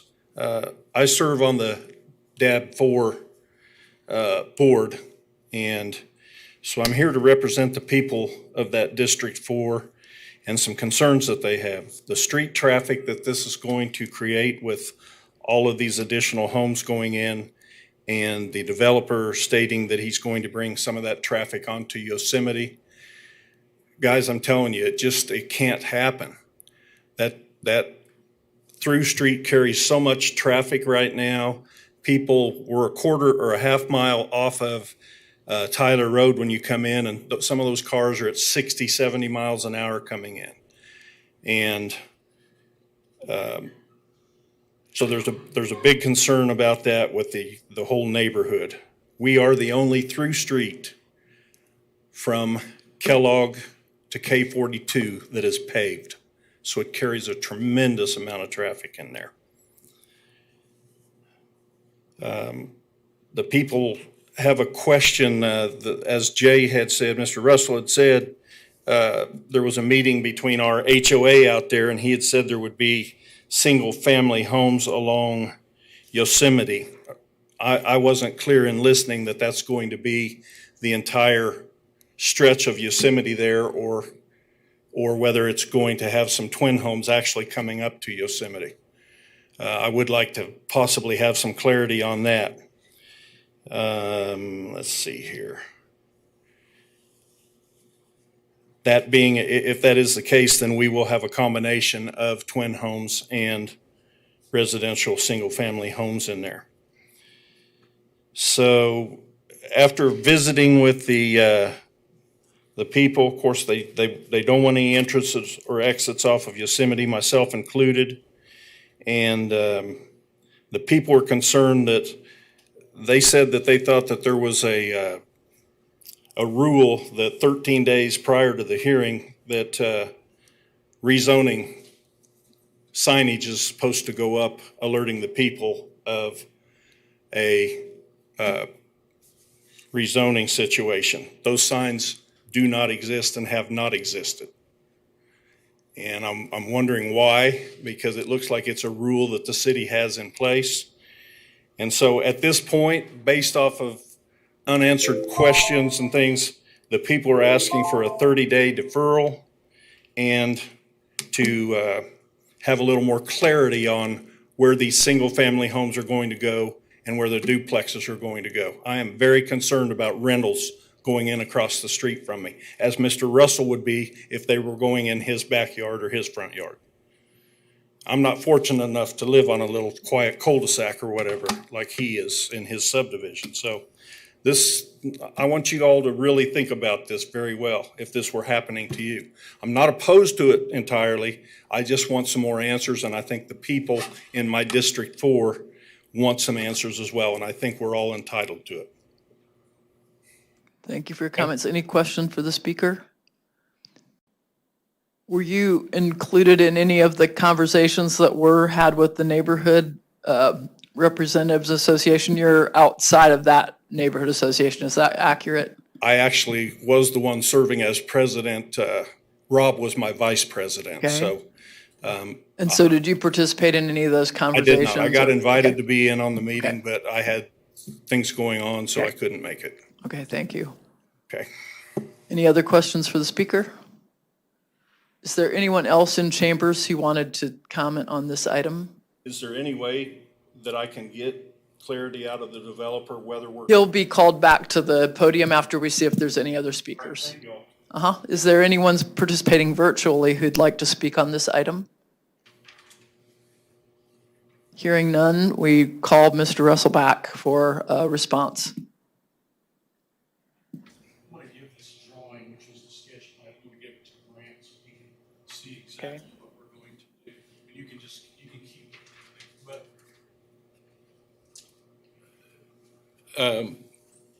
some of you were in the sketch plat review last week, and I've given him a copy of what you guys seen last week, and it shows that they're all single-family houses that are there just to the south of his house, which happens to be right here. I want to say that it's my understanding that the DAB 4 heard this case on Monday night, and it was passed unanimously to approve it. So I'm a little bit surprised at the comments that there's all of these issues that Grant referred to because it passed unanimously. I'm sorry Grant didn't come to the meetings, but I made the effort to meet with everybody, and everybody was invited, including him. And I have not heard one word from anybody for approximately 2 months that they had any opposition to it. So I think with that said, I'll stand for any questions. Any further questions? And I personally would say thank you for making the effort to have conversation with the community. That makes a huge difference, as we see in the number of people who came today. You compromise and you get things done without having a room full of people here. Thank you. And yeah, I'm sorry too, Grant, that you couldn't come because it's not possible to get to everyone one-on-one. Okay, back to the commission.